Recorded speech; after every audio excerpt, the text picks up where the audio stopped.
gonna fire a wood chipper. Let's try to keep the conversation alive.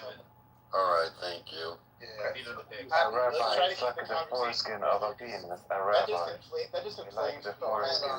Fuck Rabbi Smalley, I fuck heard- Israel, Hold on, chill out. fuck Soren, Rabbi Epstein. hold on. Soren, go ahead. What are you saying? So Abby, I heard that you said America first. Is that correct? Abby, you said America first. Is that correct? Abby.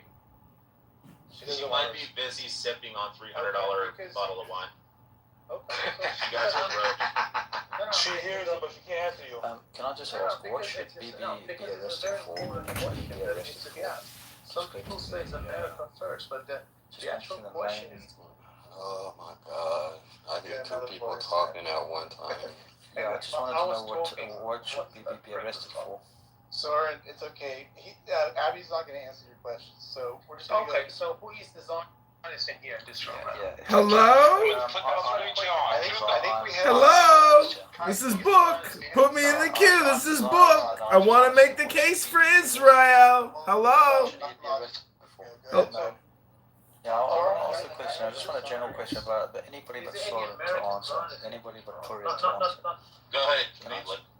Thank you. I just want to know, what should BB, and I don't want an answer from Soren because I don't believe it. What should BB be arrested for if you think he should be arrested? Yeah, what is the actual charge? Actually, what's the Structural white racism and genocide, obviously. Genocide! One mic, one mic. mic, folks. One mic. Come on now. We can do this. Who wants to? Would anybody like to answer this War question? crimes! I do have the answer. War crimes! For the fact that he has been killed enough Hello? terrorist Muslim jihadist dissidents. Yeah, he has been killed enough. He should kill more. It's a genocide! Is it making a reason to arrest him? It's a genocide! Genocide! No, we're not doing all these. I got a question for you. I got a question for you. We're not doing that, bro. It's a genocide! Make your statement. We're not doing these individual questions. It's a genocide! Go to the back channel. Hello? It's a genocide! It's a genocide! So The title. I'm talking to the title. The culturally obliterating the Palestinian identity. Make it short. I'll make it very short. What I wanted to say is that actually BB is working in collaboration with Trump, and therefore they're doing the right thing together to make sure that the Middle East is a safer place for everybody. I don't think he should be arrested. I think he should be praised. Nobel Peace Prize at least. You're very, very wrong, man. Very, very wrong, man. I don't know what the hell you're about that, but you're very close-minded, sir. Zach, I don't know why you're talking as a fucking revert. But I have to be fair. So far, the poll is trending that he's a war criminal. So we got to answer that for the people that are, going full ham. Everybody, You know what? Yeah. Can I just talk about polls for a second? Because there were polls that were predicting that Trump was not going to win the election, and they were way off. So polls can be wrong. Yeah. Polls can be wrong. Polls can be right, too. All right. Who else wants to answer the question? This is The Book. answer is very clear. The reason This is that he should be Book. Put me in arrested the is because queue. he's murdering 22,000 children. That's I think the only one that should be arrested is Mandani right now for breaking U.S. Code 18 to 112. That's what I and violating federal law. Who's going to get arrested first, Mandani or Netanyahu? I wonder. That's a good question, actually. I mean, look at what Todd Blanche's letter, and you tell me what the federal government's position is going to be with respect to Mandani's action. That's why he knew he was doing it to create the blood libels and doing it for theater. He already knew that he had no jurisdiction, no ability to do it. And the more he threatened, the more he falls within that statute. I mean, I think I can't wait to see him taken away. I think look at our U.S. Attorney's letter on this. I look at the position that the federal government will take if he keeps pushing in any. I think they're going to have to do it in any case. The problem is that they're a little bit loose on the cards with coming through on that because they didn't go full heap on Hillary to the slammer. That didn't happen. Very difficult to do these things for some reason. So And going back to the 22,000 children, I have to be honest with you that whole situation was completely self-inflicted, and the only people you can blame with regards to children, unfortunately, are their parents. So I just wanted to mention, it does definitely seem like the Jews won this debate. I just want to give air high fives to all the Jews and all the allies of the Jews. Thank you. Win any debate you want, but you're losing We the won. propaganda war. You're losing the propaganda war. What do you think's going to happen in Taiwan? Fair warning. Yeah, Tiger, how do you feel about the Uyghurs and Xi I already Jinping told you how I feel torturing about and it. murdering 10 million He Uyghurs? already answered that. But it doesn't work. Is there Nice anybody? version, but it doesn't Yeah, is there anybody new on stage that wants to answer the title of the room? Don, Amir. is it Mir here? Yeah, Amir. Amir's Yeah, what's up? Do you want to take a stab at the title, or what do you want to do? Yeah, I guess I just want like a follow-up question on this. Why would you all like define a war criminal exactly? Because that's like a vast. It has a vast definition, you know. Like we like persecuted a lot of like German Nazis in war in the court as war criminals, but like if you compared what they did to what Netanyahu is doing, I wouldn't technically define him as a war criminal. Yeah, Bibi is an angel. Bibi is an angel for sure. This is the first Amir I've met I like. Yeah, I mean, just by comparison of like 6+ million like Jews dying to how many It's not about that, Amir. It's about intent. You don't understand. Genocide is not based on Did he ask you about your opinion or? Yeah, I'm just saying, like, can someone like just by I don't know, like vocabulary or something, just define what's a war criminal? I mean, it's actually genocide. It's actually intent to kill people, not about the number of the people that he killed. That's what the scholars. Shut your hands up, bro. Shoot him. A lot of Jewish scholars call what happened in Gaza a genocide. I mean, Put that switch on, man. Put that switch on. Shoot. What is when was the last time a quote-unquote war criminal was prosecuted? Do you know who the last person is? I can give you the Sudanese leader, Omar Bashir. And was actually literally arrested. Well, from what country? I can't. Soren, so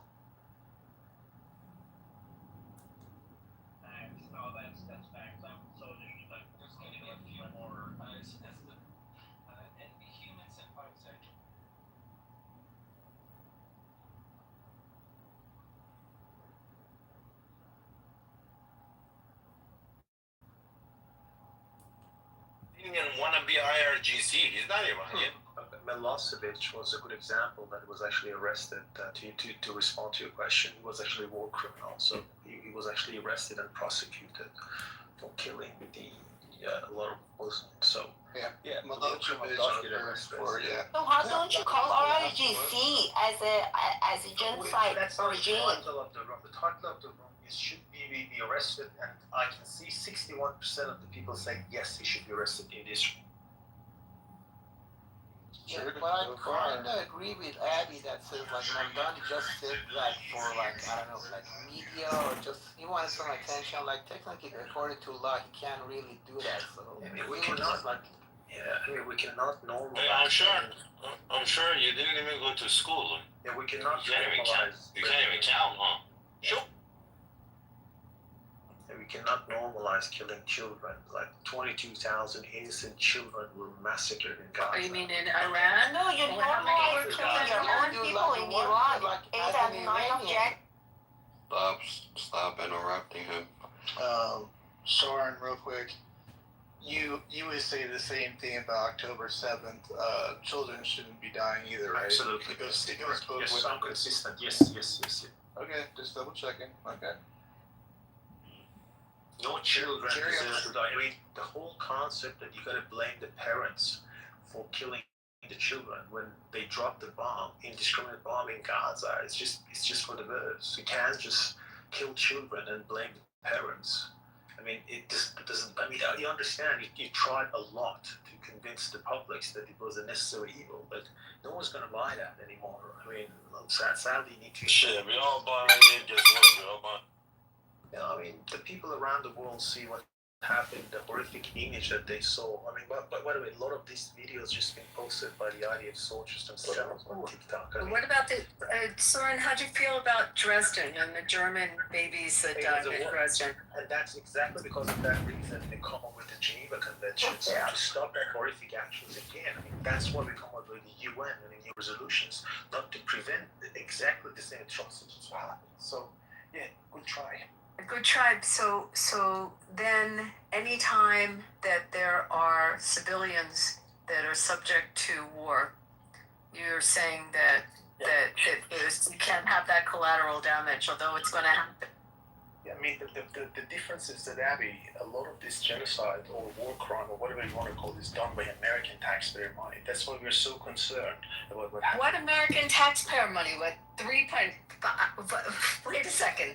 You mean the money that then is spent in the United States to buy munitions and keep the American defense to keep the American defense industry alive? That money you're talking about? The money that keeps companies like Raytheon alive? I mean, that's what you're talking about? And yeah. So I just can't with him. Sorry, I don't know why you waste your time. I don't know why you waste your time. $3 billion.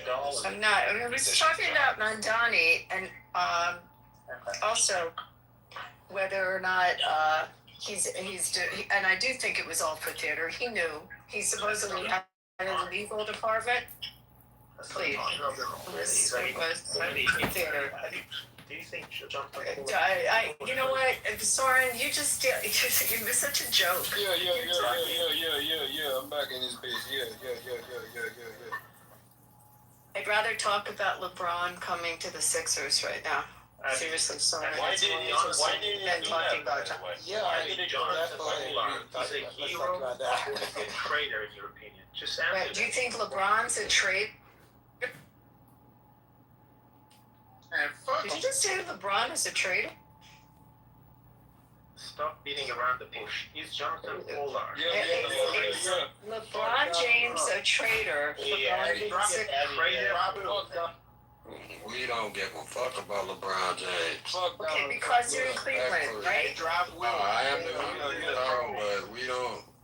Trump called her racist today. Called LeBron a racist. Yeah. You've been exposed. Yo, you can find yourself. Is Trump a sex offender? Yo. Carry on. Trump 100% did call LeBron a racist today. Yeah, that was crazy. Would you have taken Jordan over LeBron in that question that he was asked? Is Charlie Kirk a sex offender? Trump, motherfucker. Yeah. Fuck. Yo, you're going back to the good and you're being removed. Shoot these motherfuckers. Shoot. Nick is his accomplice. Get Nick too. I'm waiting for I don't know about LeBron.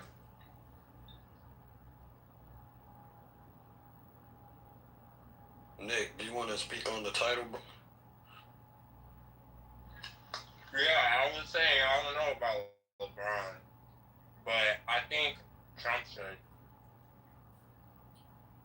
It's like, what? Say what again?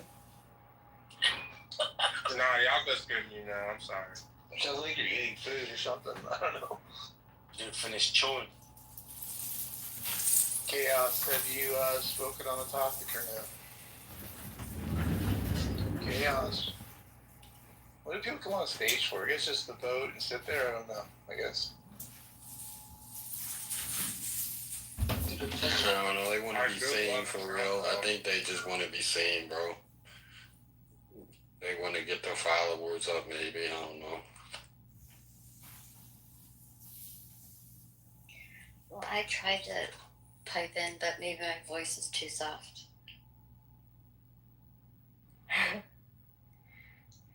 And I don't want to get shot.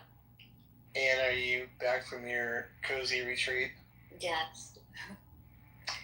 And Joe's still alive. He hasn't spoken on anything tonight. He's so I don't. tired. There's a lot Yeah, of I'm driving sure today. you probably offed him or something. I don't know. He's probably not even there. Like he's dead. No, he did a lot of driving today. Well, I wanted to know what your guys' thoughts were on if you think that this is going to, or what kind of effect this will have on the midterms. So you mean which part of it? The war or Netanyahu's situation or The Donnie's? The war. The price of the gas. For the Republicans. It's going to be a massive impact on the Republicans, given the price of the gas now and fertilizer, thanks to unnecessary war in Middle East. This particular war is the most unpopular war among the Americans. And Vietnam was really popular. Sorry. No, this particular war. Vietnam was so popular. No, this one is actually more unpopular than even Vietnam War. Really, sorry? I understand the design. And can we go back to Anne's question? Anne, when is do you have your primaries next week? Is it next week? It's August 4th. It's August 4th. What are you feeling on it? How do you feel? Because you guys pivot to something else. She was asking. Someone fucking make Soren shut the fuck up. Anne's question. Yeah. Can I answer him? Because I know that there is a contact. Just let Anne. She has a quiet voice. Anne. As far as my state, I don't know if. So there was like two front runners for the Republicans. It was obviously John James, and then there was Mike Cox, which he actually was really great, but he dropped out because Trump endorsed John James, so he was respecting that, which was the good way to go. And I am I'm a poll challenger this time, and I picked like an area in Detroit because I figured there would be like a lot of, if there was any sort of corruption or anything, that's where I would work. So I'm working there the whole day. But Jocelyn Benson seems to be in the polls showing that she's beating John James, but who really knows? But I just didn't know. I know that the House they rejected funding the war, or was that, did I hear that right? That they voted on not funding the war? No, they're funding it. Okay, so they voted. But Anne, I wanted to ask you on Hallie Stevens and where she is polling wise and what you're feeling on that. Yeah, she's polling very well. I heard she's soaring right now. Yeah, yes, she is. So, Anne, what is the reason that the majority of your people are not living in their homeland? Which group of people kicked you guys out and made y'all flee? Well, it was the Ottoman Empire and the French.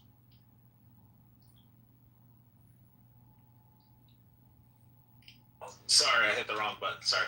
So, what religion was the Ottomans?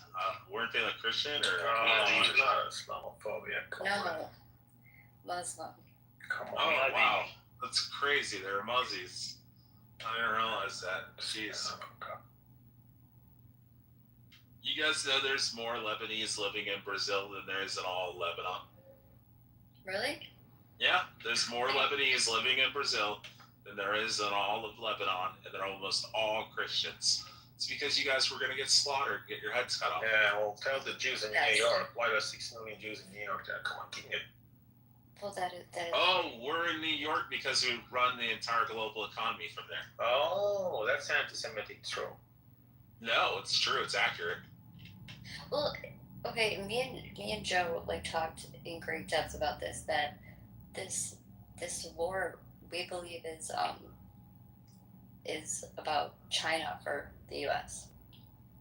and everything that China has done to the United States. Interfering with our elections, then we have COVID. Iran or Gaza? You mean the Iran war or Gaza war? Oh, Iran. Oh yeah. Iran's just cutting off the Strait of Hormuz so we can starve Tigers people out of oil and gas because they only have 2 months worth of reserves. The speculation or the assumption was that by June 8th they were going to be out of all oil and gas in their reserves, and then we let a couple ships go through after they started playing ball and stuff. Started chilling the fuck out. They're also having rolling brownouts and blackouts all over mainland China. And the whole thing about the Iran war is just to control Strait of Hormuz so we can fuck China. And it mostly has to do because China's ramping up. They're going to have their first nuclear aircraft carrier by 2027. And by 2030, they're supposed to have like 3 online in their fleet. So once that happens, then they can actually proceed with invading Taipei. And they'll do it through a policing force. They'll claim, oh, well, Taiwan's part of, mainland China, so we have to go in there and police this country because they're doing really bad. And but what we want to do is we have the CHIPS Act where we're going to build all the military grade silica chips here in the United States by 2030. Right. So we're just trying to slow roll China until we get to 2030. And once we get to 2030, unfortunately for Taiwan, we're just going to say, hey, sorry, Taiwan. That's we still don't not really long need you enough. anymore. That's still not long enough. We need longer infrastructure required for the specification. So crazy. We're still going to need longer than 2030. But the whole point is to slow roll this war so we can get to 2030, and then we can drop fucking Taiwan. The Chinese don't even have the engineers to even go in and run the facilities and operate them. This is why they can't do it themselves. So in the thought that they're going to go in and force the Taiwanese are very fucking strong people. They're going to go and they're going to blow these fucking silica chip plants up. And when they blow them up, then the entire global economy is fucked. All the militaries around the world are fucked. The United States is fucked. Israel's fucked. Russia's fucked. China's fucked. We're all fucked because the majority of this US military-grade silicon chips come out of Taiwan for almost every country around the world. And once that happens, then we're all fucked. So, yeah, it's like I said, they're going to blow those buildings up once they come in with a policing force, and you'll see all those buildings be leveled. And if hopefully we get to 2030, then we can say, well, that sucks for them, but we can keep producing our own. And then we'll probably be at war with China. No. China's fucking. They're on the verge of collapse. They're estimated 680 million people by 2030. It's supposed to be less than the U.S. populace by 2100. So I mean, their one daughter initiative and all that shit, where they murked all their babies and stuff like that, euthanized them all. Fucking infanticide, which Tiger's okay with because he's a total piece of shit. But yeah, I mean, and nobody in mainland China's having babies. They also during COVID took all their people and forced them into their the buildings. People wanted to go out and go get groceries and just go out on the street and do normal shit. They forced them into their buildings. They sealed all the doors, and then they went through and they burnt all the fucking buildings.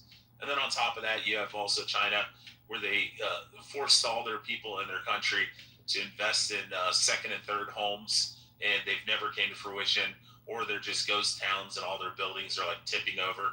You can go watch all these videos where the entire like 40-story building just tips over because they were built so fucking shitty. And they're like, we built 1 floor per day. It's like, yeah, but then the fucking building just falls over. Yeah, China's a fucking shithole. And we fucked up your Belt Center Roads Initiative, Tiger. You guys are starving to death too. It's funny. You like to trigger people, yeah, Rich. You like to trigger. That's kind of sickness, or what? Tiger has 10 million Muslim Uyghurs in Xinjiang that are in concentration camps that they murder every day. I just think we definitely are going to win this one because our opponents are retards. H, if you want to go. H, hold on. H, you're trying to get in here. He lost validity. I'm eating some chicken, but he lost some validity when he said that. What a surprise. Yeah, I know. I'm being transparent about it. But, fried chicken. Yeah, good fried chicken. But he lost. Did you get some watermelon and waffles? I would if I could, but it's out of the budget right now. He lost quite a bit of validity when you said China's on the brink of collapse. They are.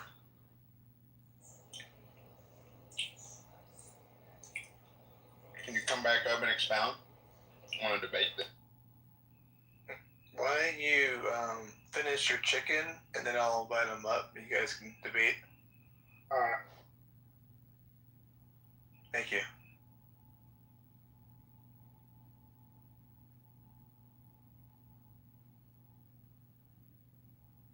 I mean, I like chicken. Well, so far, 66% of the people in this room believe that Netanyahu should be arrested, according to you. You never do, bro. Well, that still means that 44% don't. I'm just gonna tell you, fuck you. That's not 44%, that's 33. It is 44. It is 44, and I'm just telling you the 66% of people said he's a war criminal. Well, yeah, 66%. That means 66% of y'all are stupid as fuck. I'm just saying. How many people think Mandani should be arrested for breaking federal law? That will be my next poll.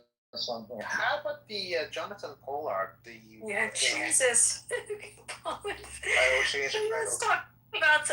Let's talk about what other possible. How about Jack the Ripper? Should we talk about old criminals? Let's talk about old criminals, right? He's a criminal. How about let's see what other famous criminals? I think Jonathan Pollard. Jeez, you know what? I'm not even responding to you because it's just ridiculous. Yeah, but between Tiger and Soren, I'd rather. Oz the mentalist is on. Anyone watching Fox? Are you American or Israeli? So what? Rich was saying that is very interesting about there's a 60 Minutes piece.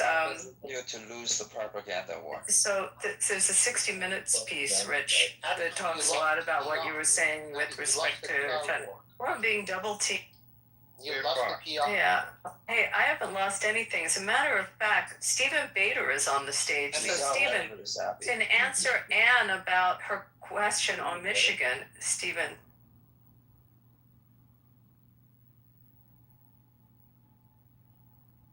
Is he there? Stephen, you there?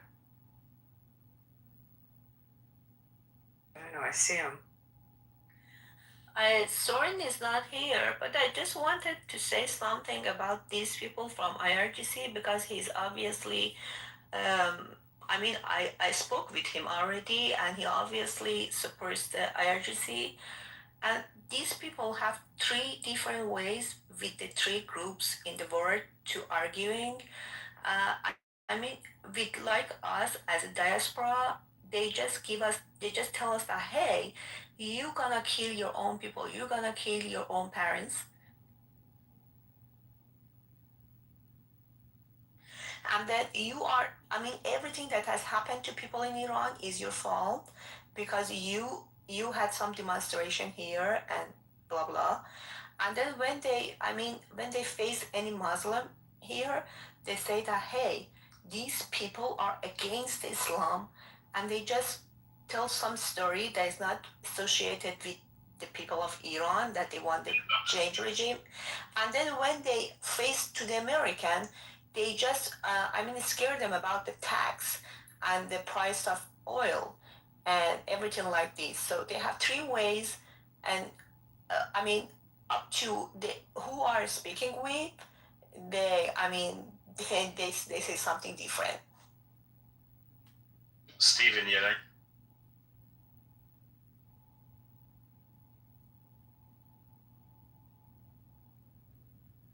Believe me, this is only the beginning. Beginning of what? Oh, Tiger in the chat. The retarded communist. Well, who just talked right now, though? Someone said it's only the beginning. Who's that? Oh, that was me. I was doing like a Tiger impression. Oh, that was weird. I didn't recognize it. Okay, sorry. Hi everybody. Hi, Zula. I thought that was you that actually just spoke, but go ahead. What are you thinking? With the question, I think Mamdani's whole thing, I think it was kind of I definitely think it was symbolic. Speaking for just for myself or what I think, absolutely, I think Benjamin Netanyahu needs to be arrested. However, if we're gonna, like, I guess, look at the technicalities, right? Like, America didn't ratify the Statute of Rome, right? Like, so even if he did come over here, like, yeah, they're not going to, because they can't. I mean, he has, and I say the word very funny, I'm sorry, he has diplomacy. I know, I'm sorry. Is that weird when I say it? I don't know. Diplomatic immunity, I think is what you're trying to say. Yeah, but isn't it still diplomacy? Like, can I not use that? Oh, whatever. It's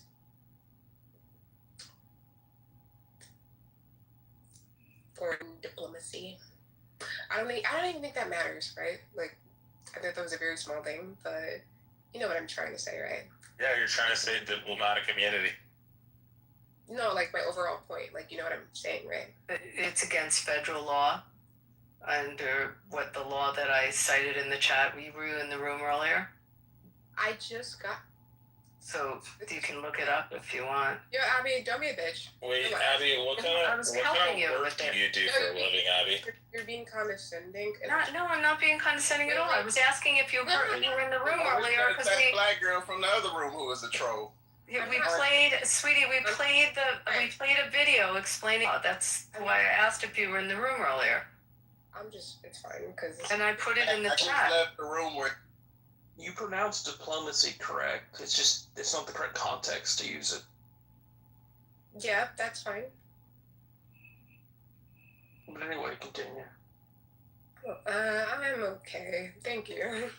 Well, okay, I'm trying to understand what you're saying. Are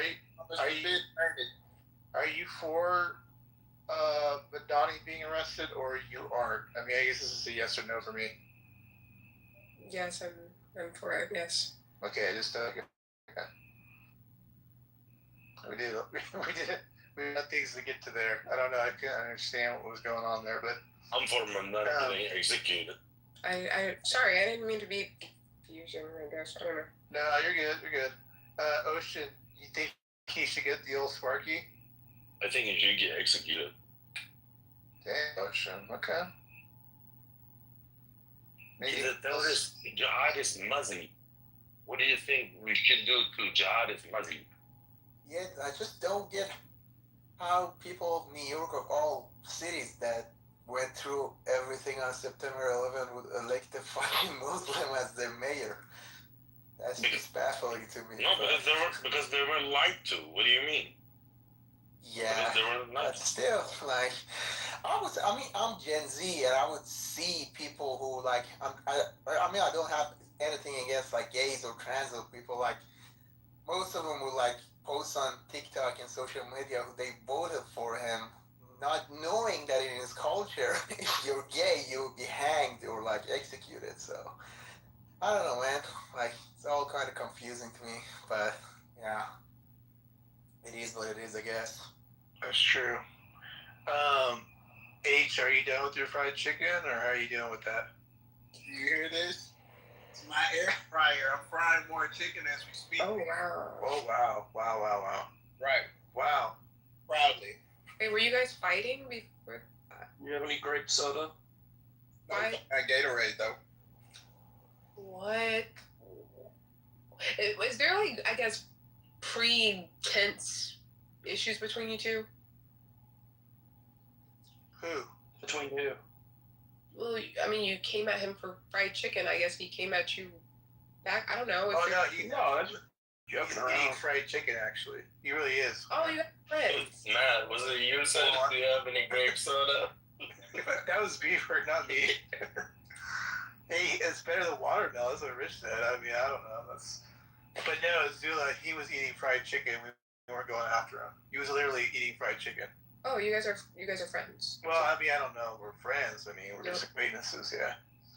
But he was fighting. I mean, he wasn't fighting. He was asking question was Rich. Rich, are you still there or no? Oh, Matt, the one time Rich is in here.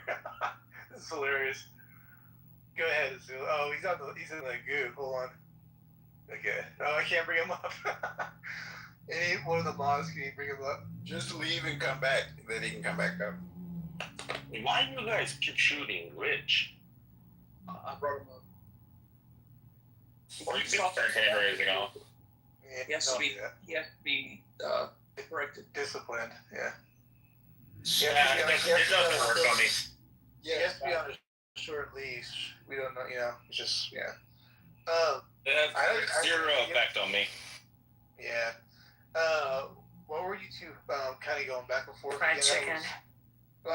H was saying that China's not in despair. Oh, yeah. There's only brownouts and blackouts in their country right now. Yeah, I want to hear that. Why do you say that, H? What's going on with that? Well, no. You're okay. So now you're kind of walking it back. You're kind of implying like, oh, well, no, it's just it's the power situation. You earlier implied to me like China's about to be on the brink of like total and utter non-existent. That's just simply not true, and you know that's not true. But you implied it earlier and you ran with it. You snake oil salesman. You. I just also wanted to say I am very tired. I'm sorry. Benjamin Netanyahu, yes, I think he should be arrested. And Abby, you're a fat bitch. Really? I'm a size 2. Actually, that's fat. okay. Wow. Abby don't think to her level. She was a troll in another room prior. Yeah, got it. Thank you, H. Wait, you're Thank you, H. H, how is the air fryer? Are they good?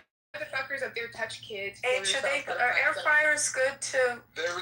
Wait, I don't care. They're Don't good get for dicked up like convenience, BBC. Abby. They're Love good for BBC, convenience. right, Yeah. Abby? That bitch. That bitch. Interesting.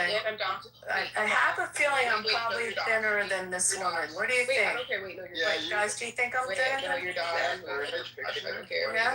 Yeah. The hell? Matt, you've seen my pics. The pedophile. Yeah, I'm a size 2. I don't She's care. Abby's tiny. Wait, no, she's fatter than most nigger bitches I know. Hey, come on, don't be rude. Come on. Wait, now it's don't be rude? What? Now it's don't be rude? What, you don't like your pedophile? Abby, she's a black woman. Yeah, she's only angry because she's killed like 5 of her people. So wait, why are you more niggery than I am? Wait, why are you more niggery than I am? Can I make an interesting Trump comment? Is anyone looking at the dinner tonight and you look at the ballroom that he built, that it's in? It's at the Waldorf. I didn't know. Beautiful, right? It's in the Waldorf, right? Which is now the hotel that he built. That was the old post office. Right, it's beautiful. And as everyone has been commenting how he has horrible taste and they're panicked about the ballroom that he's doing at the White House, the ballroom at the Waldorf is gorgeous that they're having this event at. And this is his design. So just, you have a preview of what it'll probably look like when they finish the East Wing. It's beautiful, yeah. There you go. God bless Trump, man. Yeah, but Trump had to use all our tax money to build that, Abby. It's so expensive, It's okay. We pay our taxes and it wasn't paid. It wasn't paid. It wasn't paid with by tax and stuff. So whatever it does, it does. Tax money. We're cool with it. Fuck monkeys. I mean, in fairness, I'd rather have that go to the ballroom than, transgender surgery in Somalia. Let's be honest about it. Exactly. But it's so funny how everyone was shitting on his taste, and that a lot of these people, the same people that would book these ballrooms to have their weddings and their events, it's very regal looking. I mean, look, everyone has different taste, but it's very beautiful if you look at any of it. Yeah, but Abby, he was friends with all the blacks and all the liberals before he ran for president, and then as soon as he did, they all hid. Hey, do y'all ever ask yourself this question? Being friends with black folks, do y'all ever think that if he was using the same type of language he uses now, do y'all think he would have been friends of our community? He was not using the same type of rhetoric, and then even that, and besides that, he wasn't like some friend of our community. It's a couple of known black folks that said something about him, and it's a couple of rappers that may have made a reference like Al Sharpton, Donald Trump. But man, get the fuck out of here, man. Y'all sound stupid as fuck when y'all say stuff like that. Rob, somebody asked him about LeBron going to the 76ers and who's better between him and Jordan. And he said, well, I played golf with Jordan, and I think LeBron might be racist, so I'm going to pick Jordan. Yeah, I seen that shit, man. It's Donald Trump saying that word, man. Come on, we shouldn't even be, using that word. But outside of that, I don't even understand why he would be asked a question about that. We got too much going on in the world to be asking trivial questions to this man. If y'all don't want to ask him what the real is, ask him why his Secretary of Defense went before Congress and made them all look stupid. This fucking war that they got us in. Like, man, stop. Maybe we should change it to put that LeBron or Jordan as the poll. Oh, Jordan's the best, greatest of all time. Anybody that votes for LeBron will get kicked out of the room. What'd you say? Exactly. I mean, y'all, like, let me ask y'all this. If LeBron ain't, I kind of go back and forth with it because I watched Jordan play. I ain't like one of them.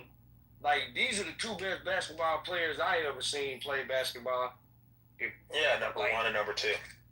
Like, if it's, I don't see how it's a knock on anybody, either one of them, for being too old. Like, if they not, like, people are making such a huge deal about this that for 20 years y'all really ain't enjoyed that man's career because all y'all done did was talk about fucking Jordan. I'm not certain that LeBron's number 2, by the way. Yeah, I mean, Who would be number 2? well, I'm gonna argue that Wilt scored 100 points in one game. The only person who has an argument for number 2 is Kareem Abdul-Jabbar. Right. Yeah. Nobody else that has an argument. Is Wilt still holding the record? Right now, I know you're not mentioning Kobe. Let me tell you why. I'm gonna tell you why I don't put Kobe in the GOAT conversation. Although I think he's definitely a top 7, top maybe even 5 basketball player of all time. I don't give him in my opinion, to be the GOAT, you had to be that guy from day one.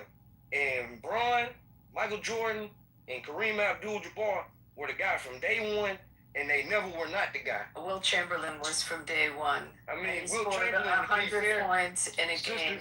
Like and Dr. J was from day one. But he won 1 championship in the GOAT title, in the GOAT conversation. Like, that's when rings matter. You feel me?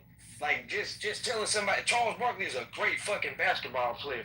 We're not gonna shit on Charles Barkley, but we wouldn't put him in a GOAT conversation because he didn't win anything. Yeah, now Tim Duncan, Dr. J before Dr. J is not. Dr. J is not in the GOAT conversation either, though. But he does have a ring. He's like top 30, right? Top 20. I say, Dr. J anywhere outside the Let's top say you 10 have put about 30. the Mount Rushmore of basketball players. Who's in the Mount Rushmore? I think you would probably put Bill Russell to start, Michael Jordan, and then your other 2 is probably a preference. But I think Bill Russell, just because of what he did for the game of basketball and the winning, he got to be there. Jordan is the undisputed most impactful basketball player of all time. So I don't think them 2 slots are. I would put probably Larry Bird.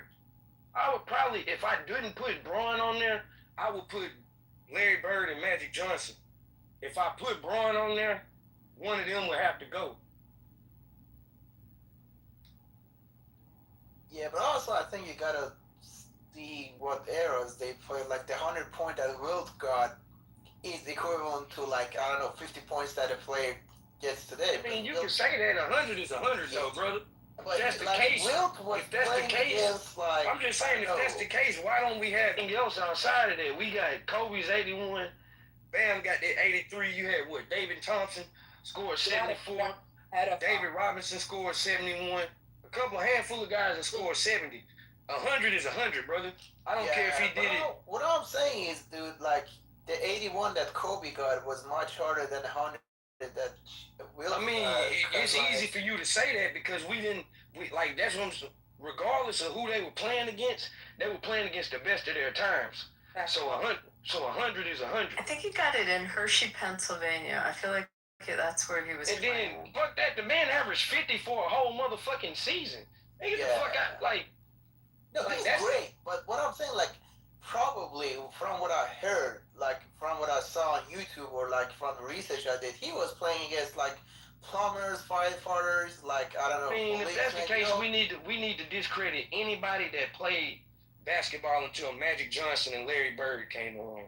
Wait. What are you saying? I want to hear the team that he played on with Matt Gukas and Wally Jones and. Well, That was Philadelphia. Yeah, I'm telling you who Will played for when he played for the Sixers. Yeah, I'm not saying who he. They were a great team. Matt Gukas played against.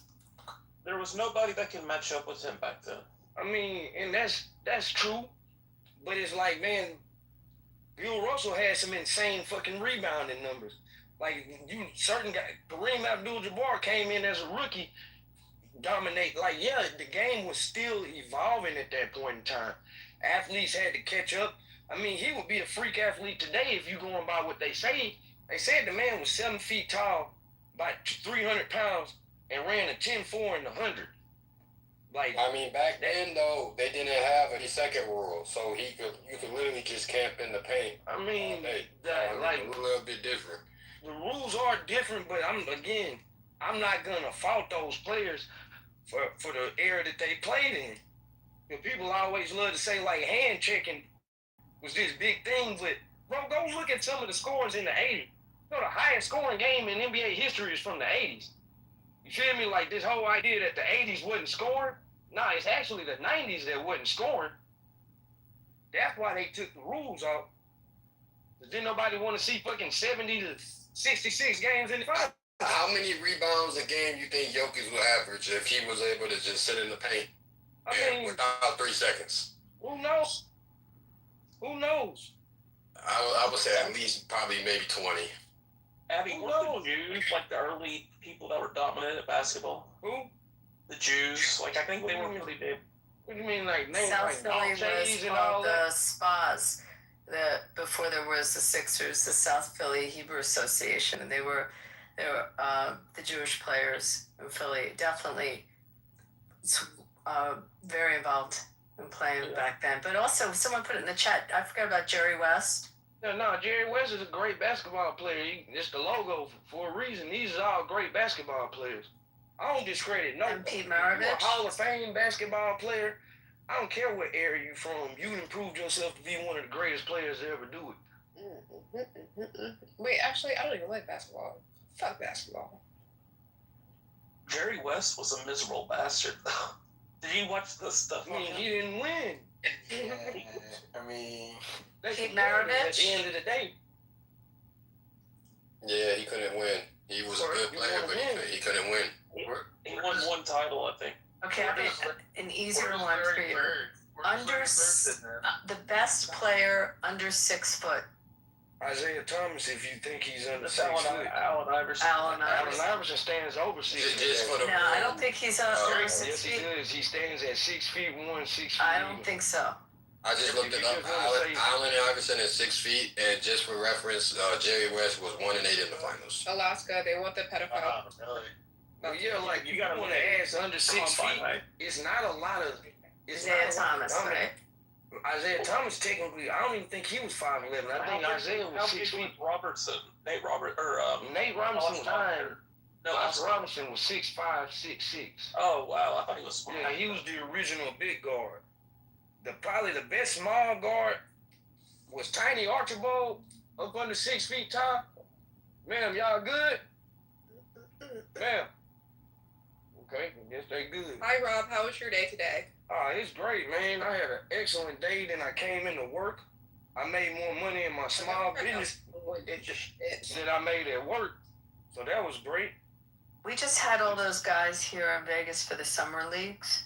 There were tons of them. Hey, a lot of the older players were I'm interested here. in this rookie class. I'm interested in this rookie class. Yeah, no, this rookie class is probably the best since LeBron and Carmelo's class. I'm not finna go that far. They gotta play. I think this class is more like the Kevin Durant, maybe even the next year, the 08 class with James Harden and Steph and all them. Boozer went what, 3rd overall? Yeah, Boozer went 3rd. AJ went 1st. Dan Peterson went 2nd. Hey, that boy in Chicago though, man. He wasn't showing that in North Carolina that he could really shoot and handle the rock. Man, the nigga was hurt. No, I'm just saying he got hurt at the end of the year. He was dog. He was putting up 20 a game. Yeah, no, he was nice. Caleb Wilson. Yeah, he just wasn't showing like his shot like that. Can someone? Where does Larry Bird fall in all this? Just one. I put him in that Rushmore. Top 10 for sure. He's top 10 all time. He might be top 5. Wow. I can't put him top 5. Top but five. Wow. Who is you taking out to put him in the top 5, Beaver? Well, see, to me, there's tiers. It's so hard to. Do you think Larry Bird could have carried the team like, and obviously he was the clear-cut best player on the Celtics team, but those were stacked teams. So do you think Larry Bird could have carried the team in the way that some did for championships? I think he could.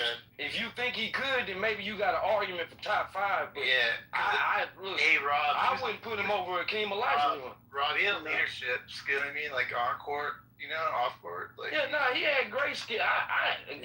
I'm saying he's anywhere from 6 to 10. You feel me? Wherever you want to put him at in that. Where would you put Tim Duncan? Somewhere above him.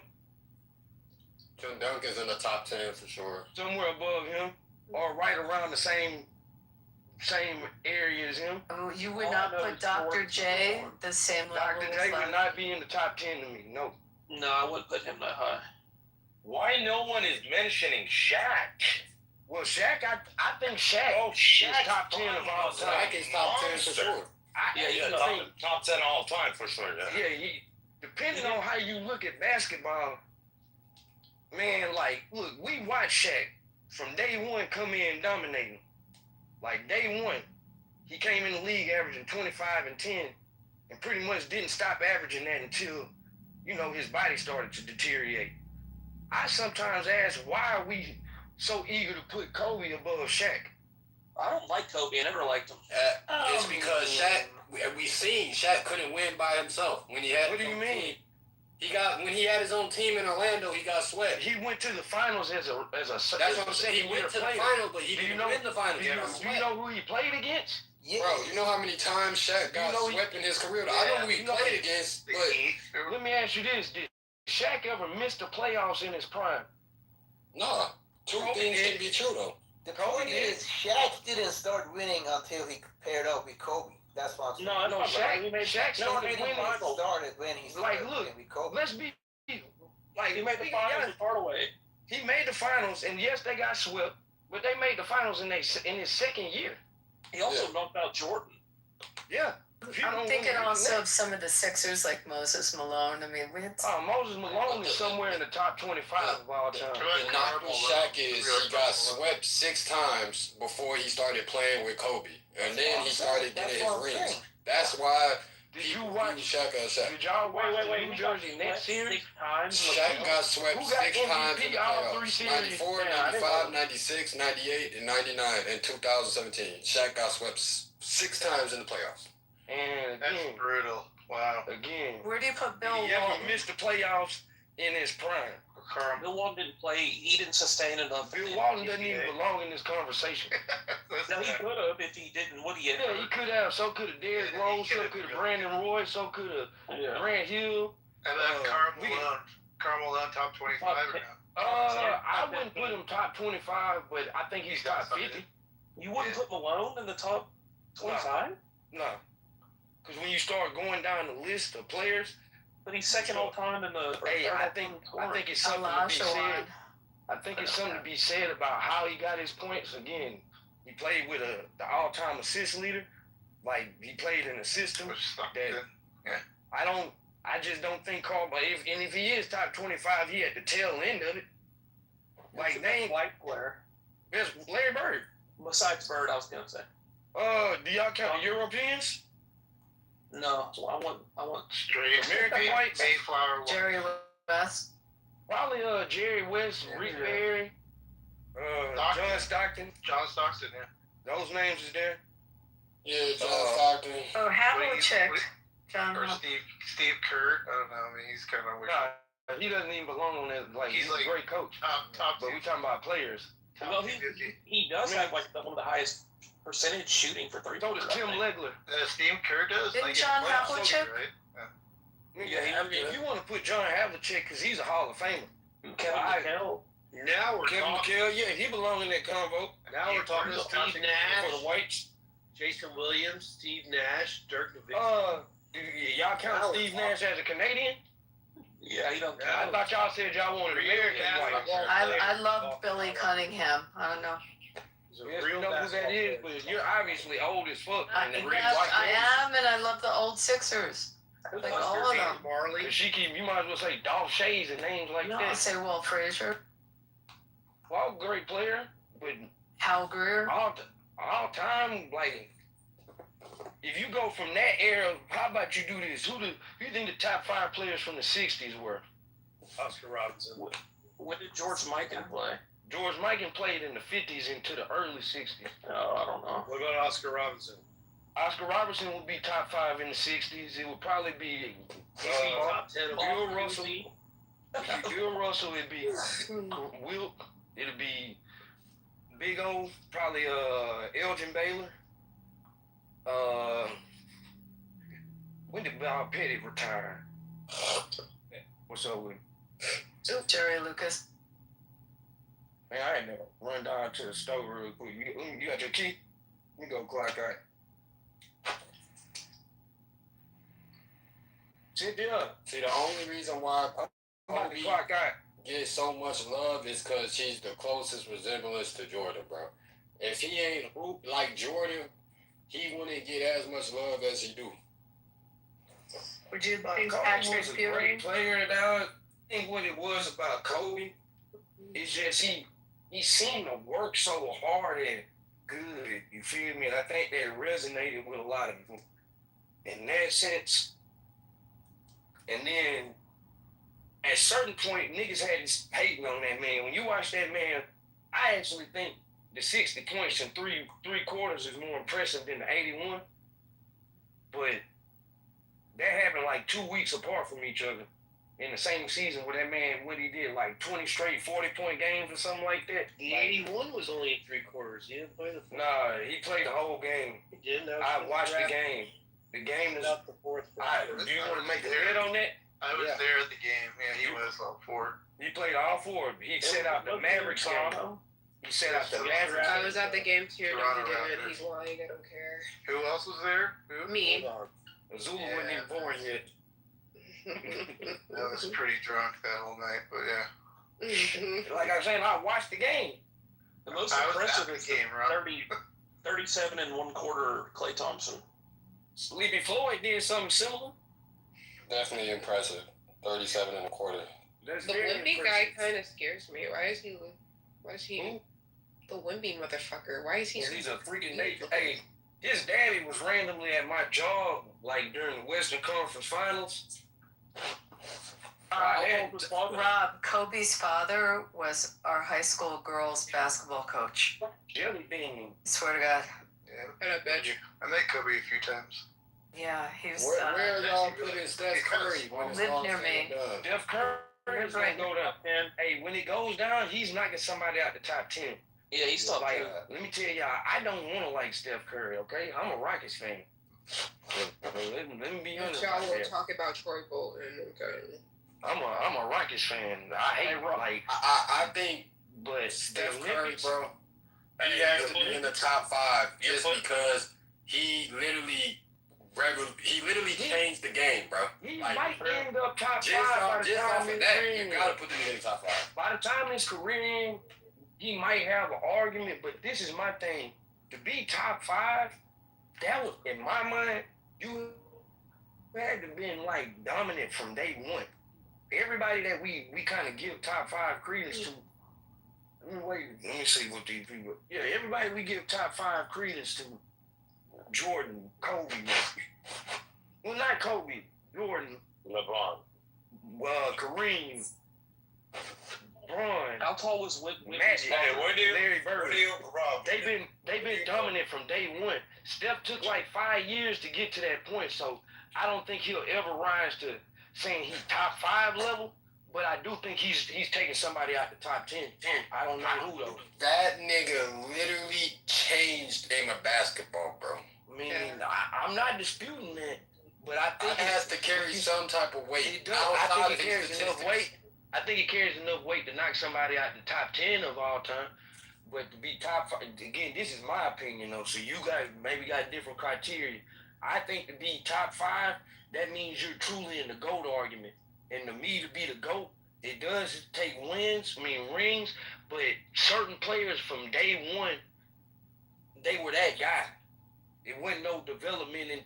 Bro, no, that's cap. Yeah, they got better. Kobe wasn't that guy. That's why I don't think Kobe is the GOAT. I don't put Kobe in the GOAT conversation. You For put that him in reason your top alone. 5 though. I put him in I said he's anywhere from 6 to 10 on my list.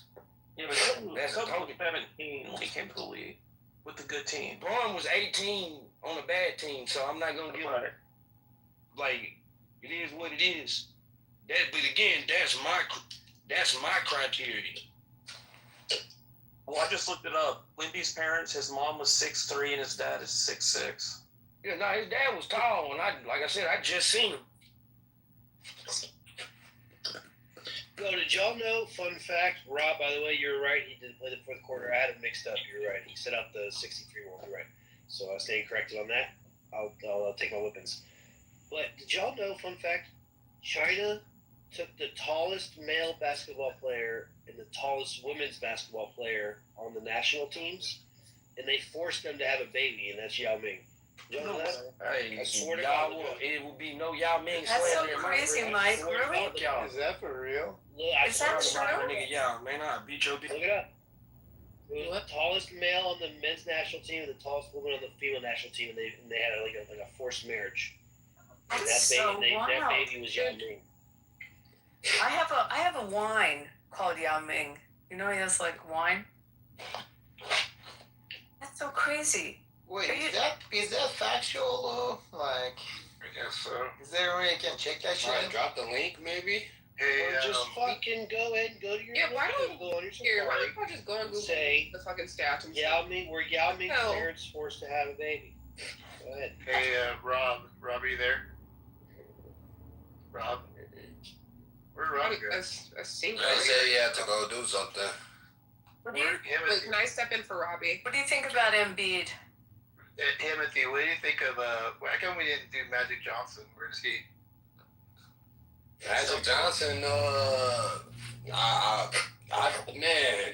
I know, right? Bro, Magic Johnson was nice too, man. No And jump he damn near changed the game too, being really the first point forward for real. Like, yeah. So I mean, where do we place him? He's getting stuffy in the top 10, bro. You gotta be stupid to not put Magic Johnson. Magic Johnson would have no position in the NBA today. So man, it's tough. I'd just like to bring to your attention the poll. Please see the poll.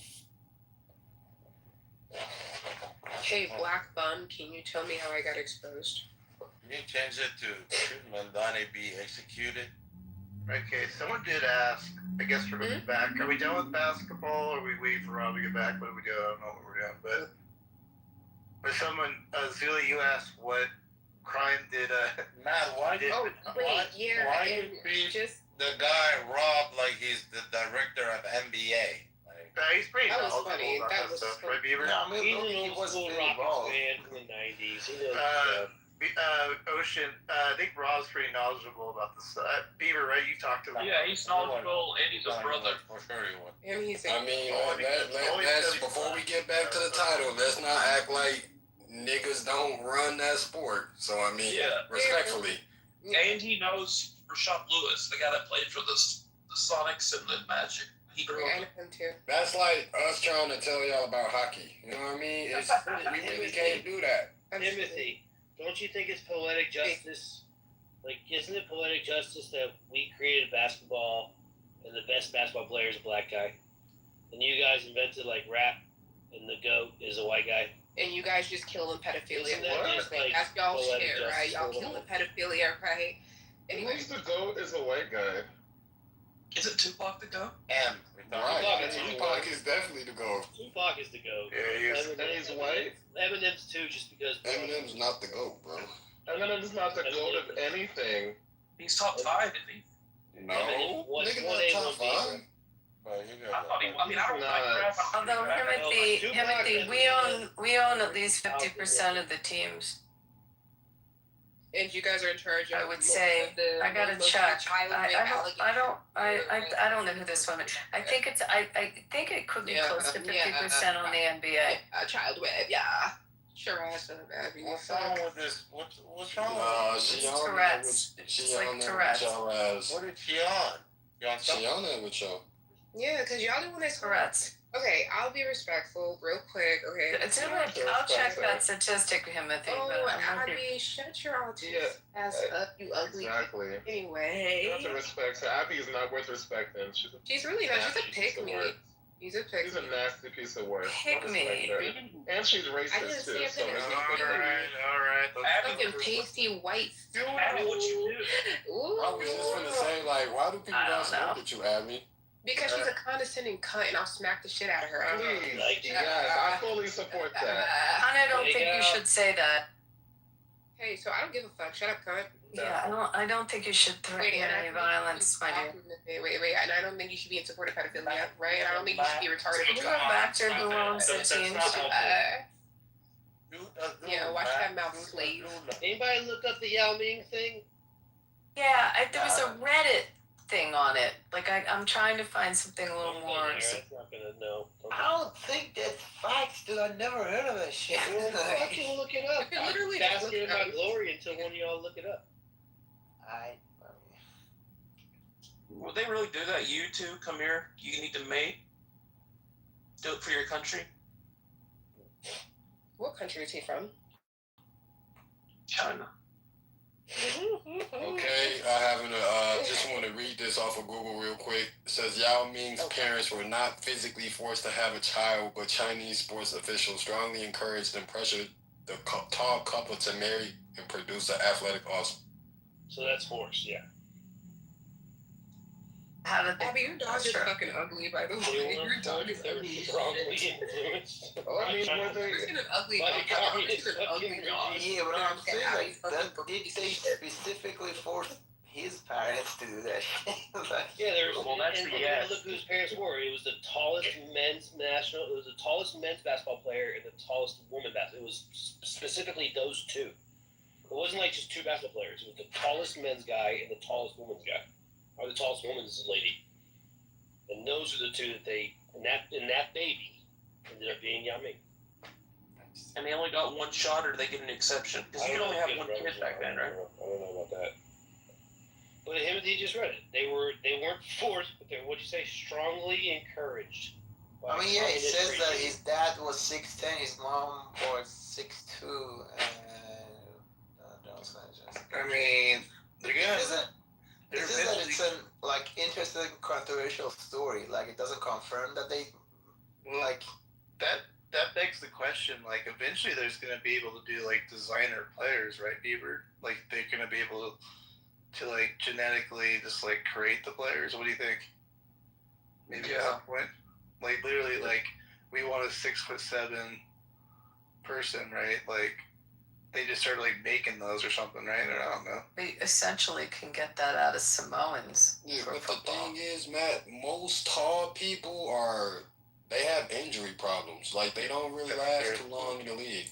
The support of their knees or whatever, or feet. Yeah. Well, what's too tall? Just like the support of Abby's broke down bra. Her fucking dad took lower than China. Lower than China, ladies and gentlemen.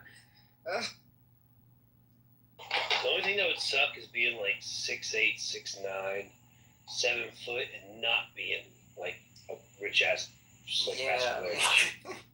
Because then you're just like a regular person, like sitting on planes and trying to like sleep in hotels, and like everything's gonna suck, bro. So bad. I saw when the summer leagues were in, I think I mentioned this in a room, that girl, she's magnificent.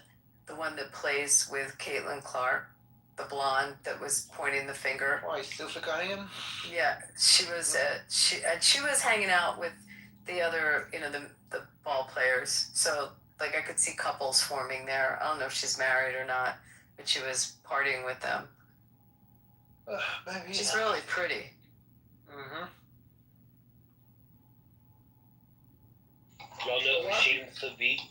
You ever heard of Hashim Thabit? Who's suckling Abby's tit? Anyway, Matt, was PhD in here? Yeah, I tried to get him up here. Oh, damn. What do you want? Went to Yukon, bro. He was 7 feet tall. I want to ask if he still gets to eat Somebody makes it in. fried fish and... No, he's still here. He's still here. He's down there. PhD, come up. Brother. Get some fish fry. Can you, PhD yeah, not down there, let's bro, look at the PhD. fat motherfucker. Yeah, he's for down that. there. I He's get the with fuck out, the, bitch. where is that? The Friends with the Speakers.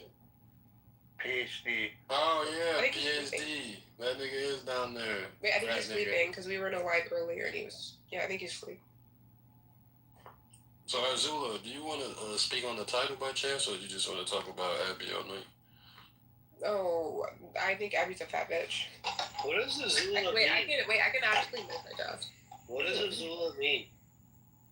It's just from a show, the Avatar.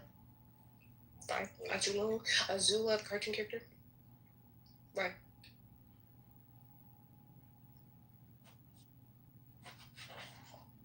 I'm just curious. Okay. Yeah. Heck yeah. So are we done with the title? Or? Wait, Timothy. Why can't I call her a fat bitch? No, I mean shit. Oh, I'm sorry.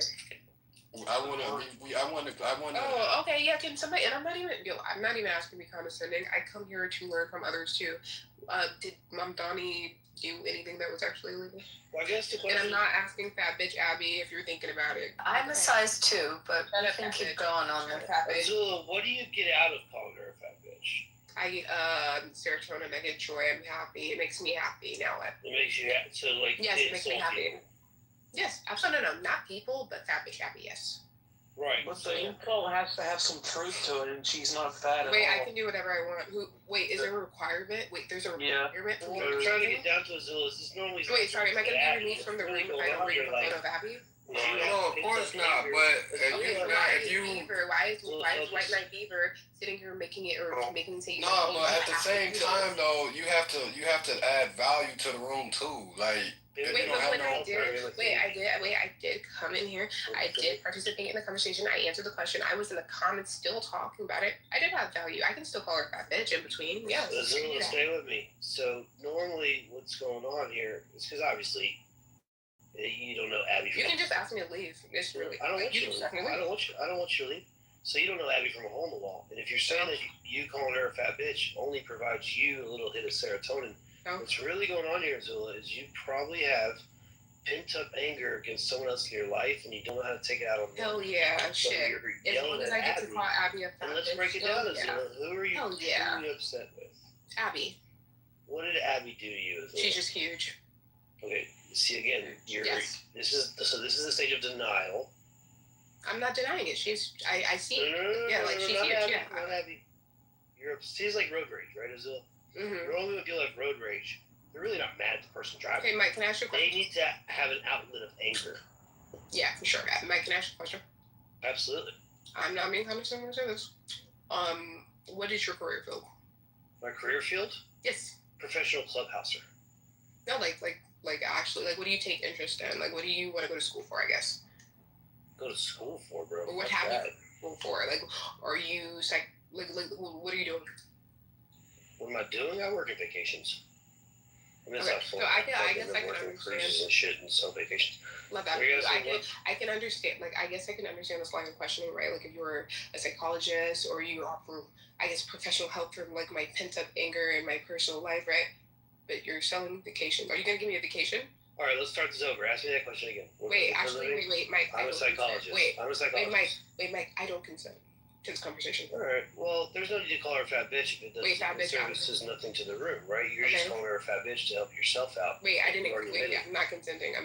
Hey, Abby, you're fat. Yeah, see, now this is called like when people run away from the truth, right? Hell yeah. Right. This is I forget what's it called. I forget. It's like not Yeah. facing it. Right? Obfuscating. Obfuscating. Thank you, Abby. Wait, Abby ran. She wouldn't be fat though. Look, the moral of the story is. Wait, moral of the keep story, this guys. stuff in I mind, don't guys. think When so. people lash out like this, it's don't lash back at them. Yes, guys, don't It's lash actually back. really them. Don't lash back. Actually, Azula go run needs them people to laps. talk to. Go run Azula. them laps. Go Himothy, run do you them know how good of a laps. listener Himothy is? Azula, do you know how good of a listener Himothy is? Oh wait, I don't consent. Timothy is Can you such stop a doing it? Because I listener. said I don't consent. You're making Like, if you were to talk to But I don't Timothy, consent. Why do you keep harassing me? I'm sorry, you're right. No, you're right. I should Thank you. You're welcome. Just don't call me a fat bitch for no reason. Fat bitch happy. Let's move on for that. Fat bitch happy? Yeah. Yeah. All right, bet. We moved on. Timothy, it's 50% of the teams. I checked on the NBA. Probably right. Gigantic, actually. One of my quotas, by the way, for all-time players is can they play in other generations? Like Jordan could play now. Jordan could play whenever. I don't think Will Chamberlain could play. Like his basketball skills. Like he was just taller than everybody. They didn't have the 3-second rule. Like whatever. Like I think Will Chamberlain would just be an average center if he were to play like in the 90s. Like Hakeem Olajuwon would fuck Will Chamberlain up. Do you know the other thing that's interesting is how much they got paid? I got to meet. I mean, a lot of them come here and they hang in our industry, and you meet some of these really famous ones, and maybe they made like $1 million, or a couple million. I mean, I don't know when the salaries. Yeah, when the salaries are like Dr. J was not paid. Like if you think about what the salaries are today, or even what they were 15, 20 years ago, these guys weren't making that kind of money. Was still a lot if you compare it to now. I mean, they're obviously not getting paid as much as the like new generation, but still, I mean. They got endorsements. That's where a lot of them made their money on that. Bitch, endorse a gym membership. Shut up, bitch.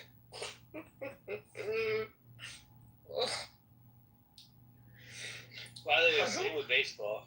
What's that? Babe Ruth wouldn't even make a team today. Yeah. I just have to say, Azula is now officially my favorite person. Yeah, I'm sorry. I'm not gonna let 2 white motherfuckers bully me. Like, no, this bitch is condescending as fuck. Also, when I came in here, Timothy. Also, when I came in here earlier, they were doing this little weird racist shit. They thought I was gonna pick. No, I'm actually. Well, silence it. Oh, that's unfortunate. That's totally unfortunate. Matt, see, this is the thing. Y'all gotta allow people to talk, because when Abby be talking her bullshit like she tried with Jazzy, like y'all didn't have the same energy. Like I thought we were free speech and up in. What is the issue with me? I talk to Jazzy a lot. What's the issue? No, my issue is with you. But you just came in this room. You didn't know what we were talking about, did you? No. And this lady didn't shut up. So you don't know what we were talking about, I'm sweetheart. talking about you. No, don't sweetheart me. Don't sweetheart me, sir. Don't call me out. Don't sweetheart me, And sir, because you know what you said to me. So no, I don't know what happened between them two, but to be fair, I didn't move her down. But to be fair, we let her get her shit off. You know what I mean? But you know what I mean? If you know what I mean, bro. Like we let her get her shit. Yeah, I know. You let her get her shit off, bro. So I mean, at a certain point, you know what I mean? We gotta move on from the shit. It was like no, I get it. It was the like title isn't Abby versus Azula. Yeah, it was like 20 minutes of it. We let her get her shit off. Oh, okay. Yeah, so, okay.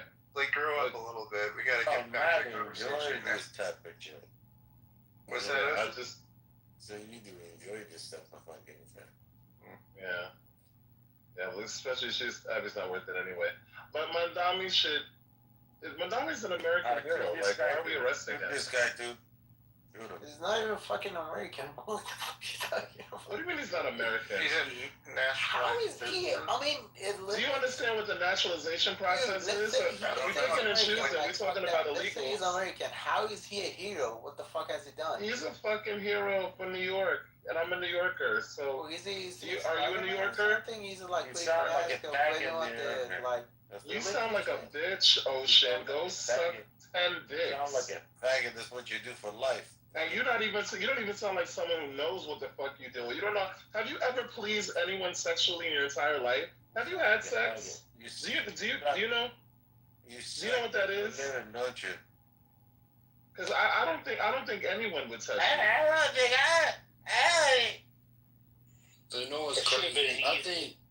I think when it hits a certain time, I think people start crashing out on Clubhouse because it was going. We was having some smooth conversations, and then I feel like 4 4 o'clock Eastern time hit on my time, and it's like now we just ready to fry each other. You know what I mean? Throw insults. You know what I mean? It's like, is it time for some of y'all to go to sleep for real? In all fairness, Timothy, we started talking about like who's the best basketball player of all time, like a bunch of fucking sports weirdos, and that'll kill a room in a heartbeat. Now we don't know where we are. Right? Where did that come from? JJ loves me. My fault. It's my fault. I was doing a lap about LeBron. All night long. Why did I get moved down to Well, no, but I think it also came because talking about Trump making the comment and making the choice. I think that's how that. Hi, sorry. Why did I get moved down to the comments? Because you're a racist. I'm a racist? No, it had nothing to do with her being a racist. What do you mean? But I don't know who moved you. Azula, we respectfully we let you get your shit off. Wait, Henry, that's not true. You let a white man question me. That's what. No, I mean this is a room. If you didn't want to answer the question, you would have to. That's fine. Hold on. Wait, I think that's fine, but you can't pose it. You could have stayed on mute just like when you was coming to Abby. She stayed on mute. So if you didn't want to answer the question, you could have just stayed on mute. But don't act like we ain't let you get your shit off too. Yeah, but you're posing it as you had your chance to say right. No, it was. So I mean, but we're not there. You know, you see that title at the top of the room, right? It don't say Azula. Okay. So we not. We're not going to send it. You know what I mean? All right, it's cool. Yeah, I would like to get back to the topic of the room. JJ, how do you see the rent freezes benefiting any New Yorker? The rent freeze is definitely benefiting New Yorkers. I mean, hello, it's by nature of not having to increase the rent, which is already sky high. Right. Yeah, so do you know? Shut up, Mitch. Oh, but that's allowed. Calling him this y'all fucking bogus. How is that fair for the owners of the buildings and what have you? What's your thoughts on that? Well, I think that we have to do this thing where we can't act like everybody always wins. That's just not the world that we live in. We have to prioritize the greater good, and the owners who clearly have a certain level of financial stability versus the hundreds of people that they have, of the tenants that they have. I think we criticize the tenants. That's a big assumption. That's a big assumption to say that they're financially well off. The owner of a building, the owner of a building, and I know several, they make good money. They make very good money. There's a lot. You know broke people who own Matt. Come on, broke people not who own broke, but they're not well off. They're just getting.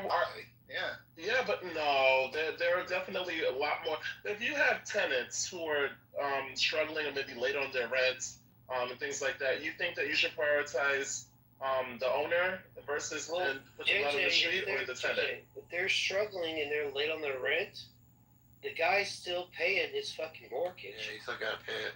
And his taxes. He's paying his mortgage, but he's not getting compensated for the rent. And I'll give you, they're supposed to make a profit. They're providing a home, by the way.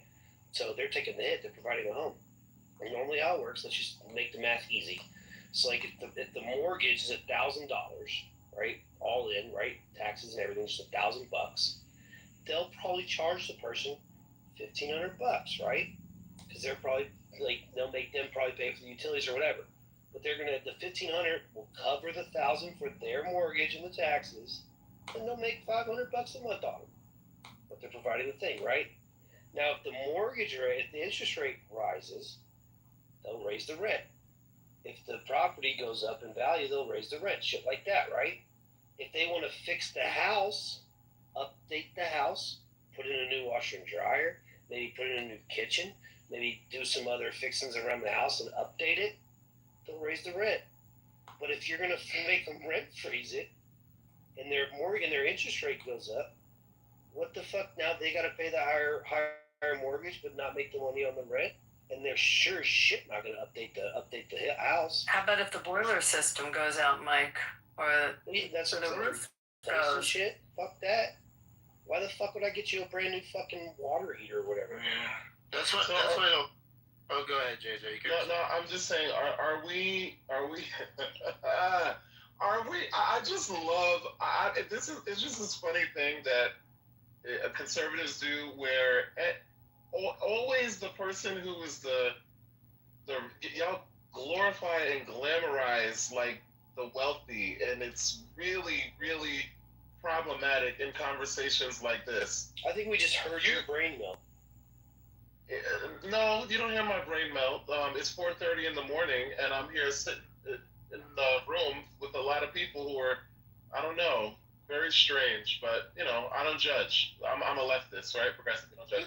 So, Well, wait, hold on. I don't think we said anything that's totally out of the ordinary. We're just questioning why you think, because you're saying that we think that well, I don't know. I'm just saying, why is it odd for us to ask, why do you think all owners of buildings are wealthy or well off? I mean, I don't know where that came from. I don't think that's very strange to ask, though. No, I don't think that, Matt. I don't think that that's strange. But I do think it's strange when we are sitting here acting like there's not a major difference between the abilities of a tenant and the financial access of a tenant versus the owner of the building. Like, oh, well, they have to pay the mortgage. Yeah, they're still going to be good. Whereas if you, the person, the tenant, is late on their rent, and then now you just want to put them out, like that's a whole different scenario. First of all, how are they going to be good if they can't pay the mortgage? If they can't pay the mortgage, then they're going to have their property foreclosed upon. If they can't pay their taxes on it because the rent's not being paid, they're going to have a tax lien, and the tax lien will get foreclosed upon. So they can lose their investment, and then they could go bankrupt because they've lost their investment. The tenants, on the other hand, have very good tenant protection laws in the city of New York. One of the most comprehensive tenant protection legal systems in the country. So they're not going to get thrown out. They're going to have all kinds of notice periods and time, ability to cure after the notice before they're in full default. They're going to have the rights, that the tenants' rights that are in place. So now you have a landlord that may be his life savings, that he bought a building as an investment, and now he's going to lose the building to the bank that he borrowed the money to buy the building because he has no revenue coming in. And the tenants have no risk. It's all the owner. All the owner put all the risk in this, So I don't know, just like penalizing and criminalizing almost these owners, just at first seems really weird. I don't know why that just comes across as weird to me, but because he's never been a landlord. And don't get me wrong, like I get what you're saying, like obviously. There you go, you're talking on me. No, you don't know me, Abby. Hold on. Listen, yeah, but him with these bum ass ain't gonna get her because he paid her. Oh, my bad, y'all. I'm up now.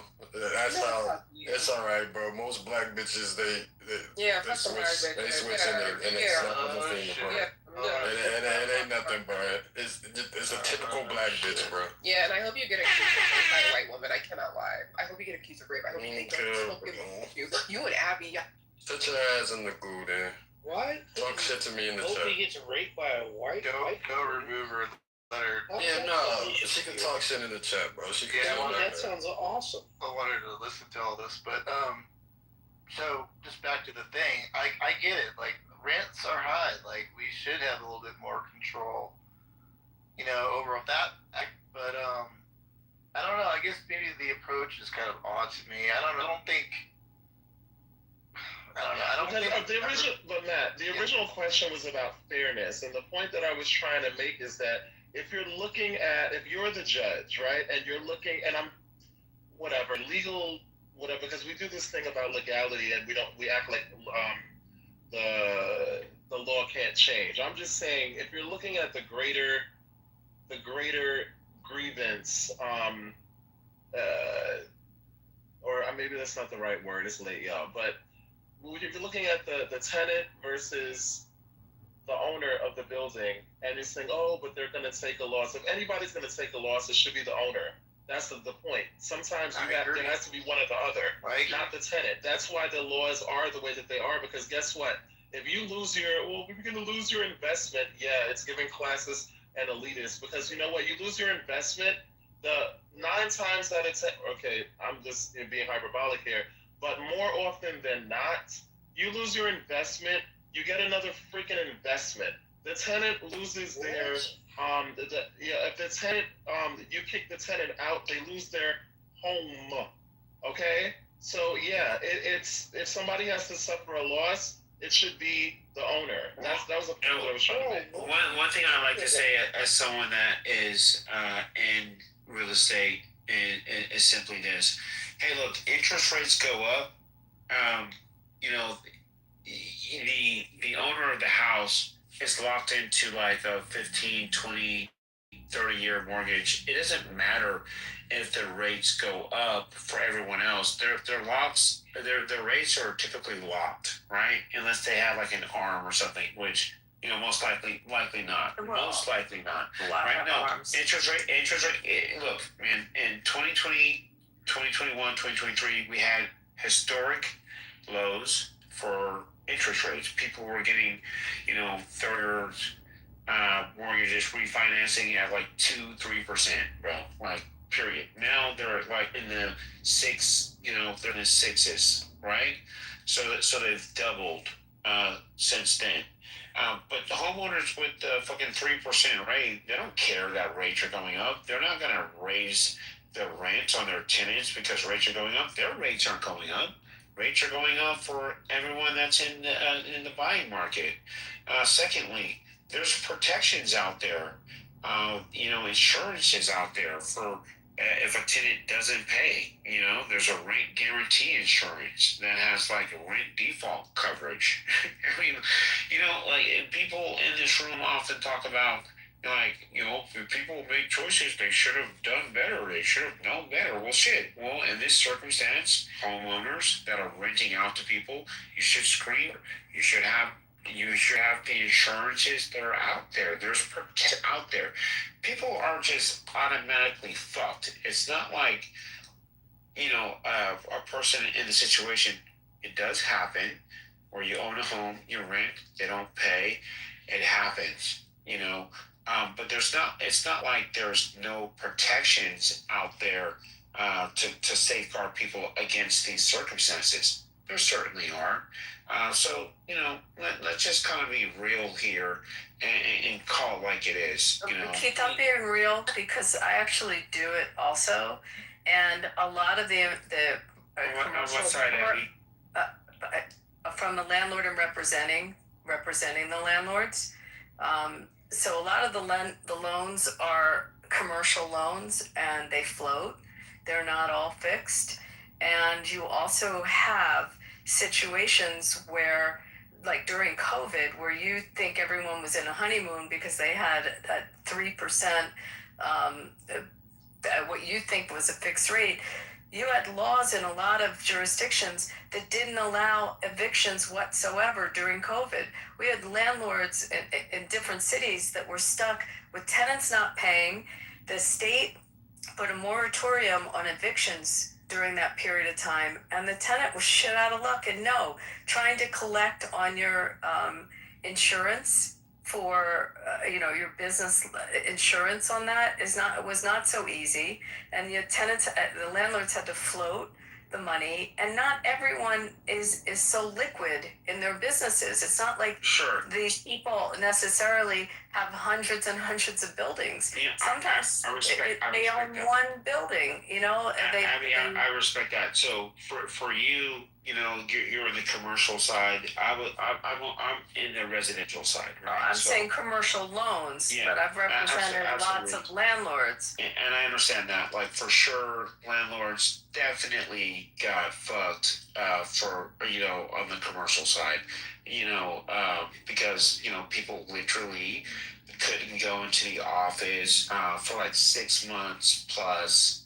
That's not what I was saying. They couldn't evict people in their buildings during COVID. You had states enacting laws but during that COVID, if put you were a healthcare professional, You missed what I just said. I understood what you. They had moratoriums in states that did not allow a landlord to evict a tenant, even if the tenant wasn't paying.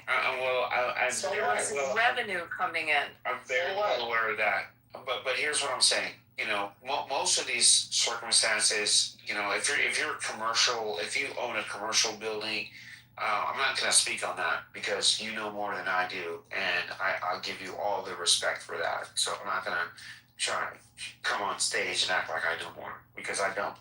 My experience is more so on the residential side. So you're right on that. I'm not going to try to foster an argument against you. Speaking on the residential side, which I think the conversation was, you know, more geared to, because there are people that weren't and still are not paying the rent to a landlord, or you know, someone that owns a home that, you know, that they rent out to people, right? So there are protections there. I know exactly how they work, and at the end of the day, you know, what happened in the commercial side, it wasn't a sort. It didn't happen just because people suddenly woke up one morning and was like, "I'm gonna fuck my fucking my landlord over." It was literally, I can't out of the commercial building. I have all this office space. I live in a city called Irvine, California. Man, beautiful high rises. Those shits, many of them still sit empty, right? Because of COVID. You know, it was kind of a fucked up situation. But the mortgage companies, residential side, they did allow for a moratorium on the payments, right? Oh shit, this is happening. You have these existential services. Okay, we're not going to, you know, start the foreclosure process. We're going to give you 6. I've seen people 12 months from the lender, you know, of not making a payment because of certain circumstances. So I'm pretty sure that same thing happened in the commercials. But I'm not talking about I'm talking about residential properties owned by residential landlords that were not able to collect residential rents. You said commercial. No, I said the loans are commercial loans. When you buy a building, you're getting a commercial loan. When you buy a multi-unit building, it's a commercial loan that you're getting. You're misinterpreting what I'm saying. It's not a commercial loan. It's a commercial loan. Individual. I was talking about an individual who owned a building. He couldn't collect any rent. Now you're talking about Irvine in California. Vast majority of those buildings owned by an Irvine company. It's a huge ass corporation.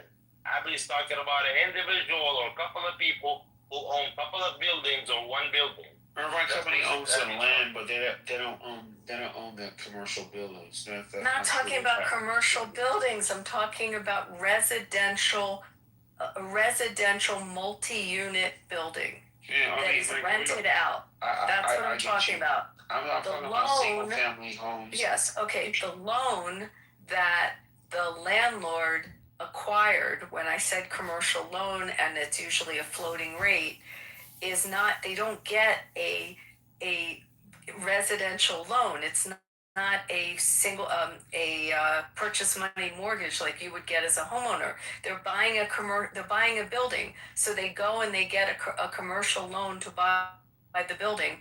Those loans usually are floating. They're not necessarily like a homeowner's loan that would be a fixed rate for 30 years. It's not that kind of loan. They're getting like apartment complex. Yes, exactly. What the point I was trying to make, and I gave an example of COVID, when you were saying in the year 22, 23, how low interest rates were, they were in fact low. However, and who knows when the building was bought, what the rate was when they bought the building. However, they couldn't receive the revenue from the tenants because the tenants were not paying and they were defaulting, and they were unable to evict them to then bring in other tenants. There was a moratorium that the state applied for the multi-unit buildings. Why did they That's apply what I was that? trying to say. Sure. You follow me now? Yes, ma'am. Thank you. Why was that applied? Excuse me? Why was it applied? There was the state. Different states had moratoriums not to Because of COVID. Because of COVID. Yeah, because we were in a freaking pandemic. Like, let's just not act like. I didn't say whether it was a good thing or a bad thing. Okay, well, I gave just no want to make value that point. judgment, Jay. So don't put I want to make that point. I want to make that I point. gave no value judgment. I gave a fact, and the fact was supporting why there would be a crisis for the landlord because there would be revenue to pay the landlord's debts on the building, that's why we pay. Building. That's why we pay taxes, and the federal government could have bailed them out, just like they bailed out the banks and the airlines The state and was not everything bailing else. them out. They were not getting state money. They were not getting. I understand that. What I'm saying is that they could have done that. God, they could have. They bailed out a lot of other institutions. I heard what you said because originally this is about something that me and nothing about which you then jumped in on. So my point is, I understand that, but however, what is the greater? What would you have rather? Would you have rather than be allowed to just evict people and have them be homeless on the street and spreading COVID? Is that what you would have preferred and what would have made your heart smile? Because I would not. I know, because you're communist, probably. I gave no value judgment. I'm just a human being with a heart and empathy. What happened? I'm a business person, and I'm sharing what happened in business. That was it. Look, if you sit your ass at home and you're not making money during a worldwide pandemic, you're better off being on the fucking street. That's what you're better off. Here's the facts. There was something called the Emergency Rental Assistance, which $46 billion was allocated to. Yeah, you know how hard it was to get it? You know how impossible it was to access those funds? Do you know people that tried to get unemployment also, and the extra emergency money that was put into unemployment funds and the impossibility of trying to access it through the state bureaucracy for businesses as well as individuals? I don't know if you experienced it. You're in California. In my state, which is a border state to your state, it was next to impossible for people to access. Yeah, but if you look at it objectively, I mean, I'm looking at the stats right now. Like literally, this wasn't the case for the majority of people in those positions, right? Like literally, the stats say nearly 90% of people continued, like Class A apartment collections stayed near 95% through the worst of it, right? So you may have had some true statistic. That's not a true statistic. I know major landlords in my city that they almost went out of business because there was a moratorium and they had more short-term rentals. They couldn't evict and they couldn't get paid. So no, wasn't the case. So the question would be like, why didn't they go out of business? I'm pretty sure they got some assistance. I mean, no, they didn't go out of business because they had other investments. 40, and so then if you have losses, then you can balance your books with those losses. Look, you're not wrong. However, so the only thing I'm saying, Abby, to people, the landlord can lose their property if the revenue doesn't come in and they don't have a revenue stream.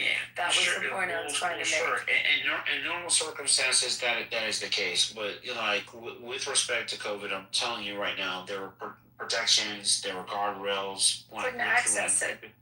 People did. $46 billion literally got paid out.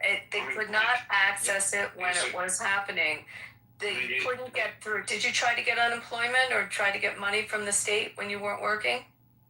I'm an entrepreneur. I've been for 20 years. Okay, a lot of clients that couldn't get the state money. There was one phone number they couldn't get through. I knew a lot of people that got fucking loans or COVID loans that didn't need them whatsoever and got paid $200,000-$300,000. A lot of fraud with it. No question. Absolutely. So at the end of the day, though, the only point I'm making is yes, there are circumstances where people got fucked over, but there's also circumstances where people that possibly could have been fucked over got help and got assistance. You know, I mean that's literally where you had the SBA coming out and giving these COVID loans that people took fraud. You know, that a lot of fraudulent cases that people heard about. But what did the government do? The banking system literally gave people money with little to no scrutiny whatsoever. Like it was super easy for some people just to get these fucking this money. So you know, the government tried to respond. Of course, you know they were not as efficient as they could have or should have been, but there was definitely a response. But someone sitting here saying, you know, if interest rates go up, you know, people should raise the rate, or if they want to, you know, if the property value goes up, they should raise the rate. That's you know that says to me that this person doesn't know how you know home ownership actually works. Keith, you know, it's sunk. Our governor in our state, he ran for re-election and he lost. And one of the main reasons was because of how so many people were not able to access through the state system their unemployment funds and their emergency funds for sustenance, and how you know they had telephone lines that would ring. You'd have to be on hold like for hours and hours, and it was a clusterfuck in terms of how it was set up, and it actually is what tanked him in his re-election. So yes, for some there was too much going out. You're right, there was fraud, but the general concept of owning an investment and not having, you know, a revenue stream coming in is going to hurt the person with the investment, and that coupled with being able to then pay your debt service, your taxes, your maintenance, and the other miscellaneous fees, expenses that go with the property, you could lose it. And yeah, Keith, that was me that I was talking earlier about this whole mortgage rate thing. Now, again, I think Abby kind of broke it down for you. It's not really, they have multiple units, but I will say this. I have a fixed rate mortgage, and I understand what you're saying. And if I were to get a tenant and I were to rent my house out to a tenant, right? And then let's say I choose to refinance my home. Now, when I refinance my home, do I get that same mortgage rate that I got back when I originally purchased the home? No, I would get whatever the new rate is, right? So yeah, they don't just raise rates on people that have existing mortgages, but if the landlord chooses to refinance and the tenant's there, and all of a sudden they're refinancing, now they're paying a little bit more or doing whatever they have to do, they're going to raise it. And like I said, that wasn't just the only one. That was the upgrade. What about the upgrading of the buildings? If you're going to freeze these people's rents, why would they upgrade the building? What incentives do they have to upgrade a building? Yeah, so that's a great question. And like if people are refinancing, if you have a 3% rate and you're gonna refinance, you know, you're most likely gonna do what? You're gonna take cash out, right? You're gonna borrow against your equity. Probably buy another unit.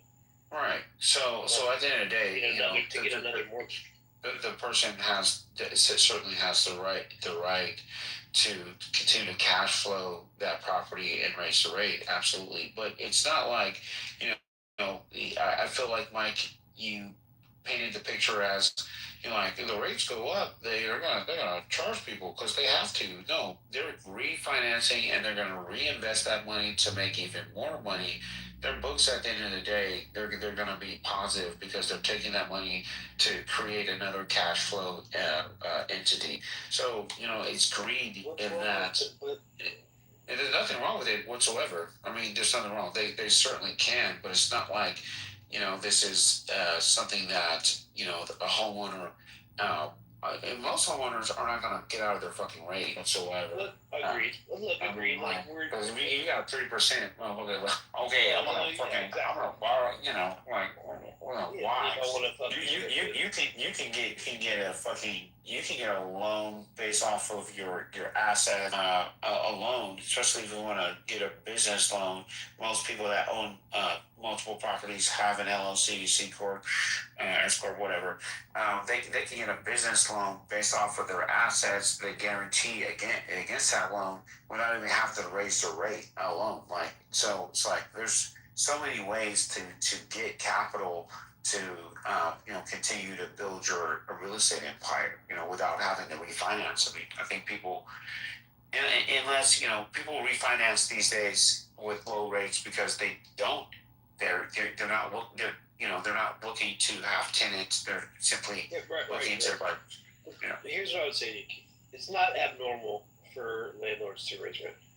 Like, I think Matt said it. There should be some. I guess there should be some restrictions. I agree with that. Like, I think in Florida, I haven't rented in a long time, so it's probably changed. But in Florida, like, depending on how you sign it, it's like you can't go up more than 5% in 2 consecutive years, and you can't exceed like 15% in like a 5-year max, or like some shit like that, right? Like, you can't there's restrictions, but you can still raise rent. But like, you can't just fucking shoot it up 20% in 1 year. You know what I mean? So they kind of hold them back a little bit in Florida. I don't know what they do in New York, but again, like, let's go here, Keith. What do landlords have to keep their buildings up to date, or fix stuff, refurbish stuff, make sure that stuff is up to code, so to speak? Get on it when someone's shit breaks, right? Instead of just trying to keep fixing it, they'll just buy them a new one. They're like, fuck it, they'll just buy a new one, and your rent's gonna go up an extra $50 for the next 6 months until I get my money back for my washing machine I just gave you, right? But like, what incentive do they have to upgrade the unit? Yeah, I mean, to keep their tenants happy, because like, if rent goes up, you have a tenant that's paying on time, that's living there. You can rely on them, which for any homeowner, that's a fucking positive.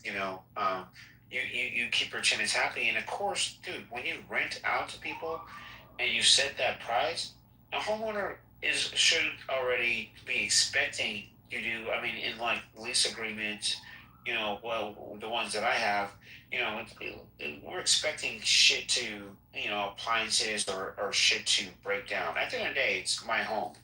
Someone else is just living in it, and I can't occupy it because I live somewhere else. So, I'm gonna upgrade the house because when my son is ready to move, he's gonna have, I'm not gonna do all the fucking, I'm gonna have to replace 20-year fucking pipes, right? It's just gonna be, upgraded, and the tenants during that time that he's not living there are going to stay there, and be happy, right? Everyone's happy, So that's the incentive. And Keith, what if you want them to? I mean, to interrupt you, but what if you want, now your son's ready to live there, and you want those tenants out because your son's coming back from school or whatever and wants to move there? Do you know in New York you can't? You have to have this. What they have a new law. This, when I said they have very intense tenants' rights there, you have to have good cause eviction. So you can't just like evict them and say, I need my house back. I mean, these agreements. I can't speak for New York, even though I'm from New York. But I live in California and grew up here.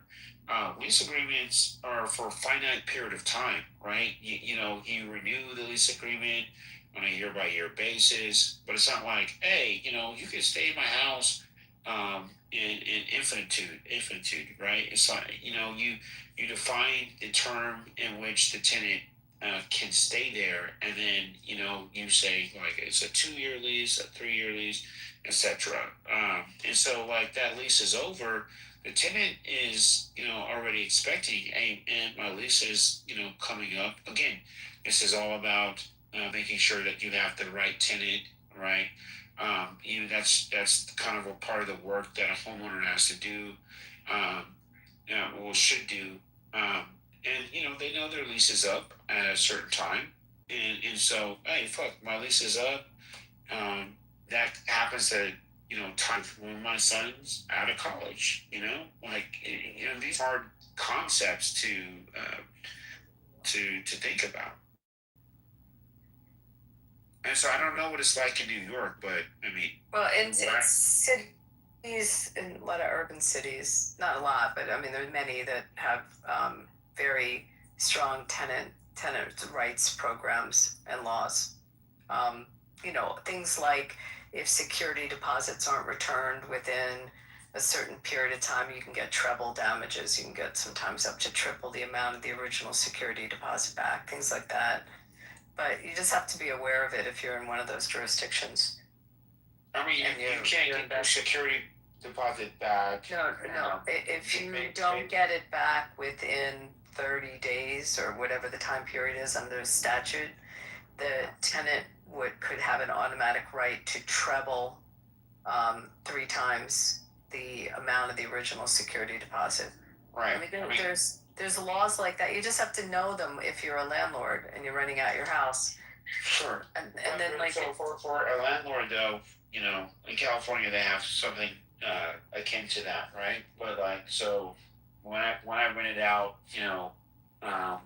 luxury, like a nice apartment complex, they try to take the security deposit and they were like, we had to replace the carpet. So they had to furnish the pictures of the carpet they had to replace, which was a small little patch. I mean, it was little shit. So we argued against it and got our deposit back. They didn't want to give us much, but the laws say that you have to provide proof as to why you're keeping that. Landlord has to provide proof as to why they're not returning that security deposit. It's a security deposit, and so if the landlord can furnish proof and the cost of replacing the carpet, they're gonna take pictures and this countertop was messed up. Yeah, they can hold on to it, but if they can't provide the proof, they can't. I mean, it's simple.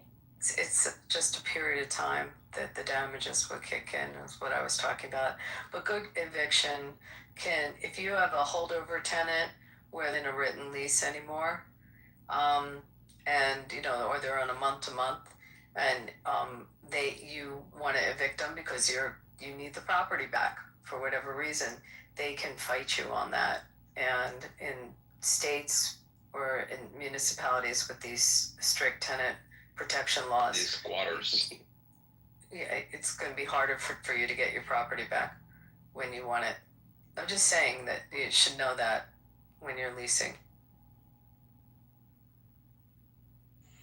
What's everybody's favorite thing There's about good, there's bad, but it's not just in one way where landlords are completely fucked, right? I mean, there are some instances to where landlords are put into bad positions, right? It certainly are, but that's not that's not the norm, right? At the end of the day, there are protections for both parties, period. And if people know how to navigate and actually play the game, whoever knows how to play the game the best, comes out on top. In worst case scenario for an owner, you're gonna write those losses off. You certainly are. Yeah, I'll agree with you there. Playing the game is important. To anybody that hasn't spoken yet, new people on the stage, or to anybody in the room, Keith, you especially, or any of the new people here, we can just go around the room one at a time if you want. What's y'all's favorite thing about Trump? I got plenty. Keith, you want to start us off? JJ's not here. I was going to ask him. Timothy, you still here? What's your favorite thing about Trump? My favorite thing is definitely that he's showed me how dumb, people actually are in this country, right? They don't have Thanks for the clearing ability. that up. Yeah, I mean, don't have the ability to be, objective, right? There are people that I know personally that are African American that love, Trump. One of my clients, and he's one of my good friends too. But I fucking other day he was signing nightmare. No, it's not about what color you are, truly. But he's super successful. Other day I had him signing some documents we need to turn into the IRS, right? And he showed me this pen. It was like a Trump pen. And I was like, dude, get that shit the fuck out of my face, right? He had a Trump pen? He had a Trump pen. Dude. He's a black guy? Again, it's not about being. It's not about being whether you're black or not doesn't mean that you don't like Trump. It's about Trump's politics, right? That doesn't really have anything to do with. It's not all about like what color you are, right? He likes Trump because he says that Biden pushed the trans agenda, and he's made more money under Trump than he ever has, right? So he has his reasons, but he ignores all the fucking dumb shit that Trump does, right? The going on social media and then threatening complete and total destruction of an entire Yeah, but he didn't do that, so whatever. What else? No, Trump literally went on Truth Social, and it was like, he does all the time. It says the craziest, most deranged shit. It was weird. It's not. Liar for that. It's like, another thing he lied about. He said he's going to destroy a law, and he didn't. Liar. It's not professional. It's not presidential. So what was your favorite thing about him? I forgot. Yeah, that he exposes the dumbasses in this country. Oh, okay. That's a good one, I guess. We can get back to that. Yeah, I love that about him. And his wife is hot. She is a smoke show. The pants. And his daughter that he said that he would fuck is hot too. He definitely didn't say that. No, he literally did. Yeah, for me, I think what I do like about Trump is, I really hate the LGBT. They was at a different letter every other day, and I do like his, not being as, the way the Biden administration or the even Obama administration, even Kamala Harris, like the way they were just pushing it, even in Africa, right? The way they were pushing it in Africa. I remember when Kamala Harris, she went to Africa. Even Obama tried to do it. Biden at one point, and just leave it. Just stop. You've already poisoned America with it. You don't need to poison the world with it. So I think the globalization of kind of pushing homosexuality rights or whatever, I think that's very nasty. Another thing too is, I think this is a problem where people don't understand that even Democrats, like people act like Democrats, no, there needs to be strong borders. I mean, anywhere you go, if you're an immigrant from another country, from wherever, I'm pretty sure you want strong borders in your country as well. Yeah, are you gonna let anybody in your country? And actually, some people. The ironic part about it is that so many people who want free immigration and just open borders, whatever, we're all global citizens mentality. Those same people, right? Let's say they're from a different country now. They've been natural, they got their citizenship, and they became, naturalized citizens, whatever. Well, the problem is that the ironic part about it is the country they come from, they don't have those same views. Meaning, their country right? They probably have stronger immigration views. Meaning, like, for example, I'll give you an example. Let's say, I'm just kidding, a random country. Let's say Turkey, okay? Say you're from Turkey, right? Let's say, oh, I want open borders, whatever, right? A lot of Turks, they don't like, Syrians, and because it's political reason. I'm not gonna get to geopolitics, right? And they look at them as backwards, in certain areas, right? So, if you were to say, I just gave Turkey as a random example. If you say no, I want to be able to come to America, right? Why can't they let me in? Why don't I just get a free visa? Why don't I just come in? It should be such a smooth process. Well, I mean, but you have such a strong affinity to Turkish nationalism to the point where you're not going to let the poor Syrian come in. So it's a hypocrisy, when you look back at some of these people's immigration background, not to mention another thing I was going to mention to their immigration, you start to notice, you go back to their ethnic background, ethnic origin, you find out they have even more radical, stronger views, more nationalist views than the average American, even the most strongest Republican I can find. So what I was going to say is, another thing too is, let's not forget, when we look at borders, right? This is kind of funny. Like, why do we expect somebody to have such an affinity? Shouldn't they prioritize their own citizens, just like how the country you come from, you do want to prioritize your citizens? So I think in that sense, and I think at the end of the day, when it comes to immigration, it definitely needs to be vetted. If that's the case, then why do we have countries? Why do we have countries? We have countries and we have nations. We have civilizations because, in ancient times, before there was hunters and gatherers, when agriculture was invented, then after that, people need to protect that farm. So you just don't like brown people. Say it again. Sorry. You just don't like brown people. Me? I didn't say that. Yeah, you just don't like brown immigrants. No, I didn't say that. I just talked about national security. Keith, isn't that what's heard? No, no. Well, so you agree with strong borders, Keith? I mean, strong borders are cool, but at the end of the day, like, where I live in California, like, I could swear that China is our mortal enemy, and fucking Chinese are fucking come here all day long because they have money, and so like it is like, what is it based off of? Immigration is about keeping poor people out. Like Chinese are illegally immigrating? No. It's called the golden ticket, right? You make a certain quote unquote investment and you get in.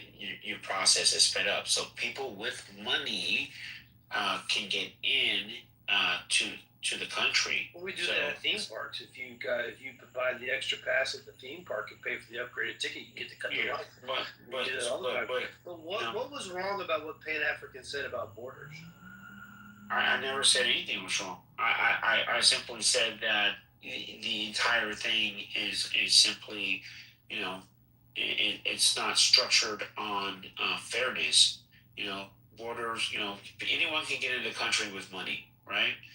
Look, the property values and where I live in Orange County, California, have gone up dramatically because of immigration, right? And I love Chinese people. I love the culture. I love the food. Even though most of them are not most of them, but they're kind of rude. But a lot of houses sit empty in neighborhoods that are owned by Chinese, right? Their kids probably went to UCI, which has the most admissions from out of any university, at least in California. I would think the country, most admissions from kids from China. That's why we call it University of Chinese Immigrants, right? It's supposed to be University of California, Irvine, but trust me, bro, I'm here all the time. I live here, bro. Like, it is fucking, bro. Like, there's literally streets where I live at in Great Park neighborhood that have houses. No one lives in them. Like, it's crazy, bro. And so to me, that's kind of a problem. But hey, if you got the money, you can skip in front of the line. Okay. Rob, what's your favorite thing about Trump?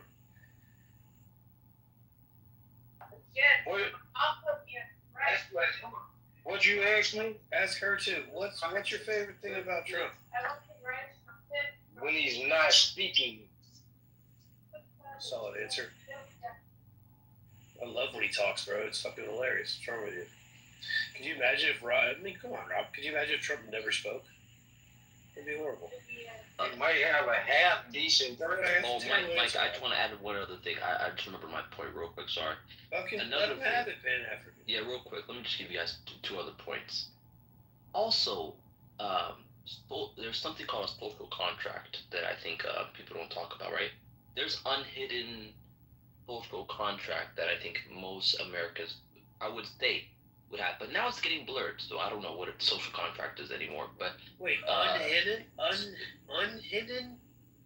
So I said unhidden. I'm sorry, hidden contract. Sorry, I'm reading some. I'm doing two things. Excuse me. I'm sorry. Hidden contract.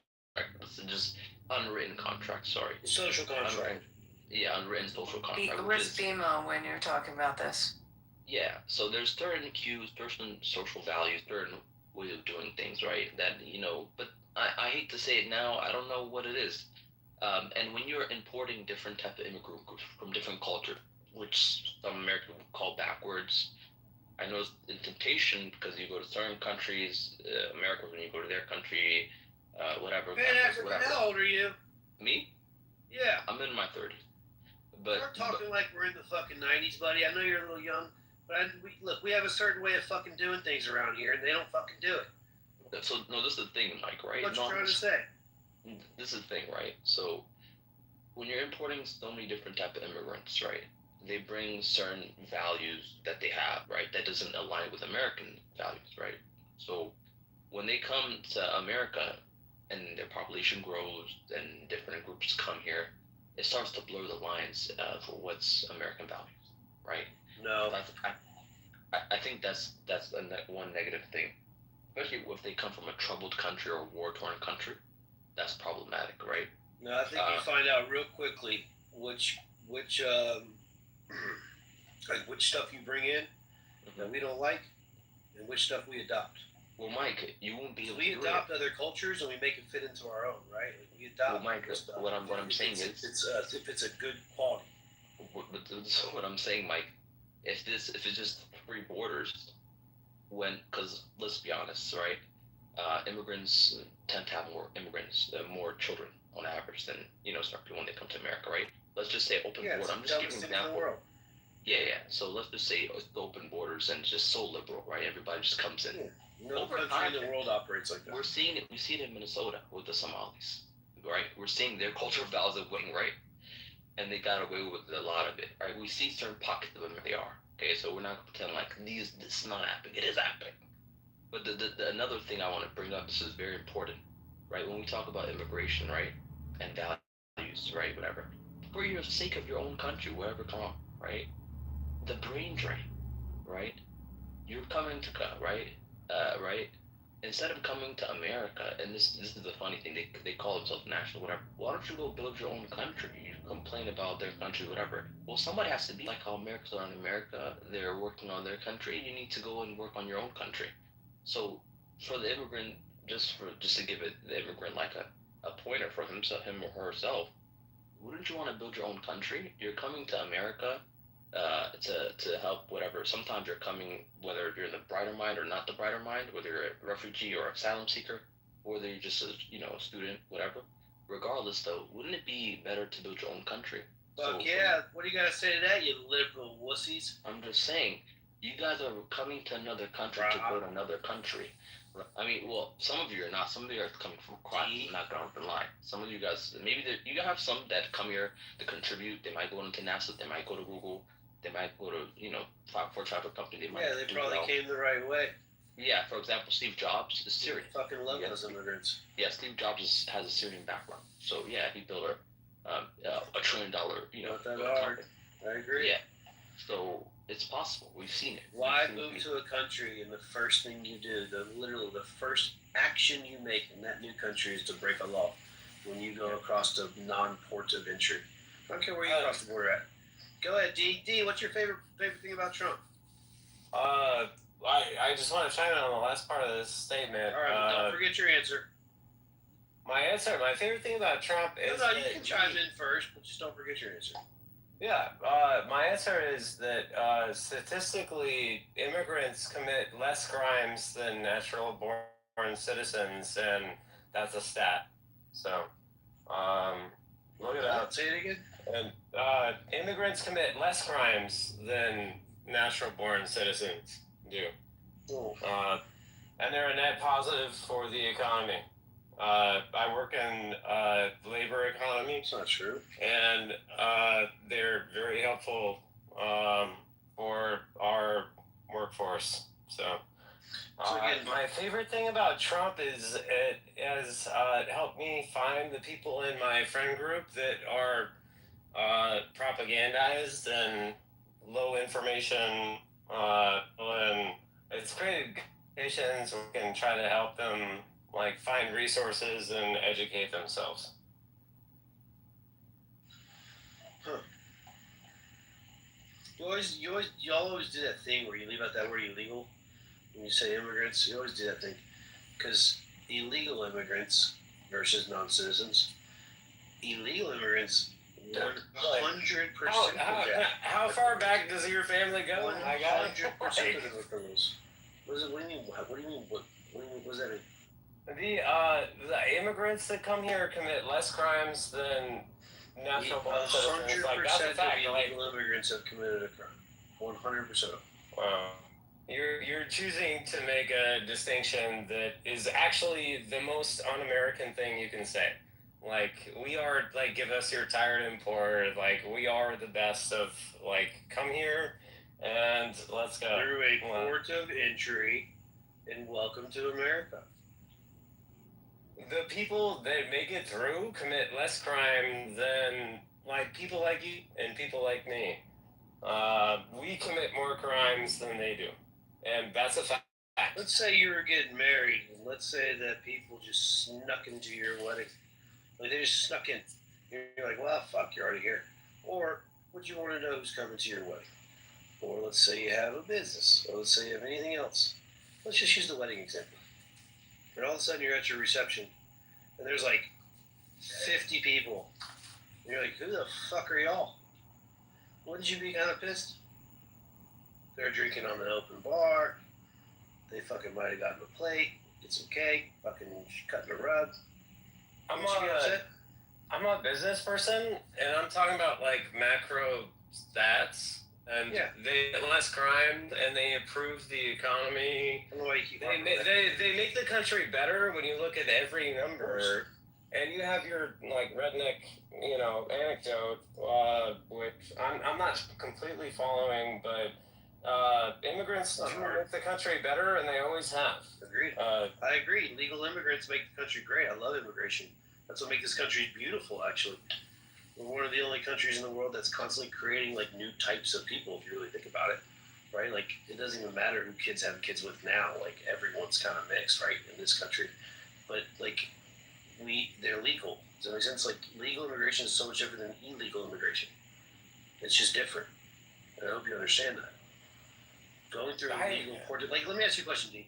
I don't care what country it is, but if you were going to go move to a country, let's just say you're going to go move and live into another country. Just pick one. You don't have to say it. Just pick one in your head. Would you just go there?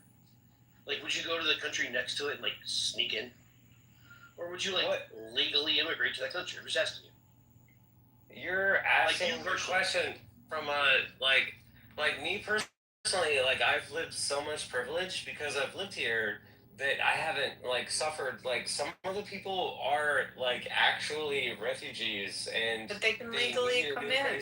They can legally, if they're a refugee, they can go to a port of entry and they can apply just like everyone else. Which ones are refugees? And I'm saying that's great, and we should do that. We are the bastion. I think that you miss the plot and the theme of the country is like, we welcome you're tired and weary, like, He come didn't. here and we got you. He specifically said that. We welcome the He illegals. specifically said that. You That welcome that's the he illegals. welcomes it. We welcome it. And they make us better. And we have like, but we take advantage of them. we have So immigration laws. We take advantage of them. We have immigration laws. Right, we do take advantage of them, D. That's the problem. We shouldn't be allowed to take advantage of them because they shouldn't be illegal in the first place. And we have laws that will penalize the company. The company has to pay a fine if they're hiring someone. I'm with that too. You're the corporate shell. After the company. You're like, there's no teeth behind the fines for employers. So like, there's Would you like me? We'll agree there. They should go. Yeah, there are teeth behind the fines. They and do people get fined. but like it should be. Yeah, it should be they proper. absolutely do. What's the largest fine ever handed down? Like, it's not significant. Like, I work in the employment. 25,000 per. Let me pull up the statute. It's not enforced. Like, it's not enforced. It surely is enforced. For the right people. It's enforced in my industry. Not even a question. It's enforced. And you can lose your license. By and large, it's not enforced. I mean, look, you have to understand,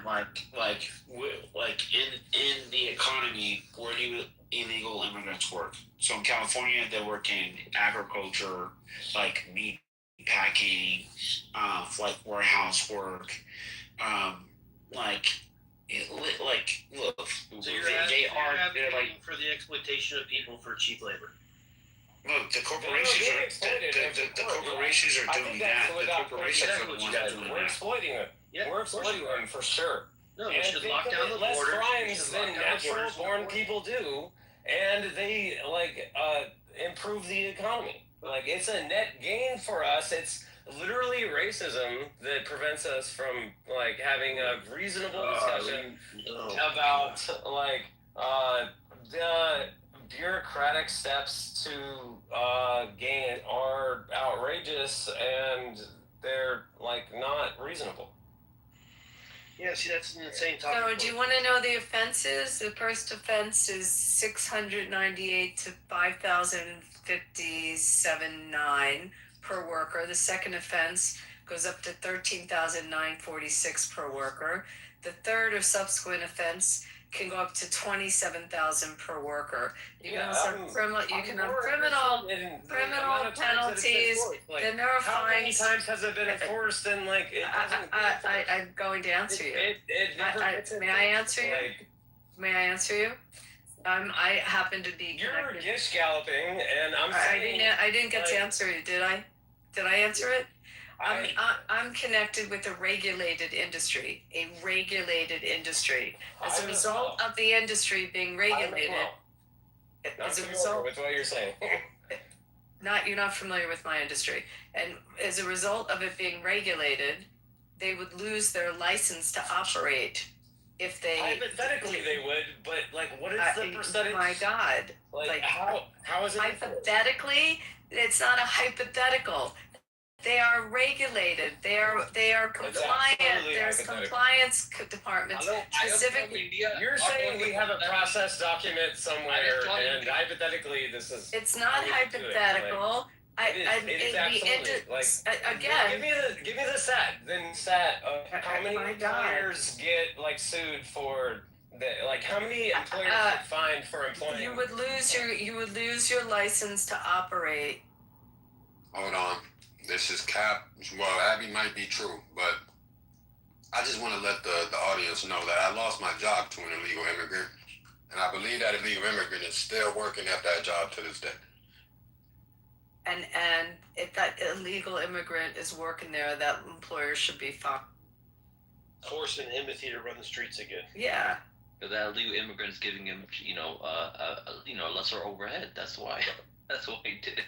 I mean, $12 billion a year in Social Security that these quote unquote illegals get taxed because they get paychecks. They certainly do, and they pay into SSI, and they'll never receive it. So the government. I mean, I'm looking at the stats right now. $12 billion a year. Yeah, they pay car insurance when they get cars. You You think that they comply with I mean, there's so much to unpack. I am telling you from the employer end that if you're in a regulated industry that has compliance obligations and you are hiring illegals, you will lose your ends and you will not be able to operate. Well, you're just wrong. Like, doesn't happen in practice. That's not true at all. It doesn't happen in practice. Like that might be the letter I of the just law, said but in that's my not how industry it happens. No, you didn't say My your industry. You industry, said if you're in which a is a regular, very you big said if you're industry. in a regulated industry. You didn't say my industry. You said if you're in a regulated industry. I said in a regulated industry, which is the industry that I am involved with. But there You cannot have illegals, and each property has about 4 to 6,000 employees. I have to realize Abby is talking legally. In essence, hold on. And what she's basically saying is no different from a 19-year-old walking into the liquor store and they buy some liquor and they was able to get that liquor. Technically, it's fines, XYZ if they get caught, but like you guys are saying, we all know that they're going to sell that liquor and ain't nothing happening to them. So, that's what it is. Modi, stop using drugs. Yeah, and look, start I agree with deporting that. all Islamists. I agree with that from the get-go. I said they should go after the companies harder. I'll agree with you guys there. They should make it. That's how you go get them, right? Similar to what we're doing with Iran, by the way. Well, the problem is, Michael, Go after that the when you have fucking like head honchos. culinary unions and you have unions that some of these get affiliated. But Abby, what they're not getting, and this is what I want Keith to unpack, and Dee, you can jump in here too, because these are talking points you guys are using. Like Keith, you're like, they get paychecks. So you just say that thing, right? You're like, oh, they get paychecks. My point is, like, they make the country better because they improve the economy and they commit less crimes than we do. So what the fuck is your problem? I don't even understand. Like, there's so much to prove you wrong on just the whole crime thing. Like, statistically, like, those are stone cold things. Like, look it up. 100% of illegal immigrants have committed a crime. 100% of them. Okay, that's a distinction. You're like, see, that's you're saying, they're people in America. Like, I don't give a shit. I don't give a fuck about, like. Okay, I'm gonna finish with this because it's very frustrating. I didn't want to dox. I did not want to dox, but I'm gonna dox here. Okay, I'm involved with the casino industry. You cannot work at a casino without proper documentation. And you will not, the property itself could lose its license. You have to, it's very, very strict laws that regulate both under state and federal law. And it's illegal for any employer to hire an undocumented worker and to secure employment at a property, at a resort. The applicants pass extensive vetting processes to prove their legal authorization to work. Casino industry. Okay. I work for a highly regulated industry. So I just gave I didn't finish. Healthcare industry. I didn't finish.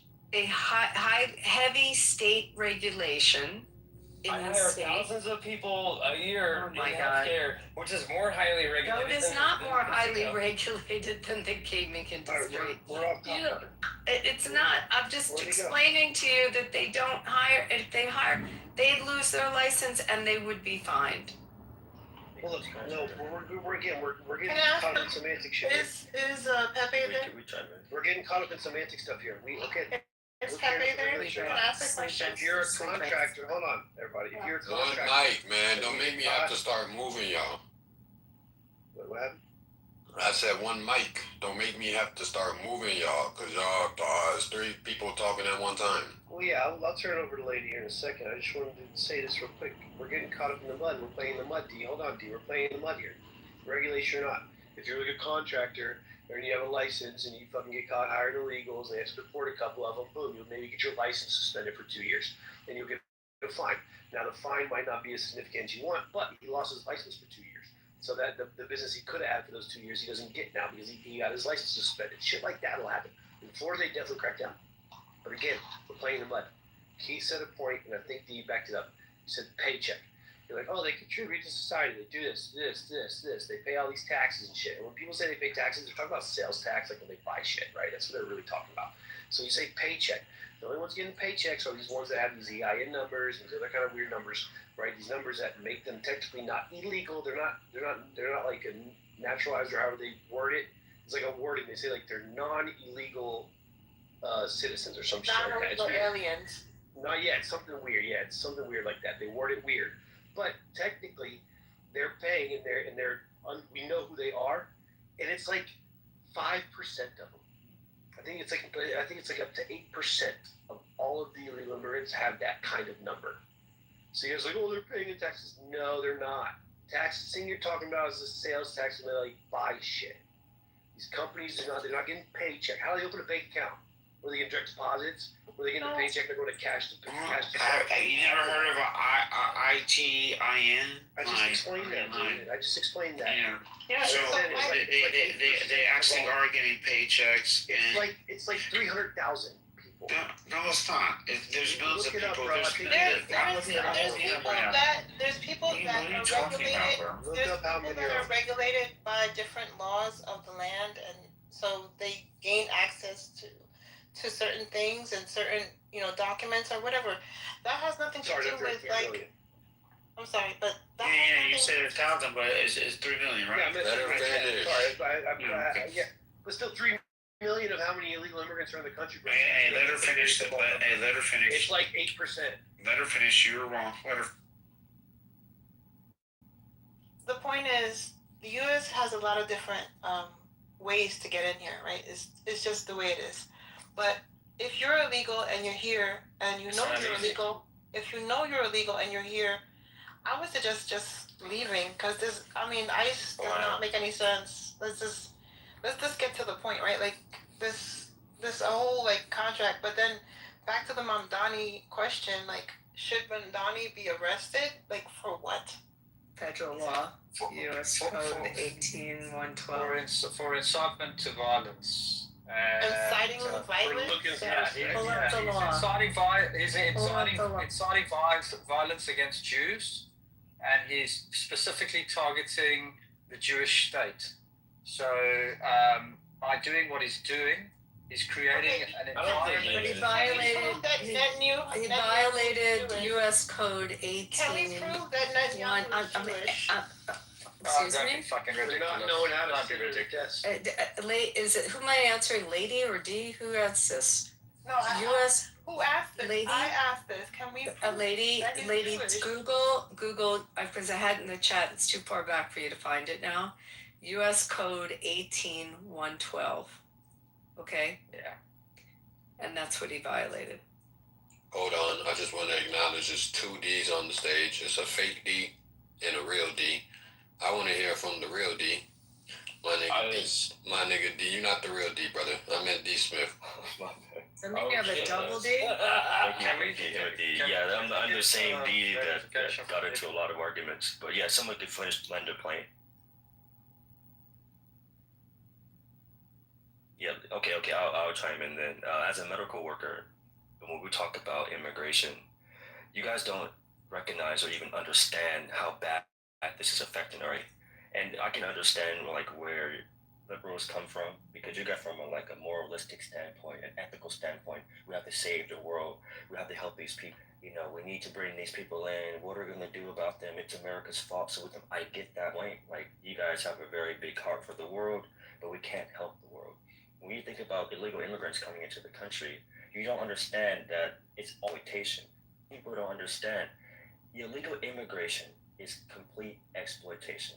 They don't pay the system, nor does the company pay them a livable wage. It's a cheap labor trap. While you look in California, you have South American people working in farms, making pennies on the dime, $4, doing slave labor, and they threaten them, telling them that they're going to tell ICE if they were to speak out about it. You guys don't talk about the rape and abuse of illegal immigrant little girls, and they're always threatening on their head that ICE is going to come and get them, and they're going to be deported back to their country, where it's even more worse. But you guys are more focused on trying to help people, but don't understand that by bringing in illegal immigrants and let it in, you can bring in more problems than we're actually solving them. So I'll land my plane very soon. the biggest issue I see with illegal immigration in the United States is that there's no census of who's coming in and who's coming out. This is And exactly look what at the medical system, Palestinians right? did So to let Israel. me land. I'll let my plane. You don't understand, right? Until you get hit by a car, until you get injured by an illegal immigrant, and you can't get your due insurance back, right? Until you get killed by an illegal immigrant, and suddenly they can't find the person, there's no DNA matching. Until you work in the medical facility, and the hospitals are overrun, and you have all these people who, but you have an American citizen who's injured, but you have the illegal immigrant who's in, and now that's one less American citizen who gets the help from the medical facility. So let's talk about these other issues instead of just looking at it from a moralistic justice standpoint. Thank you guys. Whatever you do, don't turn those illegal immigrants into refugees. Whatever you do. What a great fucking idea to go to that guy. I don't know who the fuck is trying to talk right directly after that shit. D, way to fucking nail it, dude. How can anyone argue with that? I can. Yeah, well, give it a fucking shot here. I'm ready to run through a wall for this man. Did you want to go? Yeah, I just wanted to say, whatever you do, don't turn those illegal immigrants into refugees, because a perfect case in study is what happened in Israel with the Palestinians. You turn them to refugees, and then they turn against you and stab you in the back. So just be careful with that, eh? Treat it with respect. Send them back to where they came from. That's what I say. And the boy. Thanks. Yeah, that's the same guy that said, and by the way, whatever the lady said, Mondami violated, that's a farce. Looked it up, doesn't exist. But the gentleman that just spoke said that Mondami criticized. 112 Yeah. does exist, but it doesn't relate to what she said. It totally relates to what I we mean, said. And we read it in the room. We played a video, an audio of a lawyer explaining it. It has to be it's 18 USC 112. By the way, it's not 1812. I didn't say 1812. I said U.S. Code 18, Section 112, dealing with protects foreign officials. Yes, and you can't threaten. You can, and he's already violated the threatening component of it. That's not what it says. Yes, I'm not looking at it. But either read way, the law. Read the statute. Read it out loud. Read it out loud. Matt read it out loud earlier. I'm literally reading it. Okay, I will read it. But one thing I want to say before I do that is that the fact that gentleman was like, he threatened Israel. What? He should be arrested because he so-called had exercised his First Amendment right, and he didn't threaten Israel. He simply spoke the truth about Bibi, but he should be arrested for so-called saying something. Dude, grow a pair of balls. No, right? you should be arrested for threatening a foreign. This is America. He should be arrested under that statute. Fucking mayor. Read the statute. Read the law. He threatened violence, and he threatened an arrest against a foreign national. The law says he didn't threaten it. He simply said that he should. He said no. He said, "I'm going to." Let him land. Go ahead, Keith. Thank you, brother. The mayor can't arrest BB himself. He said he should be arrested because he committed war crimes. What he did is he was exploring authority. He didn't act on it. Acting on it is what the statute actually says is an offense. Mondani can say whatever he wants. If he had actually attempted to do so, okay, now we can talk about bringing charges. The law says, read the law. It says threaten, okay, or harass foreign officials. Okay, here's the law, people. Yeah. The statute extends concurrent federal jurisdiction alongside state laws to protect U.S. foreign nationals. Okay, I want to read it out loud. Okay, It's actually more than arrest. More than arrest. 18 USC Section 112, protection of foreign officials, official guests, and internationally protected persons. A. And whoever assaults, strikes, wounds, imprisons, or offers violence to a foreign official guest, or internationally protected person, or makes any other violent attack upon the person or liberty of such person, or if likely to endanger this person's liberty, makes a violent attack, That would be using a police force.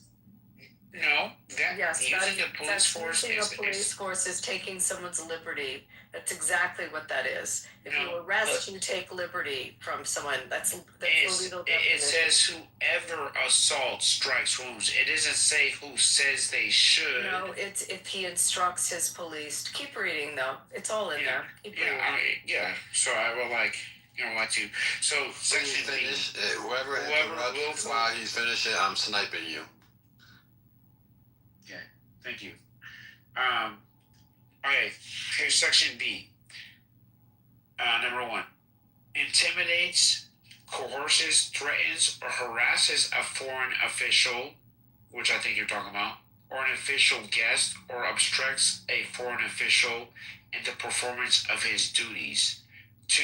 Attempts to intimidate, coerce, threaten, or harass a foreign official or an official guest, or obstruct a foreign official in the performance of his duties. Like, Madami, he didn't intimidate. It was the word whatsoever. attempt. You used the word attempt. So he attempted to do that, didn't he? No, you can put the statue inside a Bro, he didn't attempt to do it. He simply... He did. He actually made it vocal. He actually went on air and he said, I'm going to use all my jurisdiction to bring the case to Netanyahu and have him arrested. And there is a real threat. There is a real cause for Madami saying that, right? He didn't intimidate or threaten him without cause. No, the country doesn't sign up to the ICC statute. Your country doesn't sign up to the ICC statute. So what jurisdiction does he have? No, you don't. No, we don't. No, you don't. Bro, no, you don't. No, first of all, we don't. Look, first of all, Madami was exercising. He was exercising his constitutional right to speak freely, and he simply said what he wanted and planned to do. That was well within the law. He didn't threaten them outside of the law. He cited the fact that Bibi he absolutely is a war criminal. It hasn't been determined. Even people in Israel do not like Bibi. We all know that he has used the Palestinian plight to gain favor and keeping Israel under a constant threat of terroristic attacks. Oh my God! I mean, this is true. No, it is false. It is false. So was he not brought under charges? He has no jurisdiction. We are not brought party under to charges the in Israel. Was Bibi not brought under corruption charges in Israel or not? One mic on Peter. Okay, sorry, I waited long enough for this, but I see this unbearable for me because. If anybody interrupts Peter, I'm sniping you. Respected Prime Minister in comparison to other peers of his, like Mullah or some other Middle Easterns. If he needs to be arrested, they need to be massacred, Mullah. You know what I mean? This is a bullshit. This is a political bullshit. I love him. I love him. What did he say? Can you say massacre again? He says bullshit. To eliminate Mullah, I couldn't. He basically says that he loves He is doing Netanyahu. that instead of me. I was weak enough not to be able to overcome my own challenges. He is doing it for me. He basically says that he loves that. And that is none of your business. Shut up. You are an asshole Mullah, Ali. Okay, Peter, will you say massacred one more time?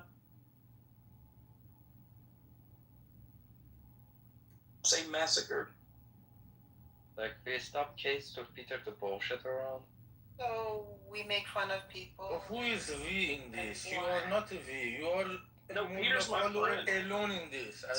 You are going to be done soon. I promise you. It's alone. You are alone, fully alone. after Did you hear about what happened after United States teamed up with Israel? And did you hear what happened afterwards? After you finish reading 18, then after you read that statute, you can then read after 8. What's wrong with y'all, bruh? What the fuck is wrong with y'all? I'm trying to interject here, and I've been quiet all night. Yeah, go ahead, Joe. They got you fucked up, bruh. Before that, Joe, did Peter say massacre? Okay. No, I mean if you want to, for example, arrest Benjamin Netanyahu, then you need to kill all the mullahs with that logic. You know, if you want to be this strict about the law, then you need to be that strict with everybody else too. The people who put their own people in front of automatic guns need to be done in the worst way for the story of the history. Agreed. Just say massacre, though. They don't belong on this planet to breathe in. They are, speaking about arresting of Benjamin Netanyahu, they don't belong on this planet. These people don't belong on this planet, in my point of view. Yeah, okay. Thank you, Peter. Yeah, sorry about that. Man, y'all gotta hold on. Look, everyone's been talking all night long but me. Love you, Joe. Look, this is a clear violation of the Logan Act by Mamdouh. If there has ever been a clear violation of it. And he's been referenced already for investigation by the DOJ. Well, the Logan Act we can push back against as well, but I do want people in the room to understand why this statute that the wonderful lady put up as why he should be arrested, and I'll explain it. So Section 8 requires an act, right? It requires an act like an assault, a strike, a wound, imprisonment, offer violence, right? So none of that occurred. Subsection A covers attempts, but criminal attempt requires a substantial step towards commission, right? So, once again, I'll be intimidated. That's in the law. Read it. I read the subsection B is more interesting. Okay, so this is about the threatens and intimidates are there. Okay. Could publicly announcing an intent to arrest count? No, for two reasons. First, hold on. Hey, first, threatens in this statute, it's read against his neighbors. Okay, so what that means is assault, violence, and coercion. As a threat of harm, right? Not an announcement, right? Second, subsection D especially carves out the First Amendment activity. So political speech about a foreign leader is the core protected speech. It is even when it's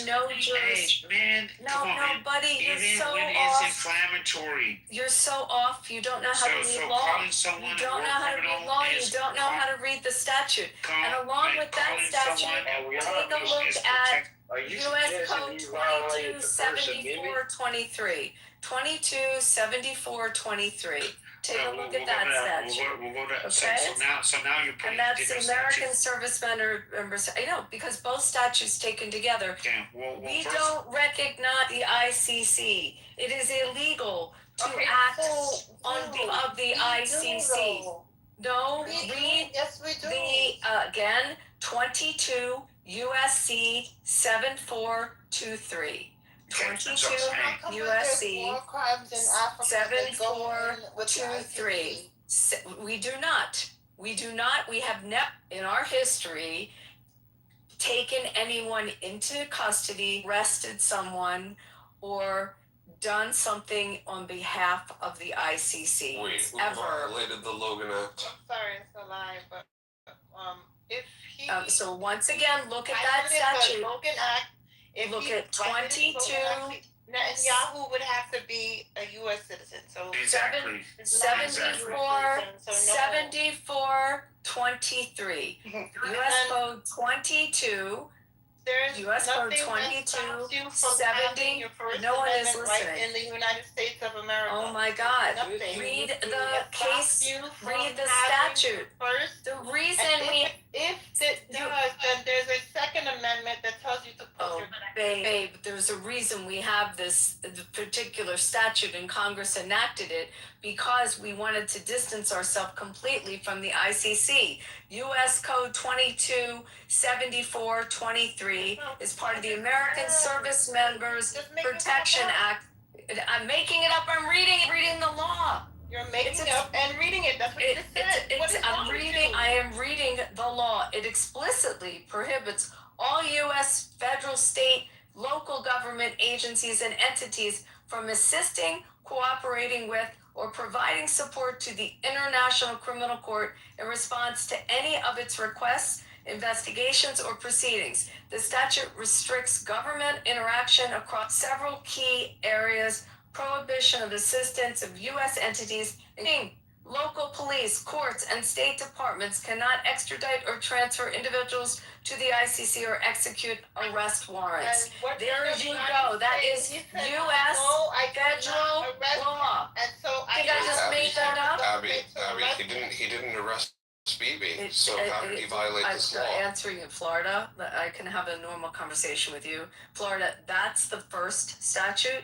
And then the second statute, after that makes it clear that we can't have anything to do with the ICC. The second statute gives the diplomatic immunity, and it says that even if you attempt or you harass or you intimidate or you show an intent to intimidate, you are in violation of 18.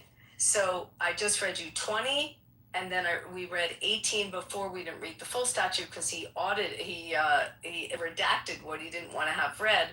We have a audio that's a 1 minute audio that Matt played earlier. I could try to put it back in that. Yeah, for all the new people that are regular people and just waking up. Perhaps, and you can hear the audio of a lawyer breaking it down. So you follow me. You follow me, Florida. Those are the two federal statutes. They came into place. Congress enacted them because we made a choice to distance ourselves. I hope that I can find me a white. And then Florida. Me a white that's as loyal and then Florida. as Americans are to Israel. Then Florida, there is Todd Blanche. Ain't no wait a second. I want to hear from either Florida or Rob. I'm just y'all could think who go first, but then I'm just engaging in a conversation with Abby real quick. All right, if you don't engage with Abby, Rob won't get his shit off. All I said is this: I hope that I can find me a wife that's as loyal to me as some Americans seem to be to Israel. Some Americans have no ability to criticize that nation and government even when it's warranted. That's an incredible initiative. When you wish upon a star, just make sure you want who you want. Joe, did you look at those other two statutes? I don't think everybody want to hear Abby talking rumble. I'm trying to figure out exactly what we're getting at here. Donnie should be arrested for violating Section 22 U.S. Code 7423. Is that what Abby's saying?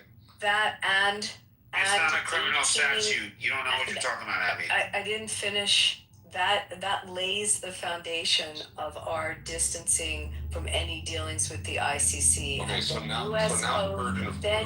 Code 18112 lays out the which again, I proved that he didn't violate. And then the third thing, Florida, is that Todd Blanche signed a opinion as our Attorney General with respect to this as well. It's an opinion. It does not matter. Okay, but You have no idea the force and effect of it. I mean, come on now. Oh my God! I think Abby, you're just engaging with Abby. At this point, I'm convinced that you're engaging with other people because you don't want to engage with me. I'm trying to tell you. I know you're trying to tell me, but I have more follow-up questions that you're not interested I am in engaging. interested. Nah, one, y'all interrupting each other too much. I am Florida. Two, I don't like how y'all just dismissed Rob's statement. That ain't sit right with me. Who cares? That ain't. Well, I care. So I'm giving the next 3 minutes to Rob.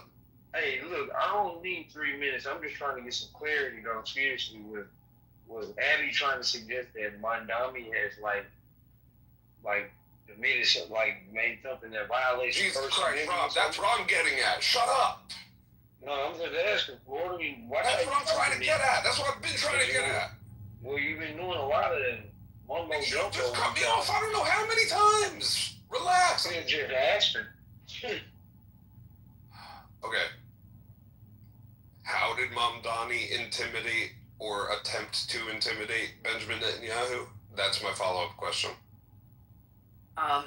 By threatening that he was going to arrest if he entered into the city, by his public statements that he intends to comply with the ICC's arrest warrant and that he will follow through and he will arrest him if he enters into the city. He specifically did. When did he make those claims? Publicly on television for the last week. Not a crime. With respect to U.S. Code 18112, it specifically says that even the threat of intimidation is a violation. Right, but my understanding is that earlier this week. This will help you, Florida. Hold on. My understanding is, Abby, real quick, we just need to break this down one at a time because my understanding is that earlier this week he acknowledged the fact that his team investigated the legal avenues and found that they do not have any authority or jurisdiction to arrest Benjamin Netanyahu. Is that correct? After he made all the threats that he made. That was after. He made the claims that he was going to arrest Netanyahu while he was still on the campaign trail. Is that correct? He made the claims recently, and it was only until 3 days ago when he had a second press conference or fifth press conference, and he then made the claim that he was advised that he can't do it now.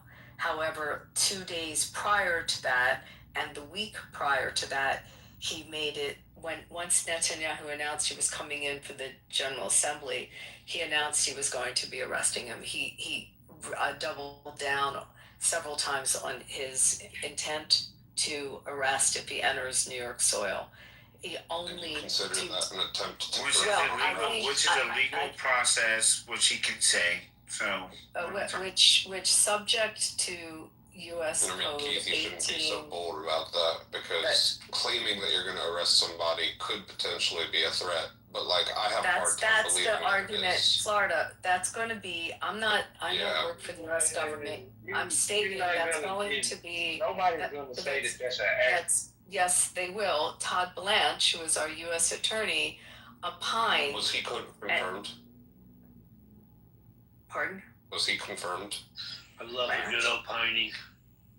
He's our acting U.S. attorney opined. And so just so you guys know, when he didn't just say he's going to arrest him, he said he's going to act upon the warrant of the ICC. Which the other law that statute that she brought up, which the ICC part of American law. Hey, look, it's not a criminal offense. Whatsoever. It's not. So you the one thing that I heard you guys talking about earlier was the Logan Act, and I'm curious how the Logan Act would apply here if the Logan Act is it would not at all.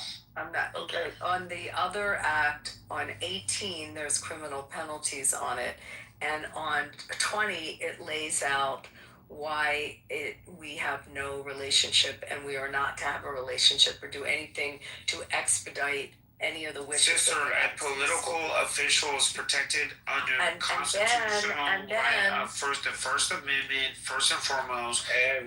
But a political official can state these we have a things. very There's specific gonna be a law bunch that of says people you who don't can't. even identify with the same political ideology that agree that you're wrong. I don't really care if you agree if I'm wrong or not. You can argue this with the Justice Department, not with me, okay?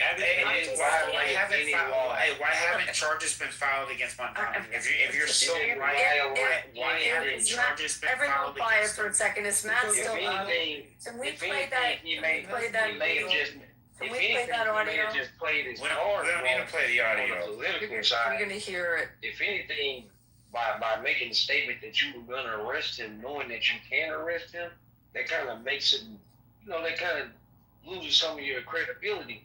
But it's not a threat, and it's definitely not anything illegal. I don't know what your loyalties, where your nation's loyalties lie. You know where it is, right? You know where That's right. That's my question. I actually wonder, like, Abby, like, are you being paid to have these opinions right now? Excuse me? Are you being paid? Like, are you incentivized to have your opinions right now? And, by whom? I'm just asking, like, are you incentivized to, like, are you being paid to? Absolutely not. I'm looking at the law. I'm just asking. If you won't talk over me, you'll hear that 3 hours ago. Hey guys, the International Criminal Court literally has an arrest warrant out for this guy. And we don't literally follow. It doesn't matter. Yes, it does matter. We have a law that says you cannot act on it. And guess what? We also have U.S. laws that protect the speech of political officials. Does it matter? Hey guys, look how that works. It doesn't matter if we have a constitutional right. This has nothing to do with your constitutional right to speak. It has to do with intimidating a foreign official. He didn't intimidate. He simply called out, hey, there's an arrest warrant. Hey, I'm going to act on that arrest warrant. Well, look, you could argue this with the U.S. Attorney's Office and the Justice Department. And the Justice Department not doing shit about it. Well, really? Todd Blanche wrote, do you understand what an Attorney General's opinion is? Do you understand that, of course, the effect under law we treat our Attorney General opinions? Like, have you dealt with them? Do that works? Yeah, I do. Hey, guess what? Everyone in the room. Guess what? Everyone in the room. Nothing will happen to Montana. Nothing at all. Joe's going to speak. Joe's going to speak. Look, I'm gonna Quiet, let Joe speak. Look, I'm introduce the letter that was sent on July 16th to Todd Blanche. Okay. It says, Dear Acting Attorney General Todd Blanche, we write with concern about the recent actions of Mayor Zohan Mamdani's administration. Last week, media outlets began to report Commissioner Anna Maria Aquila, the head of the New York City's Mayor's Office for International Affairs, had a July 7th meeting with the Islamic Republic of Iran's ambassador to the United States. As you know, negotiations with Iran are in critical stage. Given its timing, we believe this proposed meeting may have presented significant national security risks. In light of this, we respectfully ask the Department of Justice to investigate potential violations of the Logan Act 953 on part of the mayor's office. The Logan Act prohibits any unauthorized American citizen from negotiating with foreign governments on behalf of the United States. Mayor Mamdani and Commissioner Arquila's actions create a clear conflict of interest in the United States' strategic military actions in Iran and across the Middle East, warranting further examination by the department. We support President Trump's effort to shore up American economic and national security interests in the Middle East, and we understand the vulnerable nature of continued peace negotiations. For that reason, we believe that a formal investigation is necessary to determine whether Commissioner Arquila, acting on behalf of Mayor Mamdani, engaged in any unlawful activity or communication with the Islamic Republic of Iran. We look forward to working with you to continue preserving the safety and security of the U.S. So these were members of Congress that sent this letter. So this Mamdani's just been stepping in it for the last couple of weeks between his intimidation of Bibi Netanyahu and his attempts to negotiate with Iran. What side is this guy really on? It doesn't seem like he's on the side of America. Nor does Netanyahu. Netanyahu doesn't seem like he's on the side of America. Timothy, can we take a mod? Can you play the video? Can you play the audio for it's 1 minute? No, please don't play the audio. Send me the video. It's an audio. I just put it in the chat. It's what Matt played earlier today. Is this audio with Tom? Yeah. Florida. The audio is an expert opining on it, so you don't have to hear it from me. You can hear it. It's 1 minute. It's very short. Well, it's okay, Abby. We'd rather not hear you or the experts. The fact of the matter is, Blanche wrote a letter to the ICC. Blanche wrote a letter to the ICC. He didn't write it to Mamdani. That's a different letter. That's a different letter. Look, nothing's going to happen for this. At the end of the day, at least Mamdani has the balls to stand up to a foreign leader that we all know that this so-called nation has too much political control with respect to our country, man. We all know it. Okay? Mamdani's got the people behind. They voted him for a reason. And if you're on the opposite side, like, you gotta think about like what you're doing, and like you must be profiting from it. Is my what I'm thinking. I'm thinking that you're all a bunch of idiots. Well, why so? Why so? Go ahead. Could you play the video, Abby? I don't have the. I put the link in the chat. Not I can play it. Hold on 1 sec. Yuma? Abby, I think you're on the wrong side. It's like 50 seconds. While Bima gets the video, Peter wants to talk. I told most of the things that I wanted, but based on what I see, if you compare the severance of actions, Mamdani, Mayor of London, and these bullheads are following the narrative of their religious and their side. If you ask them, if you take them around the corner and ask what the fuck you are talking about, they cannot defend their dialogue. You know, they just want to defend their party out of their instinct. And that's unbearable for me, who is dealing with the survival matter. Mullah says there, if they find ground, they would continue genocide that they are doing right now.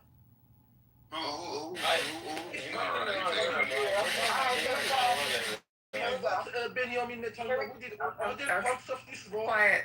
You would have not given shit to Mullah in comparison to that. Okay. Thank you for this. Here you go. Who made this guy? Here you go. Here we go. Look, if Mamdani tries this, he's the one who's going to be going to jail, not Benjamin Netanyahu. I looked up the law, okay? There are two laws involved here. The first one is 22 U.S. Code 7423, which says that no agency or entity of any state or local government may cooperate with the International Criminal Court in response to a request for cooperation by the International Criminal Court pursuant to the Rome Statute. That's the American Service Members Protection Act. It applies to allies. Second law, 18 U.S. Code 112, protection of foreign officials, official guests, and internationally protected persons, which Netanyahu would be all three of those. Whoever assaults, strikes, wounds, imprisons, or offers violence to a foreign official, official guest, internationally protected person shall be fined under this statute and imprisoned for not more than 3 years or both. Whoever does it with a deadly or dangerous weapon will be imprisoned or fined or imprisoned for up to 10 years. And not only that, there's another 6 months for threatening or intimidating a foreign official, which Mamdani has already done. So right now, under the law, Mamdani is facing 6 months in prison for intimidating Benjamin Netanyahu. If he tries to go ahead with it, and he sends the New York police armed with weapons, he could face up to 10 years in prison under this law, and I would tell President Trump, you should have the Attorney General announce that if he tries it, he will be prosecuted, he will be arrested and thrown in jail and prosecuted to the full extent of the law. Okay? So I have a question, Abby, because there was a word that I caught, and I feel that this could be contingent on the definition of this. I'm going to rewind it, what he says here. Okay. Local government may cooperate with the International Criminal Court in response to a request for cooperation. In response to a request for cooperation. It doesn't say if they voluntarily want to do it. If they choose to, without, it says by the request. Is that going to make a difference? No, because the prior two things come into play. The prior step makes it clear that we have no treaty, no relationship with the ICC, and that we can't do anything in furtherance of them. The casino lawyer's perspective, right? Which prior statute? So in 20, which is the serviceman's statute, the first one that he said. 22? 22. Mm-hmm. No, was it 20 or 22? Wait, what was statute number? It was 22, and it was also, this was the first one. So in the first one that he referenced. This was the first one. Right, the first one that he referenced. Let me pull up the law. 1 second. Yeah, let's just take a look at that. Go ahead, whoever was gonna. Hello, who's gonna talk? Hey, people, I just want to let you guys know.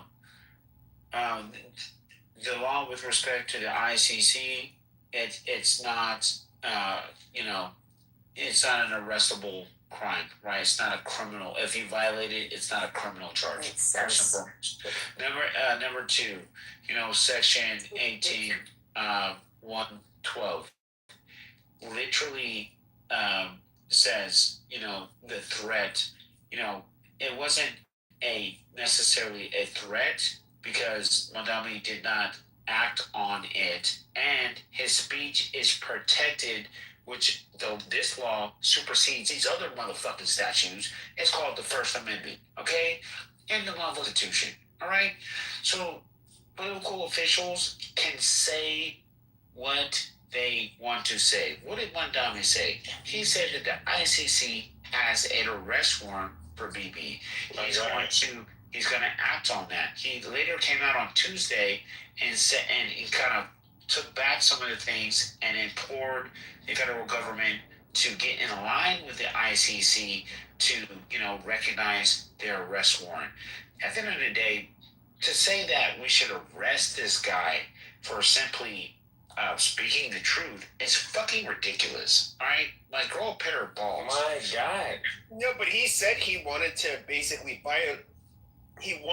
violate the law and do something that was illegal, like what Abby said, which would require having men with guns. I gave you a compliment earlier, man. Don't make me walk it back. No, hold on, no, but he did. Don't make me walk it back, bitch. Dude, excuse me?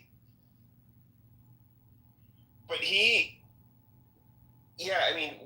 but what he was saying he wanted to do was something illegal. I mean, that's not protected speech. It was not. He made a threat. He made a threat. It's not protected speech. It's not protected speech. And then the third thing, which Joe, you didn't have the letter I was talking about.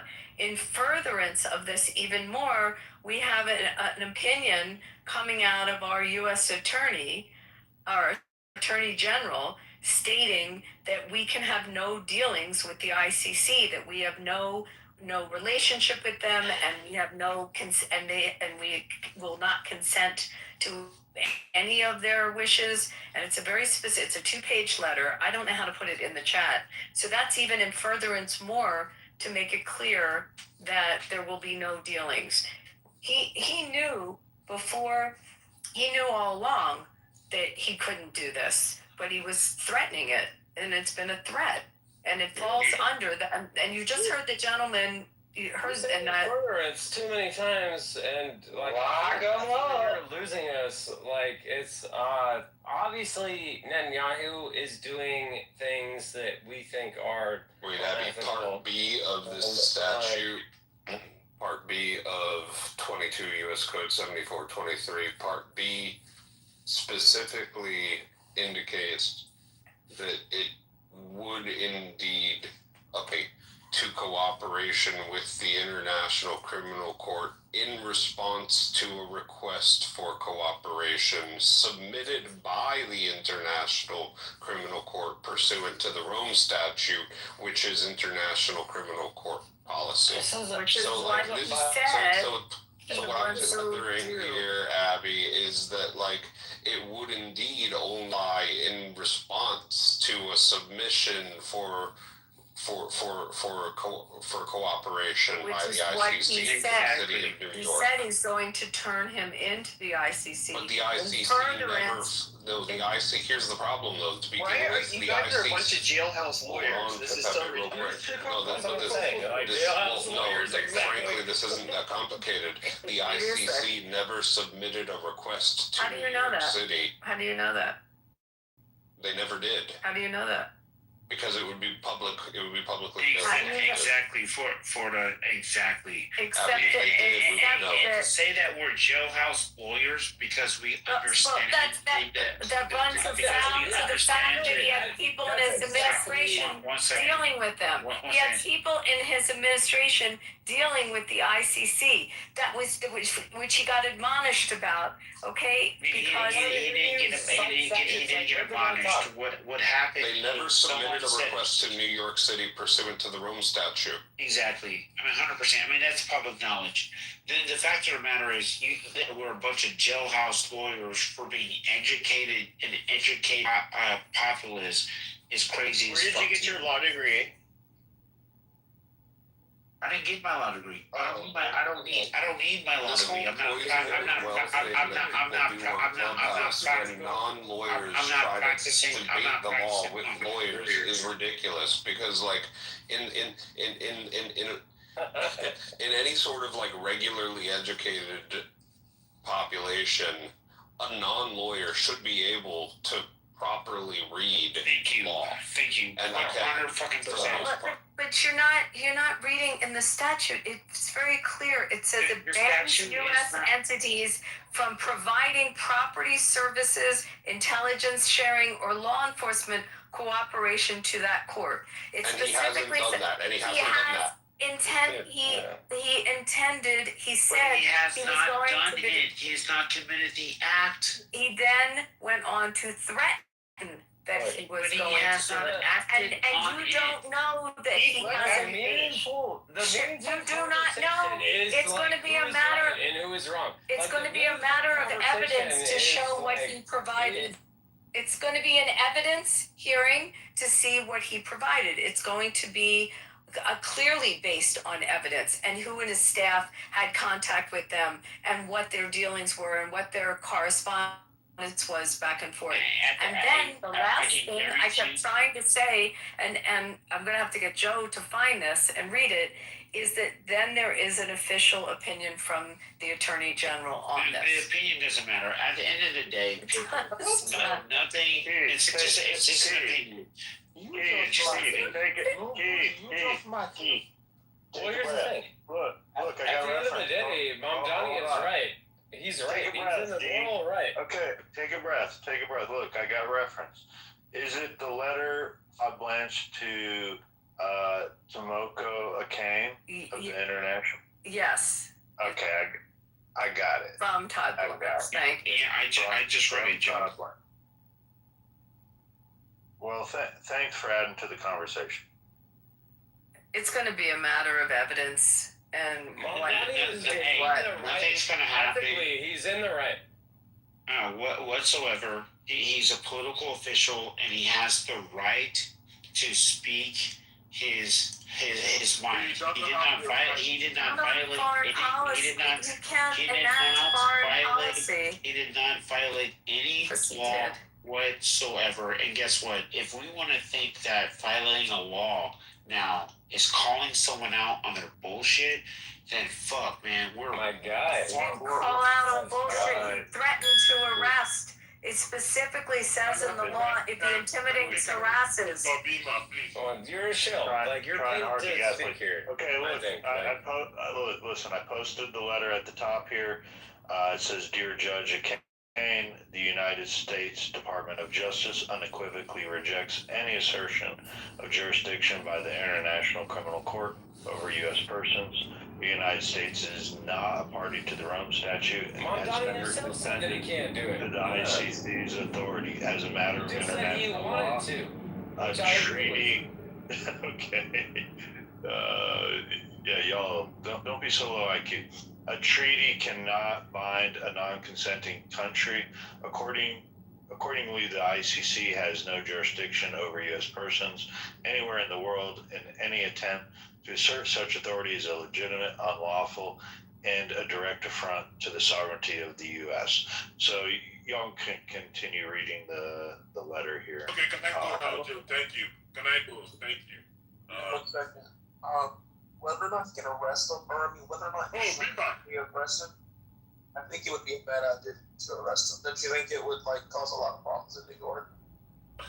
Beaver, how you doing? This is the first time I'm hearing your voice. Anyways, How's it under the sea?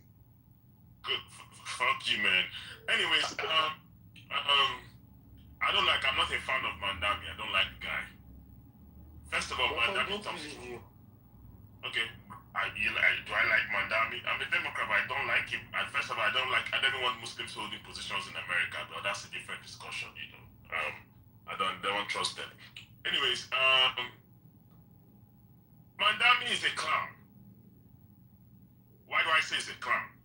Is that I remember when he first uttered that stupid nonsense, Mehdi Hassan, who is also an Islamist like him, openly asked him, "What power do you have? You can't arrest the Prime Minister of..." He said, "No, he's going to fulfill international law that America is not a signatory to." I mean, it's a job that I did before. Secondly, if there's any mayor that can make such careless statement like Mandami, it's the best of this team. Mandami cannot arrest anybody going for the United Nations, because if you go for the United Nations, you have what is called the diplomatic immunity, which is why Iranian officials can come for the UN, Venezuelan officials can come for the UN, because that is the other the United States had with the United Nations for them to start the UN building. So it's very stupid. The only mayor that can say such a stupid thing is the mayor of DC, for example. If Bibi is coming to visit Trump in DC, there's no diplomatic obligation.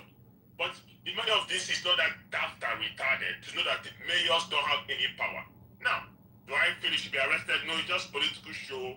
It's to gin up the Islamist leftist fools who think that Islam is something good for them, and they continue ginning it up. They should continue. It's just to make them happy, nothing more. Nothing. I mean, you can disagree with Bibi. I think that Bibi is crazy, but making outlandish statements, making foolish statements, getting up the polity, being so obsessed with Israel. And, man, this is a man who claims to be African. What is African about Mandam? Listen to me. What's African about Mandam? My mic is broken.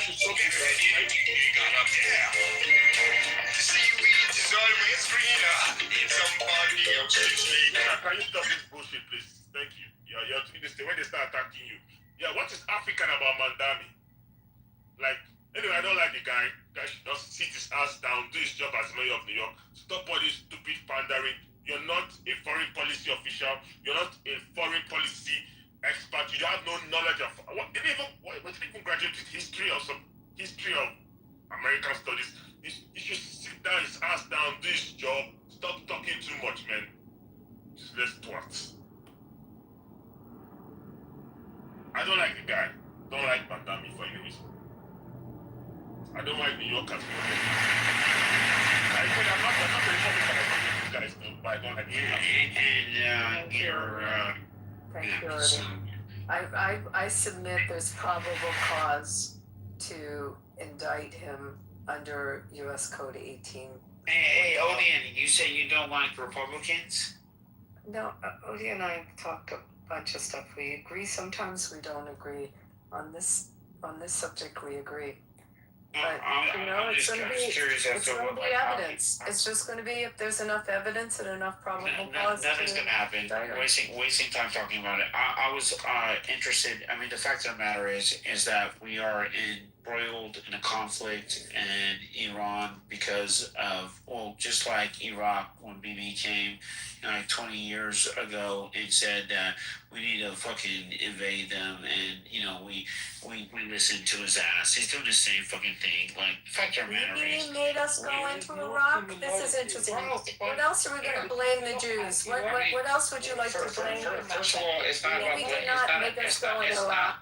We did not go to Iraq because of Israel. There's video. Interesting that you think this. So first of all, why is it blaming the Jews? Why is it blaming the Jews? I'm talking about Bibi.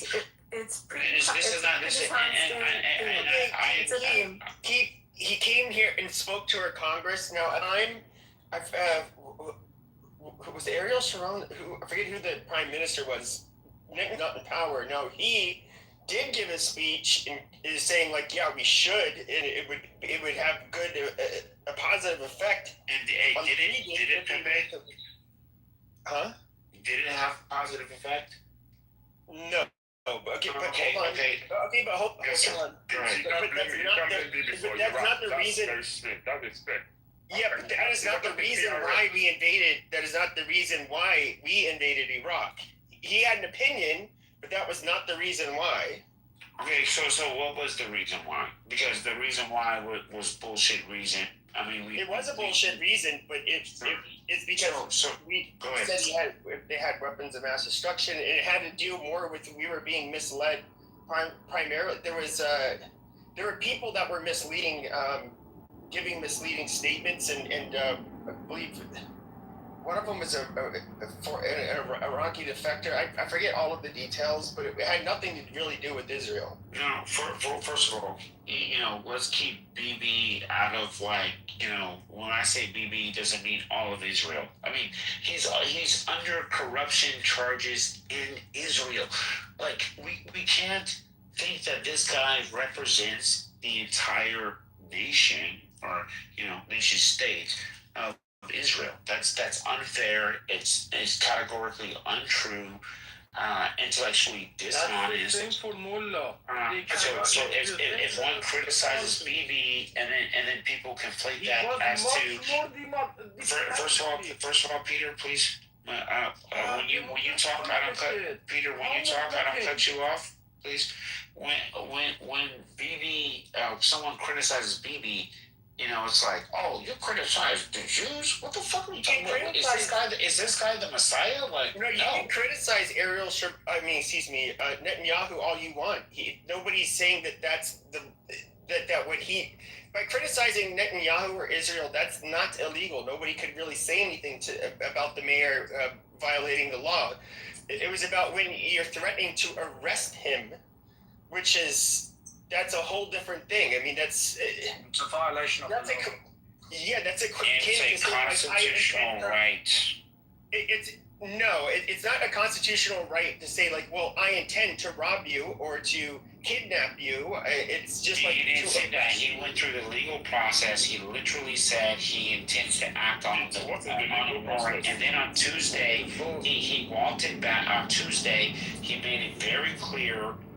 Madani came out on Tuesday and made it very clear as to he stood his ground and said that I believe that he should be arrested. He said that the city cannot execute the warrant. It is clear that we do not have the independent legal authority. But he knew that all along. That's the thing. He knew that all along. But he knew that all along. So that's what the problem is. He knew. Yeah. Bro, I don't know how long you've been in America, brother, but politicians know shit all along and then say shit that What is does counter. what does have to do with anything? Like he. So brother, I'm gonna tell you this. I'm 41 years old. I have a degree in political science. I'm pretty sure I understand. I'm pretty sure I understand how this country works more than you do, brother. I'm pretty sure you're educated, but I'm pretty sure I understand. This is Pretty sure. And you probably understand things more in Nigeria than I do, and I'll never question you on that. But the fact of the matter is, the fact of you're not Black American. So what tribe are you? Tell me. I'm not Black American. So yeah, where are you from? Well, you're not Black. You got accents. So where are you from? I just wanted to say there were two things that were really important about this. I'm from the important about this. USA. Where are you from? I just told you. He did what he did. Hold on, Nicholas, hold on. Where are you from? You are not. You accent. You're not. So where are you from? Let's talk about where people are from. I'm from New York. You're not from New York. Again, you're not American. What? You're not. Wait, what do you mean? You're not American. You have an accent. Where are you from? Like, wow. I am an American citizen, right? So you can go. You see the what? Alright, we don't care, bro. He calling you out on your bullshit, but y'all can bang that shit in the chat, gang. I just want to say something about Mamdani, which I think is important to bring to the table here. Number one, he knew exactly what he was doing. He knew what the rules were and what the law was. The big problem is that A, he called for his arrest, and B, he called for his arrest on behalf of a statute which you don't belong to, which the country doesn't belong to. So what gives him the right to be able to call that on the basis of that particular statute? Just can you explain? Yeah, because if you don't belong to the First ICC, Amendment literally gives him the right. Jeez, where are you from? Are you Somalian? Are you Eritrean? Because you are the guys that support Mandami so much. First Amendment does not give him that right. I'm an Israelite. I'm from Bethlehem, bro. You low-level Africans. The First Amendment does not give him the right, and perhaps you can take constitutional law when you study political science. Were you asleep that semester? Because that's not what they teach you in constitutional law. What's that? And no, he did not have that right.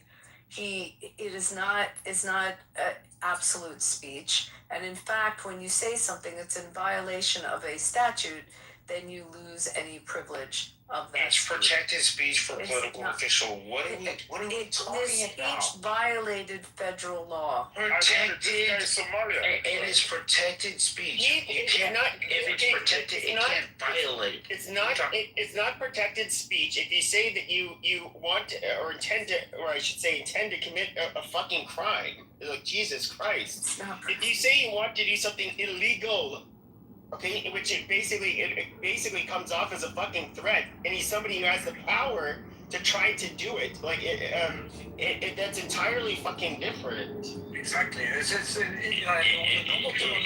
Nothing he said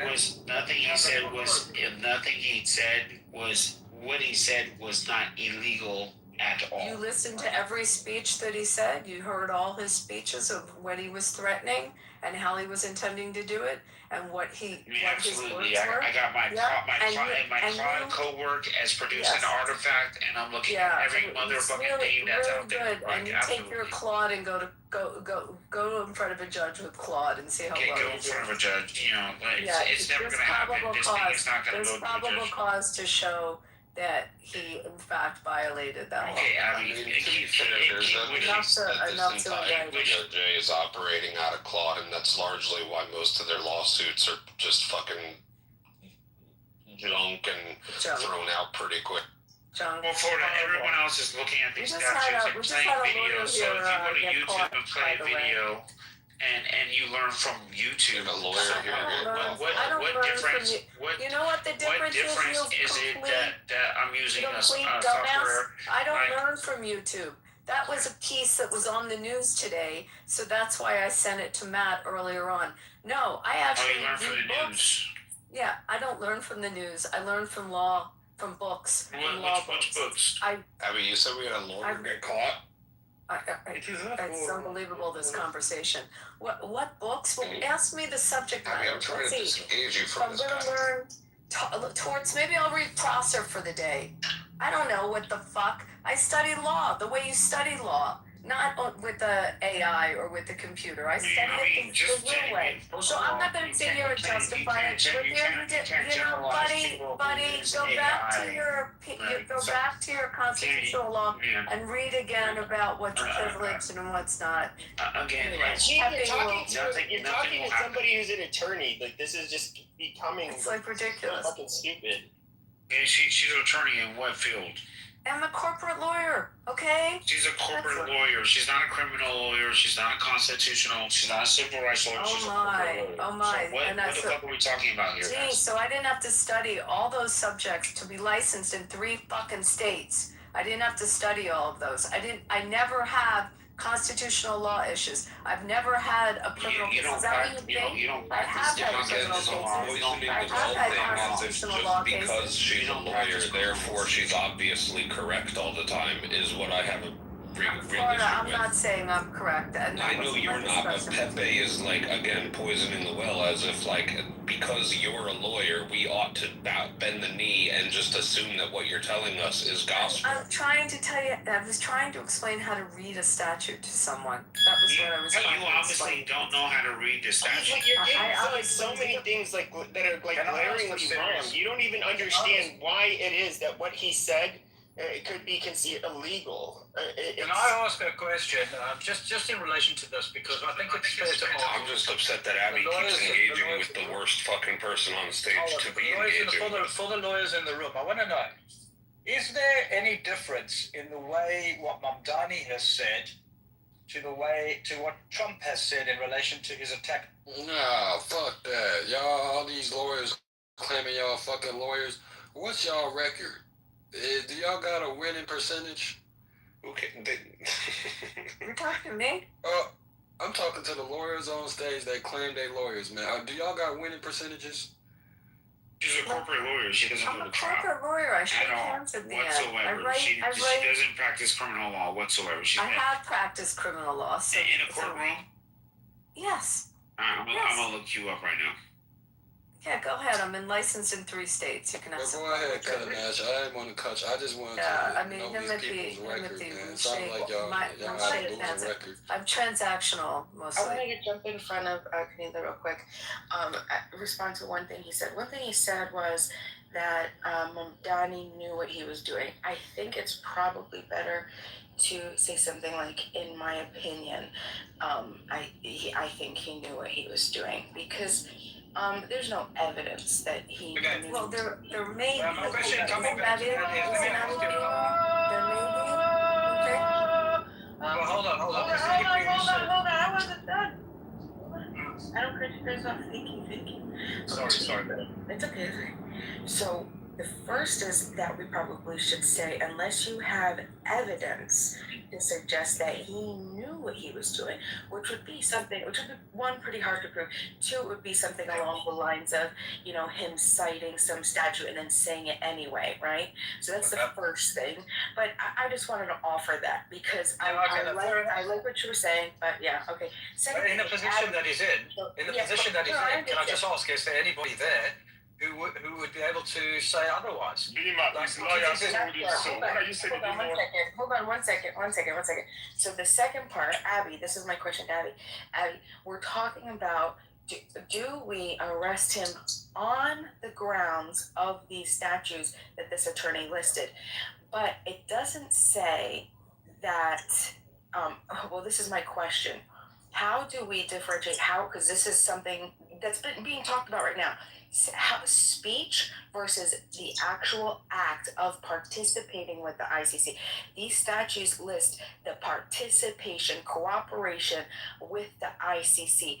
There's no evidence that he did any of that right now. Right now, there's just evidence that he had made he was going to arrest Netanyahu, which, that doesn't... Shows intent. But to answer you, Bima, I think you would take this to a grand jury. You take all the evidence, you get testimony at a grand jury from people that worked with him that may have had the communications with the ICC, and also internal memos on what his intention, how he was going to actually expedite it and implement it, and if he had a plan, how far he had taken it. I mean, it would all be evidence, and it would probably be best that got taken by a prosecutor to a grand jury, and then they siphon through all of the pertinent information and come up with whether they want to indict or not. That's what I think should happen. Do you think he could be impeached for what he said and what he's done? No, Can we arrest Pete Hegseth for violating the Logan Act on multiple He occasions? would be Then if we're gonna do this? in New York State. It's the governor that can remove him. That's how that works. Well, surely that should be He will taken never into be. account. That will never happen. Let's. Well, he's not the president of the United States. But you guys can like what he did or not like what he did, but there is a system in place to take what he did and review it and see, in fact, if it meets the level of a criminal indictment, and that would be through a grand jury, and that would seem to be the appropriate way. So we can arrest Mamdani if we can also arrest Hegseth, because Hegseth violated the Logan Act when he went to Kentucky and gave a fucking political speech in opposition to Thomas Massey for being anti-fucking America, because Thomas Massey was anti the war.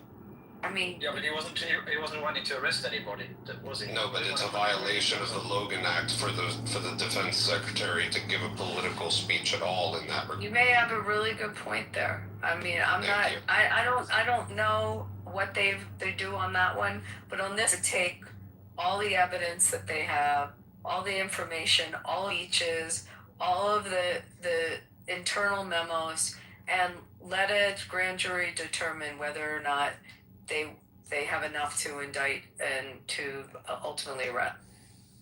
Yeah. So Abby, how does that work with yes, what I'm gonna ask is very stupid. Everybody else shut the fuck up.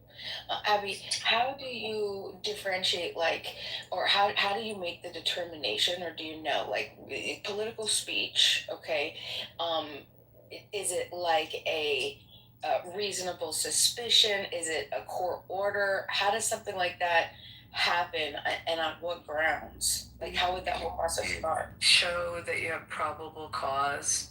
I mean, the standard that you're going to show is that there's probable cause to further its and take it to an indictment. That there's enough cumulative evidence, and I mean, it's not the standard of beyond a reasonable doubt or preponderance of the evidence. That happens in trial. This is just that there's enough probable cause to hold him for trial. So would it, and follow up real quick, sorry, and just the indict him. Would it make a difference that he's already redacted because he's already said, correct? I can't do it. Yeah, that would be like a mitigating fact, mitigating the guilt or the intent to commit the act. So possibly, but it still should be reviewed. It's still, because it's just not something you do to foreign officials, and we have a whole agreement with the UN. So that's part of it. And the other part is that it has to be clear we're not a party to the ICC, so much that our Congress enacted a law to make it clear that if you do anything to help the ICC, you're in deep shit. That's how much we're not a part of the ICC. And you guys know why we're not any sort of signatory to the ICC. It's because they're a bunch of bastards. That's why. Well, no, it's because we are indeed the ones that are most likely to be if we could easily find ourselves in positions where we are indicted by the ICC ourselves for a lot of the shit that we do. That's why the ICC was set up, to get you guys. Don't you get that? The ICC was set up to actually come after you. What do you think the ICC is there for? Do you think it's just for fun and games? Well, why? Okay, so with this international court, okay, we can't It's a kangaroo court, man. Look at the fucking guy who was running the show. He's just had to be removed from his position. Because the whole thing is corrupt. But he was also sexually it was like abused. Yeah, it was. I learned that yesterday. He was in the Epstein files.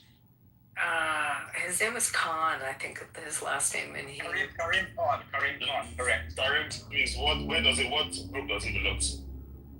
Are you guys surprised? Not at all. He was the prosecutor on this. But I'm just curious to those here. He is a mayor. He literally he has leadership in some capacity over their police department, men with guns that can detain you and all of that stuff. Why?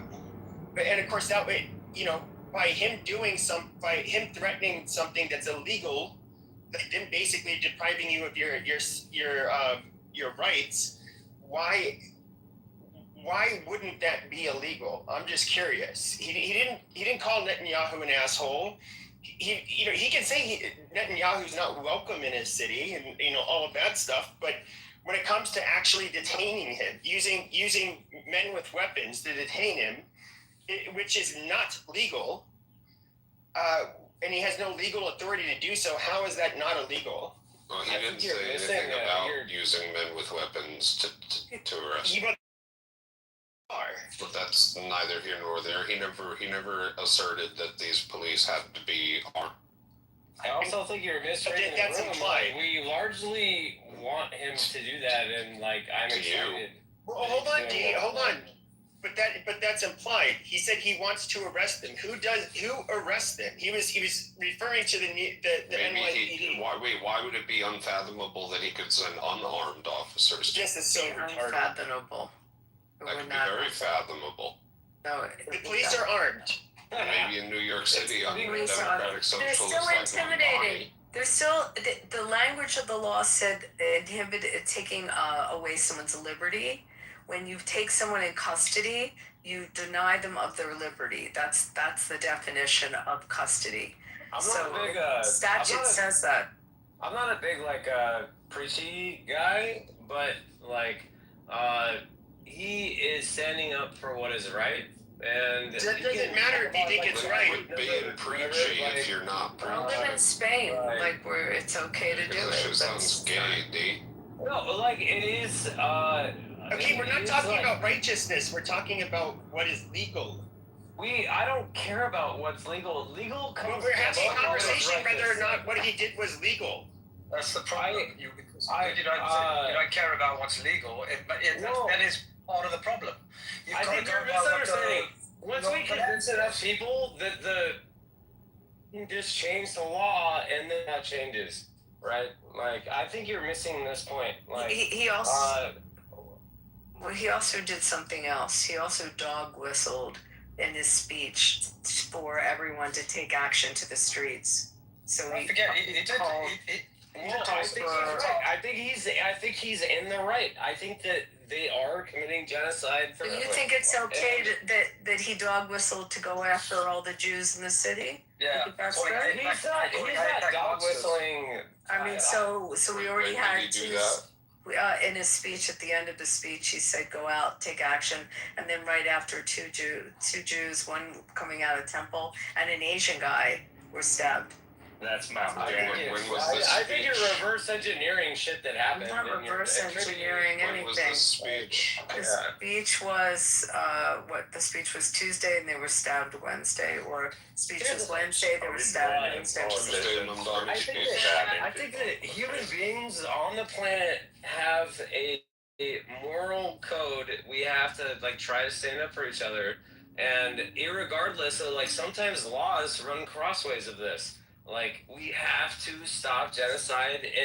We have a moral responsibility. I happen to be I agree with stopping genocide. But I'm not very preachy, but I'm just Jesus would be pro-money. Jesus doesn't run this fucking country, okay? So all of this is fucking retarded. What genocide is happening now? They're in a ceasefire. So what? Israel is committing a genocide. Where? No, Sudan. Intermittently. Where? Like where? Which side? Like where in Palestine? Where? We're trying to throw up these like fake Where? questions. Like Fake question. Where today are they bombing? Wait, do you want me to get down to the exact like zip code and Yes. like even more Yeah. granular than that? Yeah, Like, I do. What would satisfy your desire for the specificity of what I'm talking about? Because they're not bombing where you think they're bombing. They've been at a ceasefire. They're not. There's not bombing there. There's not continual. I think they are. I think they are. In the north, they are. In the north, but we're not talking about the north. Is that okay? Like, is it okay to go after Hezbollah in the north with the Lebanese government together? Do you think that's okay? So, in respect to the question, the perfectly top-line fine. question, should Mom Donnie be arrested? Can you explain? I think that Mom Donnie should be celebrated. Like, I think he should be celebrated, and he's on the right track. Okay, let me chime in. Look, Let me chime in. the thing is, Listen when you for a come, while. when Let me chime in. I listen for the whole time. Let me chime in. I'm a new voice. Now listen. One mic on the. Okay, I respectfully listened. I got the point. I feel like we're not getting anywhere. Okay, so Mamdani, he's just one guy, part of the DSA, the Democratic Socialist, whatever association, which comprises of AOC and a lot of other Democratic staffers. So if Mamdani's going to get arrested for that speech, he had to negotiate with the DSA to make the speech. So everyone should be arrested for that speech if that's the case. But moving the case on forward, when it comes to Netanyahu, there's a bigger issue that I see, and it might go off topic a little bit. But the United States right now has just signed a deal with Saudi Arabia for a nuclear program in Saudi Arabia 2 years is going to be reviewed and then hopefully be completed within, 10 to 30 years. I don't really know the time frame, right? Saudi Arabia, why are we working with Saudi Arabia and why is Mamdani and people angry at Netanyahu? Well, number one, on the left, people hate Netanyahu moralistically for quote-unquote war crimes and genocide with the list. On the right, the reason why Trump is working with Saudi Arabia is because he's trying to cut ties with really Netanyahu, because Netanyahu is really not a good ally to the states because he keeps meddling along. And when Trump is trying to do affairs with J.D. Vance, he continues on doing the attacks during the memorandum of understanding, and this is leading to the further conflict. The reason why the United States is working with Saudi Arabia, because on the left, people are getting angry about this, and they're saying that, we're siding with the enemy. It's a strategic plan because we already know, as it stands, oil is $100 a barrel, and it's completely impossible to wipe out everyone, and it's not going to be the same conventional warfare. And Iran is what is called it's a state that can produce nuclear weapons. I forgot the word, but anyways, it can produce nuclear weapons given the resources that it has. Now, right. So if that's the case, why is Arabia? Well, Saudi Arabia is the enemy of Iran. Saudi Arabia is an ally to the United States, unlike Saudi Arabia. However, if Iran gets a nuclear weapon, this is going to cause within the Middle East. Israel is the only country in that area that has the arsenal and power to keep everyone in check. But if Iran has a nuclear weapon, what happens next? The check and balance out of whack. So the next plan would be is if the United States were to give Saudi Arabia nuclear, and let's say Saudi Arabia builds a nuclear weapon, has a nuclear weapon, everyone gets a nuclear weapon. Now everyone's in check at that point. We're trying to tell Netanyahu that if you don't obey the command of the United States and be a good ally, with all this funding that we're giving you, we're going to find a different person, and that is Saudi Arabia. And so now Mamdani is making threats to Netanyahu, but again, you guys are arguing about the threat. I get it, but it's not going to go anywhere. Netanyahu's not going to get arrested by Mamdani. That's impossible. Oh my God, it's a baseless threat. Let's move. It doesn't matter. Well, who I am doesn't matter. He's in a position to where, so it's one thing if I say, arrest Netanyahu in New York. I have no ability to do any of that. I'm not somebody that has any say over a police force. I have zero power in the government. But he's somebody who's an official that does, and he's basically threatening to do something that is illegal. That's the problem. And you know what, Pepe, and that's the sad part too. And hold on, D, chill. Pepe, and that's the sad reality, right? Is Mamdani is a representation, just like many politicians who get away with doing shit like this. He's gonna get away with it, whether it's against the law or not. Do I support Mamdani? Sort of, in some instances. Am I against what he's saying? Yeah, absolutely, because it's going to cause more trouble for the Democratic Party as well on both sides, even for the United States. So, Pepe, one of the issues I see is that and this might sound like a conspiracy, I largely believe the reason why nothing is happening about the case of Mamdani's not going to get arrested for it. He's not going to get in trouble for it. Netanyahu's not going to get arrested, obviously. I think Mamdani's not going to be because he's a big money machine. I think hidden powers, lobbyists, investors are behind it.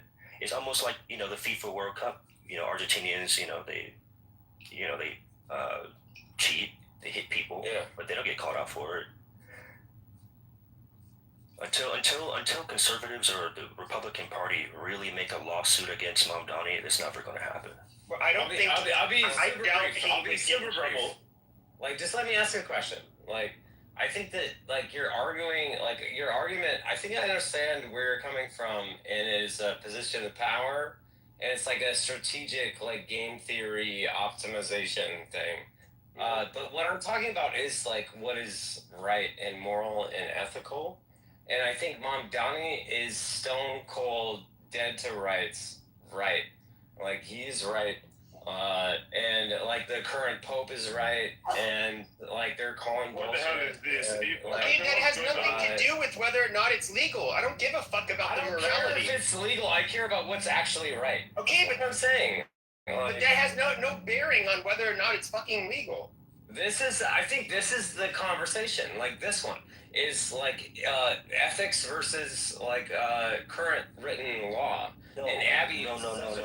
No. Actually, you're missing the point. No one in this room is agreeing with war crimes. No one here in this room is sitting here saying, "Wow, Netanyahu, innocent people." Listen, no, we're not. See, D, you're getting to the point. You're kind of villainizing the room. You're missing the point of the topic. The topic is about how far Mamdani. It's not about that. Listen. Let me finish. The purpose of the conversation, and I understand where you're coming from. I get the morality aspect. We all agree that every country, every government is fucked up. This is not war crimes everywhere. But hold on, listen. Your argument. Listen, D. Hold on. I got you. I hear you. My argument. I understand. Whatever. Right. So I'm going to church tomorrow anyways. Who cares? Whatever. What I'm trying to say is that the argument that we're having, so we can stay on topic, because Pepe is going to keep cutting you off if you don't stop. To stay on topic, the topic is about how far the Democrats can continue to do illegal things, right, against our laws. How far are they going to continue to do this? Because if we don't criticize this, they're going to continue. It's going to get worse and worse and worse. And pretty soon, every Democrat, AOC can come out and say, "Hey, we're going to arrest Donald Trump. Oh, we're going to go and that would be great. That would be more Jesus. But that's not good. You say it's great. You say it's great because you're a Democrat. But imagine, let me finish. Hold on. I listened to you for 20 minutes. I'm going to land. I listened to you for 20 minutes. All right. You feel okay about it now because your party is doing it. But imagine the roles reversed if, let's say, for example, I don't know, Ted Cruz wakes up and says, "Hey, you know what? We're going to go and just arrest Mamdani. We're going to arrest AOC. We're going to arrest all the Democrats, the people that you so much love, right?" Politicians do. So, wait. So, right now it feels good, right? Your party is the one that is making the threats towards Netanyahu, right? It feels good for you. And I understand your purpose behind it. I understand.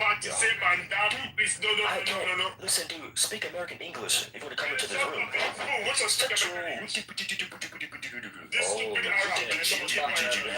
We can't understand it, dude. I'm sorry. I can't understand your accent. I'm trolling you now. What I'm saying is that he makes us better. That's why they rape your women. That's why they deal with you. You stupid Asian clown. All right, You so stupid Asian. back to the Like topic. fucking. Back to the No, topic. you want to Back to the ban. topic. You Okay, fucking so Do you want me to give you your answer, how you get to where you want to be? Simple. Very simple answer. Let me land. No, I'm going to help you. I'm going to help you. Very, just wait. Very simple answer. You need to go to your legislators and you need to tell them how you morally feel and that you would like the law to be changed to reflect how you morally feel and that you think that the law does not have the moral strength that you think it needs. You need to change. If you have a problem with the law, because this is the way the law is, and you have to live in its confines, if you have a problem with it, reach out to your member of Congress, reach out to your senator, and tell them that you don't like this statute. But right now, this is the statute that governs. That's how you're gonna have to handle it. Thank you, Abby. Thank you, Abby. That was a war of D against D, and I'm trying to tell D that because he's going off topic, and he's not knowing the purpose of the room. The room is about law. If we're going to go above and beyond the law because we believe it's morally quote unquote right, then when someone who believes something is evil to be right, they have the authority to go above the law. It's going to cause chaos. There's a constitution. There's laws for a reason. I understand how D feels when it comes to Netanyahu's war crime. I don't deny that, and I understand how he feels passionate about it. But we cannot sit and allow Democrats to go above and beyond the law. If a city mayor is going to make that kind of threat, it's going to completely, honestly, delegitimize our entire institution, because every mayor is going to make that threat. Mamdani does it, then pretty soon the mayor of, I don't know, Seattle and every other city is going to make threats to international politicians. It's going to make the United States a bigger enemy. And Mamdani is not in the position to speak internationally in the political realm globally. So I think he's going above and beyond. I understand why Mamdani is doing it. I don't think it's wrong per se. I do think it's wrong in terms of the law, right? But I'm not going to sit here and play the game and be like, okay, this is good, this is great, because at the end of the day, Netanyahu won't get arrested. I think he's getting. I think in my mind, as a follower what's happening of Christ, to Mamdani, what's happening. I'm going to finish. And I promise you, Timothy, I'll land because I sat for a while. I will land in 2 seconds. I think what is happening is that Mamdani is getting likes and social media clicks. He's going to get more votes. That's what's going to result of this, but it's not really going to make any tangible. So I just want to.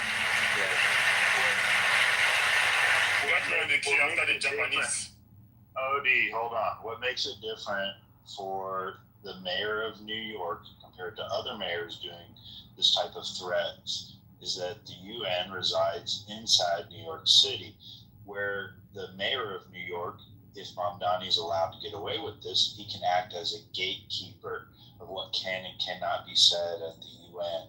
We cannot allow the mayor of New York to start controlling that type of influence over the international discourse. Okay, so just to clarify, as someone who worked in the UN, the mayor of New York has no power to stop anybody. Now, I get your point about his influence in calling out for protests and what is really what it is. He doesn't have any power in the UN. The UN is a diplomatic body, which is why he making that statement is so dumb. You can't arrest a foreign leader going to the UN. You can't. That's the agreement that America made with the United Nations when it decided to cite the UN in New York. They could have cited it in, for example, Geneva, but America wanted it. Now, again, the only reason why Mamdani is making this statement is because he's a Muslim. It's nothing more. Throughout the years, Mamdani has been obsessed with Israel and Jews. Now, I'm not saying anybody can be obsessed with everything. So what is the great obsession of a man who claims to be from Africa but is Indian, who is Ugandan, who has, I'm sure, never been to Israel or Palestine before? But go through these videos. Mamdani has talking about Jews and Israel. In fact, after October 7th, there's a video, it's not my opinion, of Mamdani going for a protest. So, is Mamdani the most moral conscious person in America? Is it the best? Like, is it the one that holds the moral purity test of what's a genocide or who to call out or not. There's AOC. She hasn't called for him to be arrested. The problem is that you guys hold on, come on.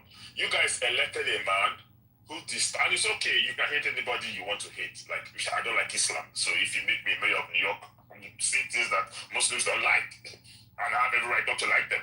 Again, so he can do that, but the problem is that he's just bringing unnecessary power onto himself. He has no power. And I don't even know what we are discussing, what Bima is asking. The mayor of New York, like the mayor of any other country, has no power to arrest anybody. Now, the reason why Mandami is so looked at it because he's the mayor of New York City.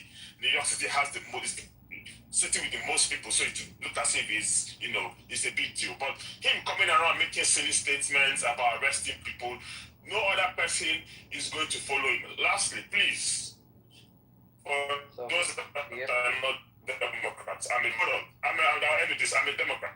I don't like the socialists. If I had the power, I would kick them off the Democratic Party like you have people who want to kick people off the Republican Party. I don't like them. I don't consider them Democrats. I think they are lunatics. I think they are crazy, and I think they are anarchists. Thank you, and God bless. So I'm just going to very calmly explain the thing, okay? Let go of the morality of the things, okay? America needs... Some doesn't change the fact that you are terrorist. Yeah, America needs to see petrodollar in circulation, but sanctioning Iran actually blocks it. So, America needs to get a deal with Iran, but Israel does not want it because they want You don't say what they need. They say what they need. Put yourself in your position, fucking position. You are nobody. I'm just saying what the strategists say from America. Okay, you are the strategist. But how is this related to the... We're talking about what's legal, and like whether what Madani said was legal. That we've been talking every day about, Iran and Israel and all of that. But I'm bringing some sort of counter argument to whatever D said. I need you to consider this. Exactly, this is a counter argument. This is a game for him. Instead of having a deal for free, America spends $1 to $2 billion for each day of war, and also they're blocking the petrodollar from circulation. So can you explain how you believe that to be true? Because that's not accurate at all. Well, this is what the strategists say. No. Explain in detail how it does. That depends on this. You're making a claim. Explain your opinion of how that occurs. Because I disagree and say it's exactly the opposite. We're not ready to strengthen educated from Azad University of Najaf. Specifically, which part you don't understand? Just let me explain it for you. It's not about understanding. It's make your argument of how. Don't just say it like it's a fact. Explain your opinion of how. It's not about my understanding or not understanding. Okay. I say it's you that don't understand. So make your argument about how does that petrodollar. Yeah, okay. So the reason that, America never engaged in war with Iran, none of the, previous presidents, because they have done the simulation wars. You're not answering the question. Answer the fucking question of how does that to the petrodollar. Don't run off on some rambling rant. Back up your fucking claim with some sort of argument of how that affects the petrodollar. He's got it. Let him try. Yeah, so here is the thing, William. So how petrodollar works? Like, you do trade with countries over petroleum, and you do it over dollars. So when you sanction a country, when you sanction them from dollar economy, it means that petrodollar is not going to circulate in that country, right? Isn't it very obvious? So sanction basically blocks the petrodollar from circulation in Iran and going to east from Iran, right? So this is the first reason. So America basically needs to come to a deal with Iran, not going to a war, because war. Wait, you're talking in circles. What is Iran? So petrodollar doesn't fucking circulate, and it's not circulating around Iran. He's talking about the same thing you guys are talking about, which is like optimizing some like global political macro strategy. Like no, he's talking like he knows what the fucking petrodollar is and how it works. I think he might actually know. Like let him can you finish? Like, but he can't answer the question. He just says this basic thing. No, I feel like he was onto something. Like let him finish, dude. Like no, he's not onto anything. So, William, here's the thing. How petrodollar economy and petrodollar trade work with Saudi Arabia and does not work with Iran? Because Iran is sanctioned, right? That's the only difference. You understand that Saudi Arabia broke the petrodollar and sold oil to China, not the petrodollar, right? You understand that. Not me. So, William, here is the thing. If it's in a country for more than 40 years, obviously they're going to do business with China. Repeat again to learn. With China. Don't you get it? That's very simple thing to right? Like, you sanction a country for more than 40 they're violating the sanctions and not using the petrodollar to do so. How does that get the petrodollar? Do you not understand that the petrodollar is being strengthened because all of the other countries are now against Iraq? No, dude, but sure. Hold on. Ali, brother, I have a question for you, man. Sure, bro. Do you do karate, gang? No, I don't do karate, gang. Okay, continue. Yeah, thank you. So, I'm talking about a very basic fucking equation. Very fucking basic, okay? Like, you either sanction a country and block the trade with that country, which happens by dollar, or you remove the sanctions and do business with that country, like Japan, like Saudi Arabia, like the other countries. This way, petrodollar system works with that country, right? First, you need to prove that you are eligible like them. I don't you think are not eligible. You lie. It's honesty. It is actually an interesting, like, intellectual, like, academic question of what is optimal for the economy and, like, geopolitics. But, like, my point that I will continue to drive home, and I think the top level title of the room is, should Mamdani be arrested? Like, Mamdani is, like, standing up for what is right. Like, it's not a geopolitics optimization question. It's a question of what is ethical and what is right. And Mamdani is bang on right. Sure, Why didn't he arrest Raisi when he was alive there? They guided him through the back door. Why did they guided him through the back door to enter United Nations? Why do they want to arrest Benjamin Netanyahu, who is much more responsible in front of international law? Okay. Isn't this paradox for you? Piece of shit. Okay, so the reason that I'm explaining this, because the other D, brought out the problem to this point that we need Israel, we need Bibi Netanyahu, in despite of the fact that he's a war criminal because of Iran. Thank you. Okay. Yes. So this is. You're like taking a long road to like. You're giving the back context. So thank you for that. Like, yes, dude. No problem. Yes. Yeah, no problem. But here is the thing. Instead of having a deal with Iran for free and both countries to benefit of it, they are going behind Israel and supporting Israel to continue the war. So what is the benefit in this for America? America is spending. Oh my God! This is what I was afraid of. This is why I was trying to. This is what we were talking about, whether or not what Mamdani was doing, whether or not it was legal, and then now. You went on for minutes, and this is why I was trying to stop you before, is because this doesn't tie back to it. Sure. Because I don't care. People, I'm very critical of Israel. I'm critical of Netanyahu. I'm critical of a lot of things. But we were talking about whether or not it was legal for the mayor to say what he has said. I know the guy's name, but he's absolutely right. That context was meaningful. Like, he meaningfully contributed to the conversation. Yeah, Pepe. That depends on what you mean by meaningful. Yeah, Pepe, if you are instinctively following Mullah Kamala, or you want to stay on the right side. Pepe, you're right. I just say that, Mamdani was right. Netanyahu is a war criminal.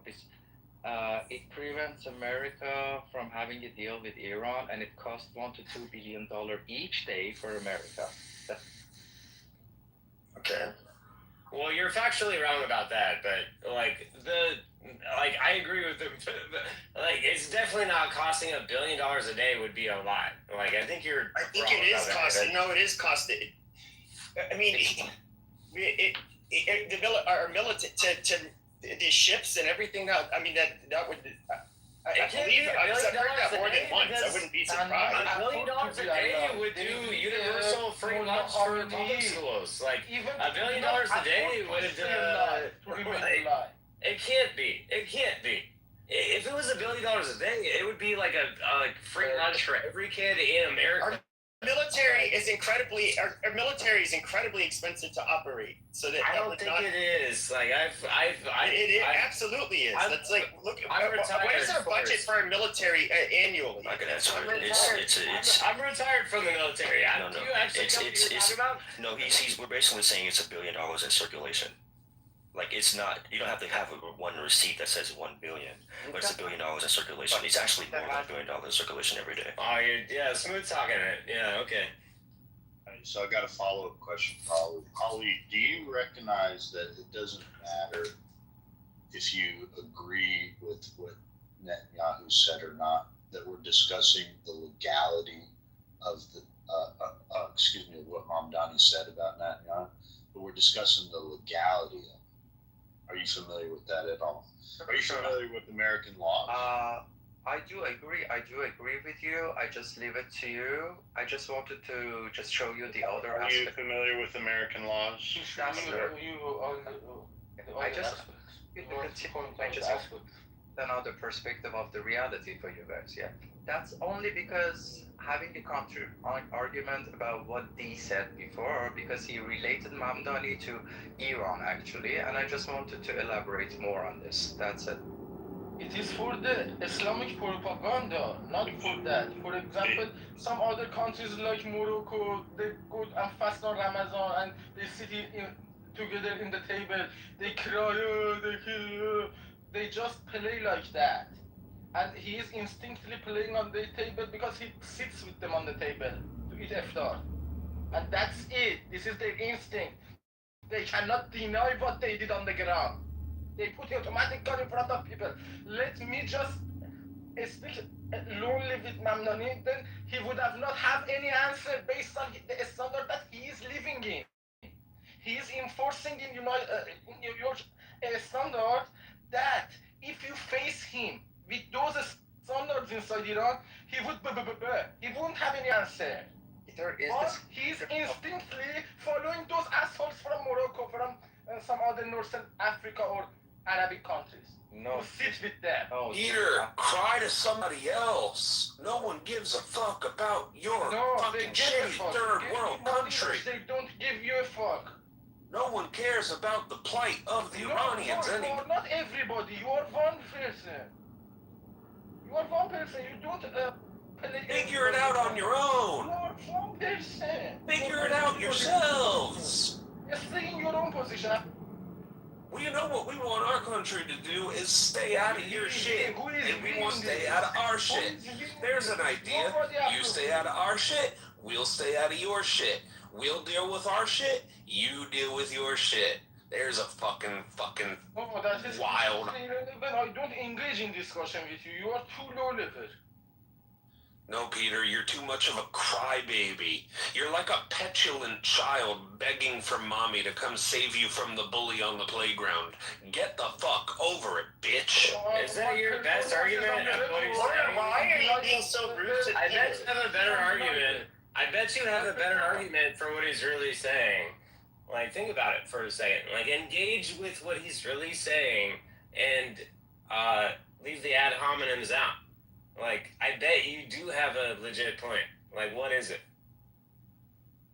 It puts me on the defensive point. We need to kick Mullah out. I don't have any answer. Kick him out! When he plays... You don't need America's help. Go do it yourself if you need to get rid of them. That's one person, then I would engage in discussion with him. He is not a guru. Great. Organize a militia. It was a lapse of judgment. Like, allow him to have a lapse of judgment and allow him to re-engage. Like, organize a well-regulated militia. That's what we would do in America. But they don't have a well-regulated militia because they don't have our constitution. They could. No, hold on, Pepe. They don't need the Constitution to form a rebellion. They don't need the Constitution to form a revolt. There's inherently and intrinsically nothing legal about revolt. The whole purpose Constitution is the idea that it is illegal in nature due to the fact that the governing parties in power wouldn't allow it. So you have to go above and beyond the means of law. Go take matters into your own hands. When you are successful with your revolution, then you recreate the laws in your own image. That's what America did. That's why America is. Yeah, but Florida, they don't have the guns. They don't have the weapons. So figure it out themselves. But we are not. Listen, we have dealt arms to these fucking third world countries way too many times. And look at how many fucking insurgency groups we've created. Look at how many fucking quote unquote terrorist groups created in the Middle East because we're dealing weapons to these P groups for them to create their own revolutions. They need to do this themselves. That way there's no fucking bloodbacks. That way our hands are not filled with blood of these fucking people or the Israelis longer. Because you know what happens for these revolutionary groups when they fucking either succeed or fail? Then they use those weapons against Israel. And then Israel is like, oh, all these terrorist groups hate us. And then we're all like, oh, these terrorist groups, we need to get rid of them. But we fucking created the terrorist groups. Hold on a second.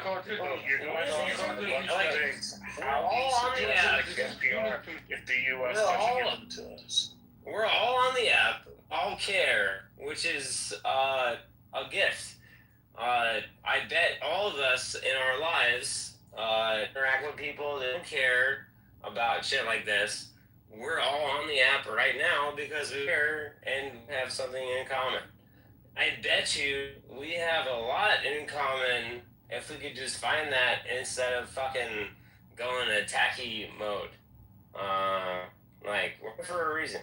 Because at this point, when you talk about this channel, it is a good point, very good point.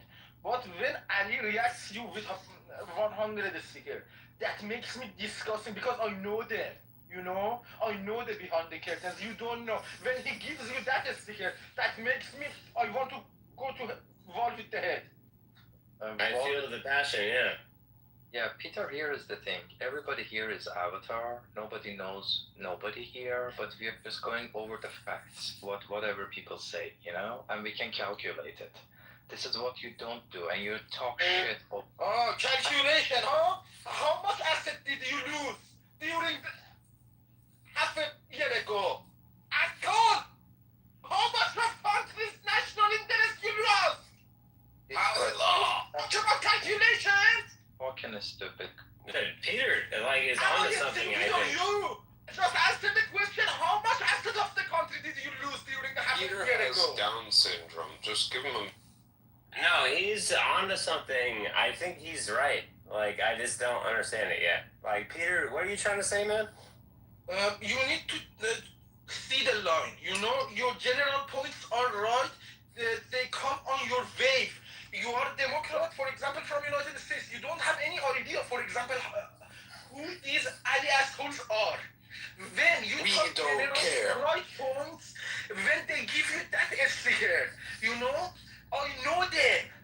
I know their intentions, but you don't know. But you levels of extraction, yeah. You spend my credit for them. I am not like them. If I do something, I did everything against what they wanted. Otherwise, I would have not been here.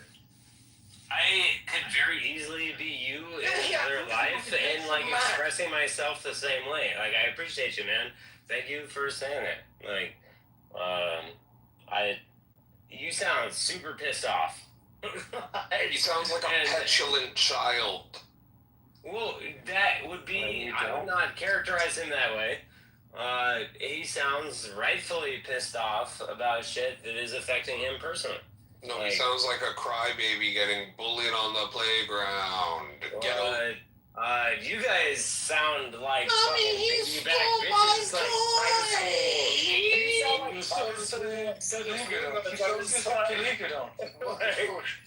I was the ultimate silver spoon that ate the other ones. You guys sound like those basic bitches. So, let him talk. You sound like fucking David Bobadilla. Is that like a comedian? Who is that? I'm sorry, like, redirect it to the, I'm gonna turn the mic off, like, but, like, I like the poll. Does anybody else notice this guy talks with the tenor of David Boveda? Watch the poll results. Like, look at that. I'm like, oof.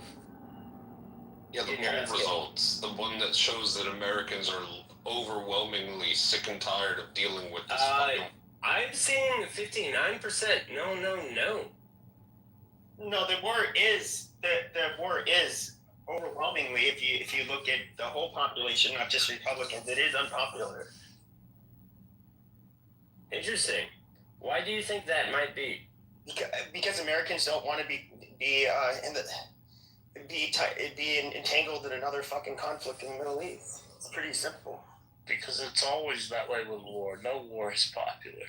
When 59% of people say no, it's like overwhelmingly, like, any, like, person, like, consultant you would hire for PR on your political campaign, like, you would crush this shit.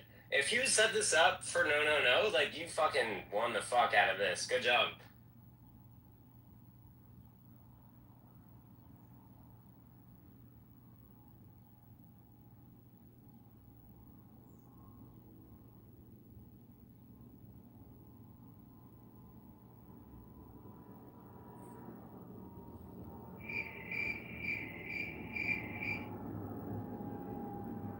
Is your 59% number old, brother? So I lost the point because I needed to refill my energy. He made me drain my energy, so I need refill. Because I'm looking at only 34% of Americans today approve of the war. I'm talking about this specific room in the clubhouse, like the one that you organized, like we're saying no, with emphatic exclamation points. Well, D, that's simple, right? It's like I said before, no one is against what you're saying when it comes to the war crime. The argument, again, like I don't want to rehash it again. The argument is about the legalities, right? That is a big problem. Like, I think that it's weird for you to nitpick about for me personally, everything in the whole world, you're going to nitpick about that. I think that's interesting. Yes. But let me finish. You must be incentivized to nitpick on this particular thing. Being arrested? No, I don't think he should be arrested. Going to jail because it's, every politician is passionate about this. When it comes to the legalities, he should face some sort of lawsuit. He should face some sort of fine. You're so passionate about it. Like, where does your passion? Like, you're so invested in this. Absolutely, yeah. I don't mean D, the one wearing the scrubs. The other one, like, stop interrupting him. Seriously. I'm a nice mod, so I'm not the hard one. So you can, but I can be that way if you want to. But anyways, no one's against what you say about the war crime. Of course, we all know that. Like, of course, he's a criminal. We don't all know that. Everyone's we don't all know that. Not everyone knows that. Stop cutting me off. I'll put you down in the audience. All right. What we're getting at is illegality, right? That is wrong. I don't believe a mayor should go up and just start making baseless threats against in the international arena, because it's going to be a big mess. Again, like, people who are in positions are there for a reason. Mamdani's a mayor of New York. He should focus on New York City. Unless he is the politician on a global scale where he can be able to speak internationally, he should be able to do so. But if we're going to allow Mamdani to do this, then every mayor can do the same thing.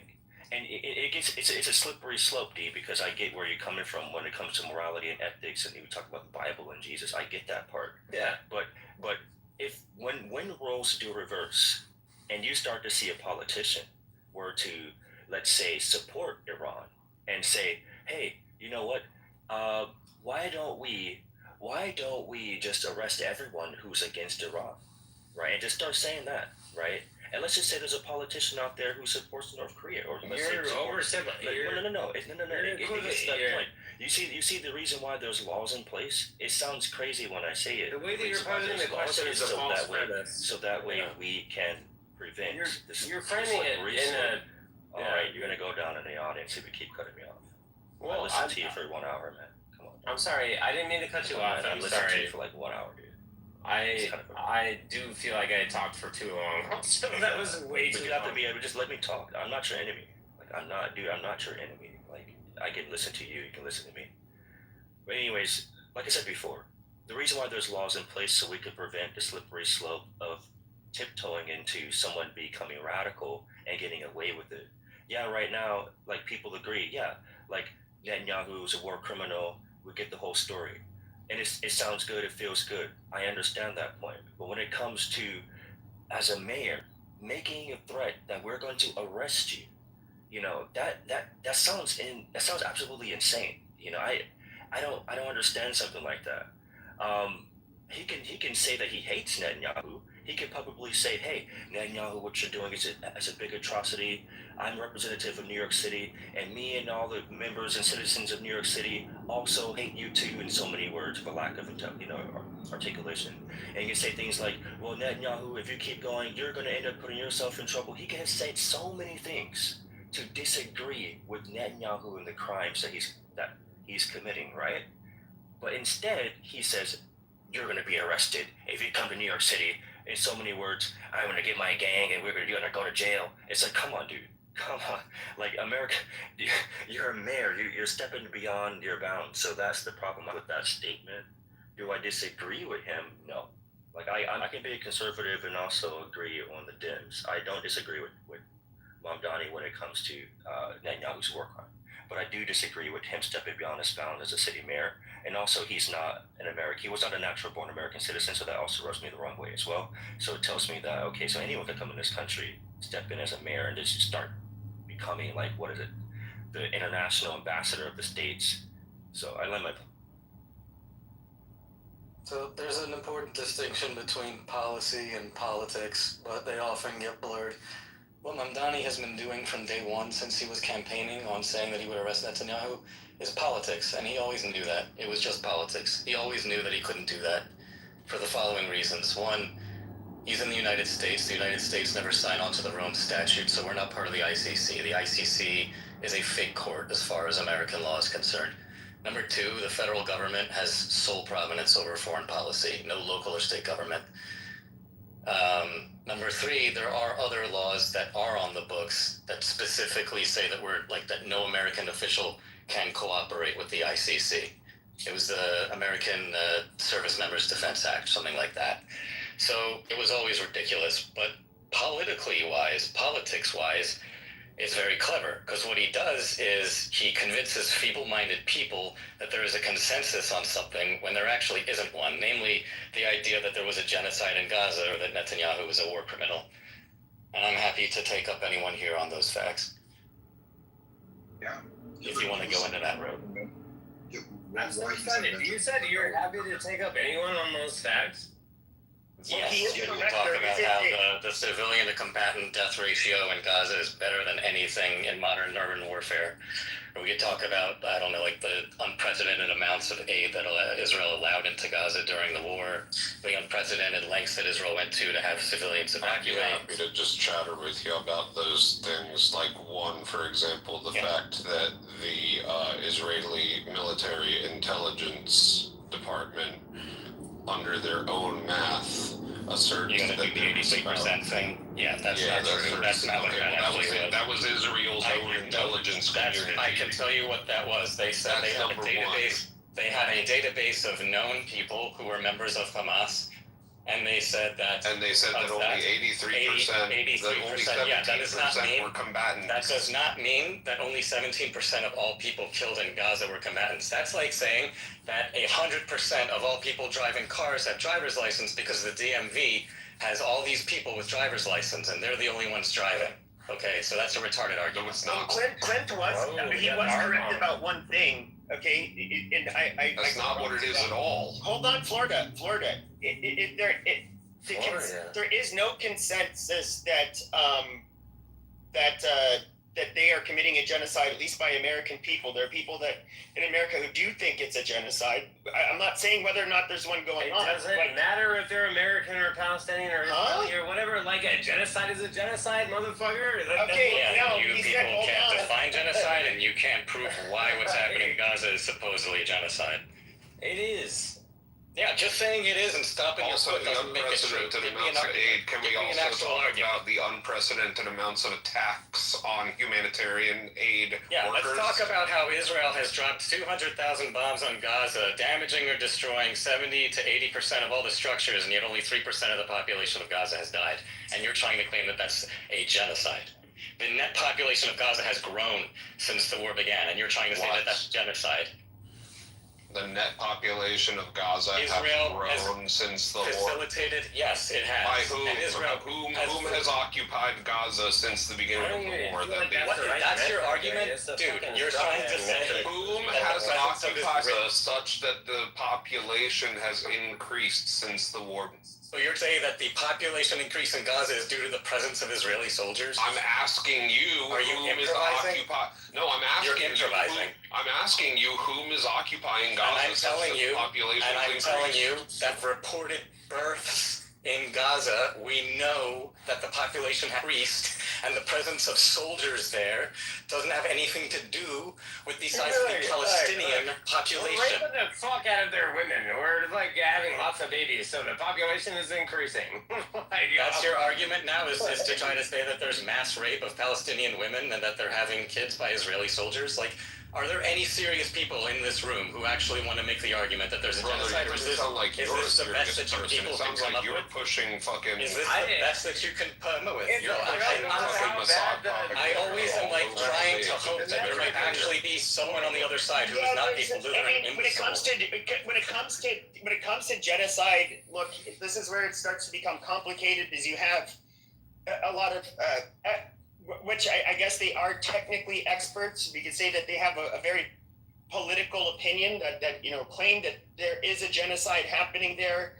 I feel like when having these debates about whether or not there's a genocide, when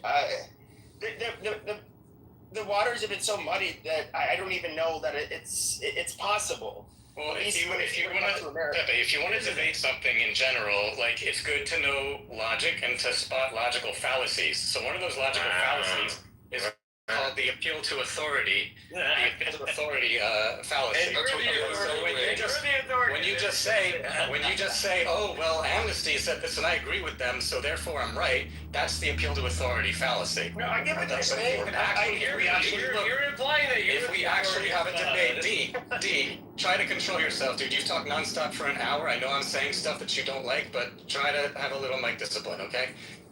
If you actually Hold on, before you go, D, we're not gonna keep telling you about your mic discipline, brother. Next time, you're gonna be in that audience and you're gonna stay in that audience. Here's the thing, I don't wanna,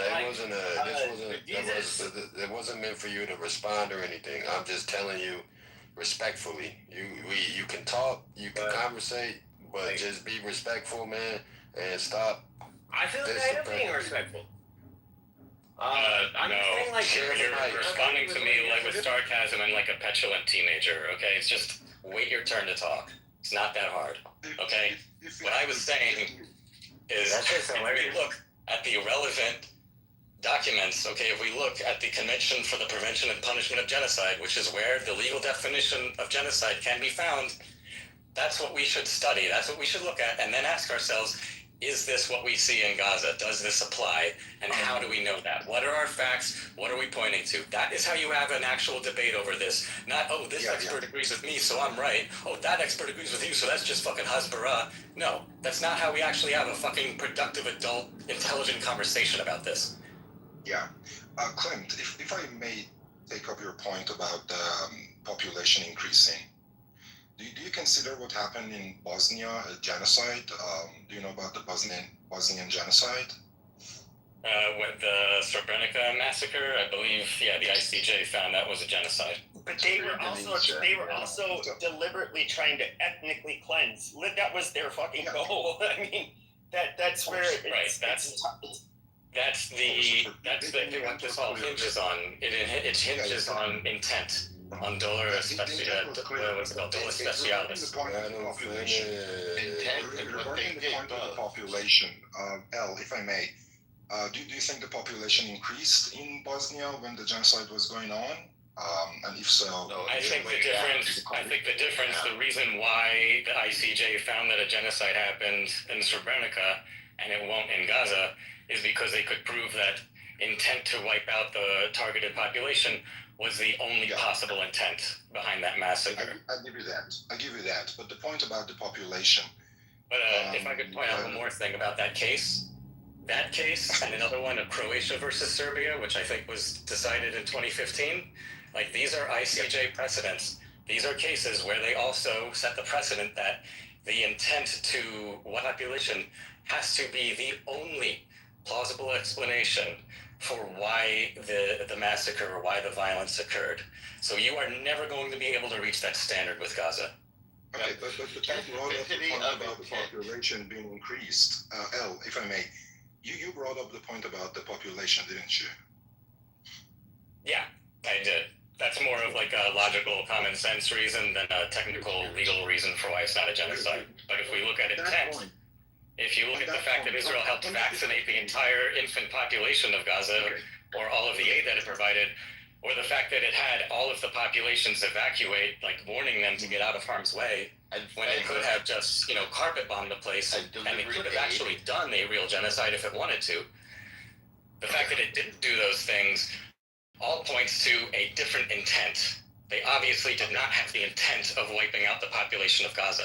And there's other common sense things you can look at too, because Gazans ethnically are indistinguishable from Israeli Arabs and from Arabs in the West Bank, who were at the mercy of the Israeli forces during this whole time and were not targeted with a genocide or like mass casualty events. So why is that? I'm sorry, Brownie, may I intervene? Let Brownie make his point about the population growth. He's trying to go somewhere. Just one last point. What I'm saying. Hold on, one moment. We're gonna let Brownie go, and Rose, you can go after. Thank you. Can I get some sort of statistic about the population increase from any sort of credible source other than the Facebook post I found? Brownie, go ahead, man. Mike is on you. One last. Okay, great. Then it should be easy to provide me the link. Yeah, if you find it on your own. I can't find it with my Google searches, so I'm just asking for some assistance, please. Alright, y'all got murder of proof is on the person who made the claim. You just practice. Kilma made the claim. I'm asking for his supporting evidence. You next, Florida. Just stop trying me. Okay, I'm just saying, during the Bosnian genocide, the Bosniaks as a whole group of people did not disappear or even stop growing as a population. Yet the killing at the Srebrenica were ruled genocide because of so many reasons, one of them being the intent. So if the population of a group of people is being increased, it doesn't automatically mean that there's not a genocide going on. You have very other good points claimed regarding the intent. I would be happy to argue that. But the fact that the population is increasing, it doesn't mean that there's not a genocide going on. Would you agree with that? I would agree with that, with the addition that every other case of accepted genocide, apart from, I guess, what you're pointing out in the Balkans, does have a decrease in the population. Yeah. May I? That's why I brought up the example. That's it, brother. You made a submission and you asked him a question. He answered your question. So now we're going to come back to you, and it's on Rose. Intent is the main word, though. Thank you. So I would kindly ask nobody interrupt. I'll try to be as succinct as coherent as I can. The first thing, regarding the increase of the population, that rumor was started by John Spencer. John Spencer used data that came from the CIA website. If you look at the CIA website and you do the math, you can actually come to the conclusion that the population has grown by 2.2%, which is what everybody keeps echoing. But what John Spencer failed to do is to actually look at the fine print. If you go to the CIA website and you look at the bottom of the page, it indicates the changes in the population do not include changes due to violent conflict and or a natural disaster.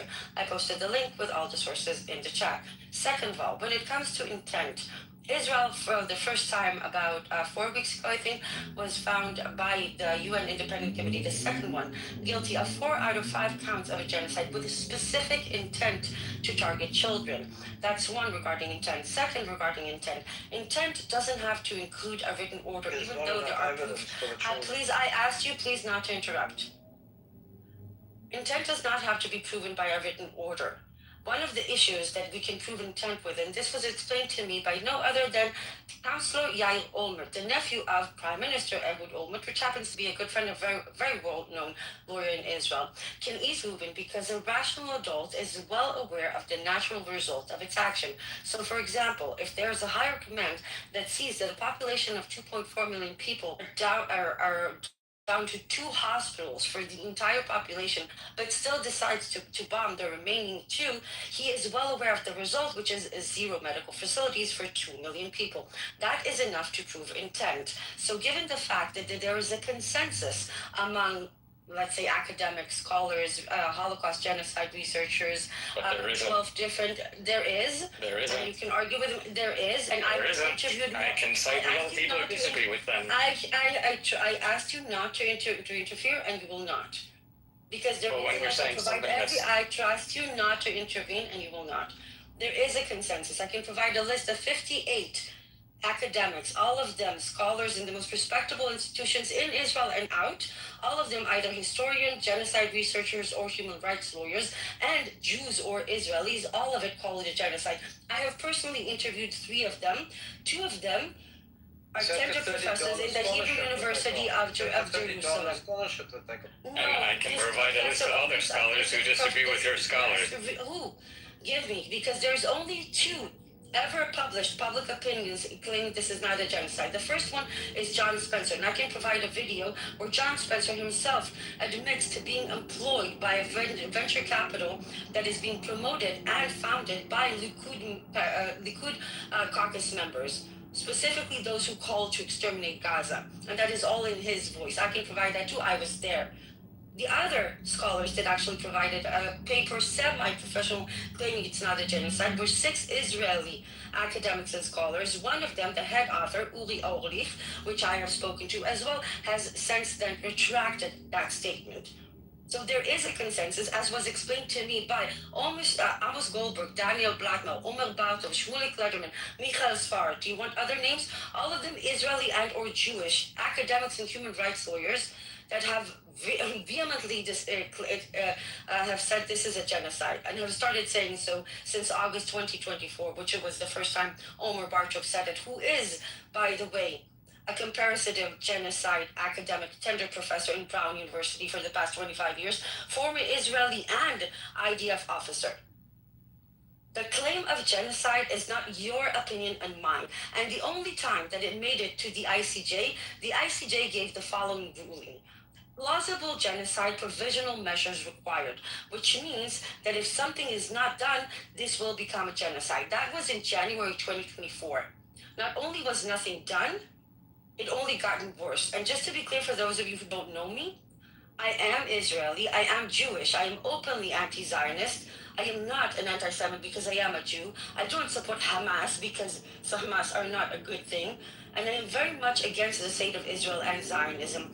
Not because I am against my people or Jewish people or anybody, but because it is an evil, oppressive construct that violates human rights since the day it existed. Everybody between the river and the sea deserves to be equal and free. And when it comes to a genocide, this is a problem with you fucking Zionists. You conveniently ignore facts whenever it's comfortable.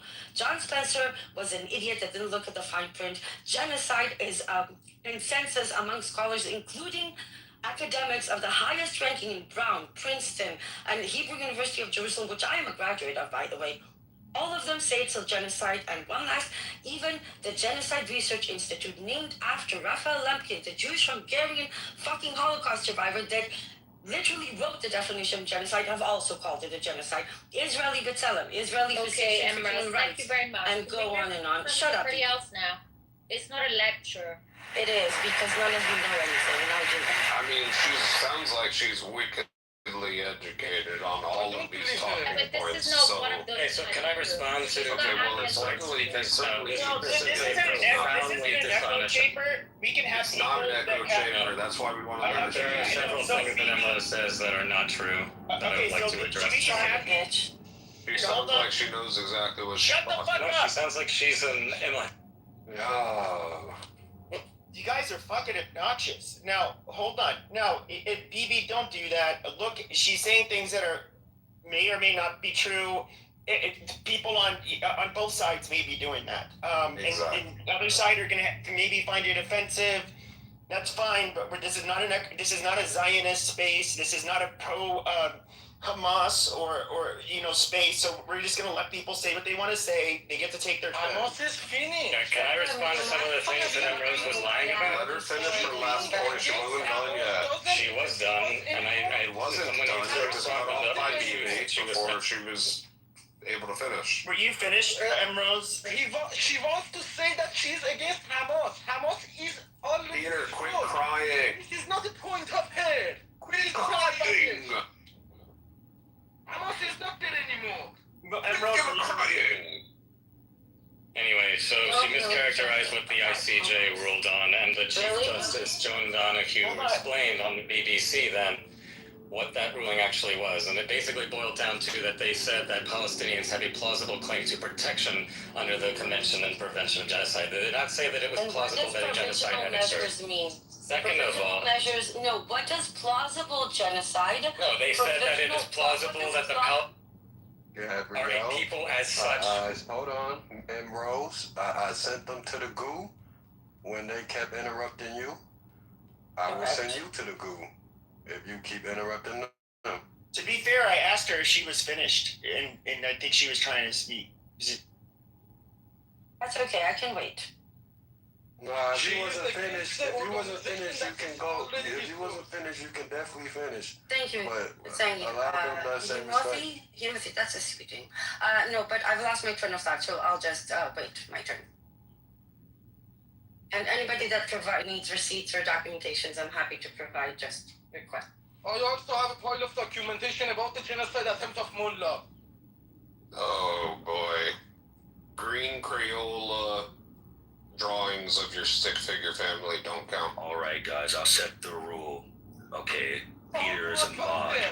Peter is a mod, and I understand he has a lot of passion. But if anyone talks trash about Peter, it's getting kicked out of the room. Mullah needs to be If finished. you mock him, you're getting kicked out. I've got a question for Rose. Rose, I wanted to ask you something. Just check out my profile photo. This is one of the. Her mom also committed suicide. These victims, Sarina Ismailzadeh, also lost her mom after her death. Nobody understands a word you just quoted. I'm kicking you to the goo. You Sorry, are brother. taking a side against this kind of victims. You are against this. You are part of shit. You are a piece of shit. Rose, I've got a question for you. Do you justify October the 7th? Are you kidding me? You little piece of shit. My best friend had three. I had three nieces and nephews. That my best friend had three nieces and nephews in the tunnels for 3 months, including her favourite cousin and her husband, 4 murdered in Berry. I was taking care of an evacuated family that the grandma had to attend 4 online funerals for the kids in her kindergarten. I am just trying to. Don't ever fucking ask me that question again. That wasn't my question. No, Gaylord, you know exactly what you asked and you know exactly what I answered. Okay, can I also point out one more I thing? don't know what you answered. Two more You things. answered a whole lot of hullabaloo about stuff that Wait, happened. we don't need to attack. So the problem. Keep dig at her. So let Chris go ahead. Can I just say that the problem with letting somebody go on and make like 10 different points in a row you do the without same giving shit, anyone a chance to dumbass. respond to them one at a time is is that like a lot of them get through. You do So the same shit. I can't remember. Okay, so for one thing, there were not only two scholars of genocide who have gone Two against incidents. One John Spencer and one paper published by six authors. Yeah, I know. You made the claim that it's just that. There's also a paper released by a former Australian parliamentarian named Mike Kelly, which I highly encourage you to read. What's and his everyone in here should read. credentials? On debunking the What's his genocide. He's a lawmaker from Australia. So he's not a genocide. Right. So you were basically a walking example of what I was talking about before, with just the appeal to authority fallacy. I'm asking how is it No, completely you're here. I mean, you're the. Bro, we're not doing this, man.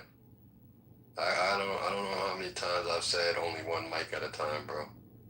Okay, so the other logical fallacy and untruth that you said was talking about the Raphael Lemkin Center endorsing the genocide libel.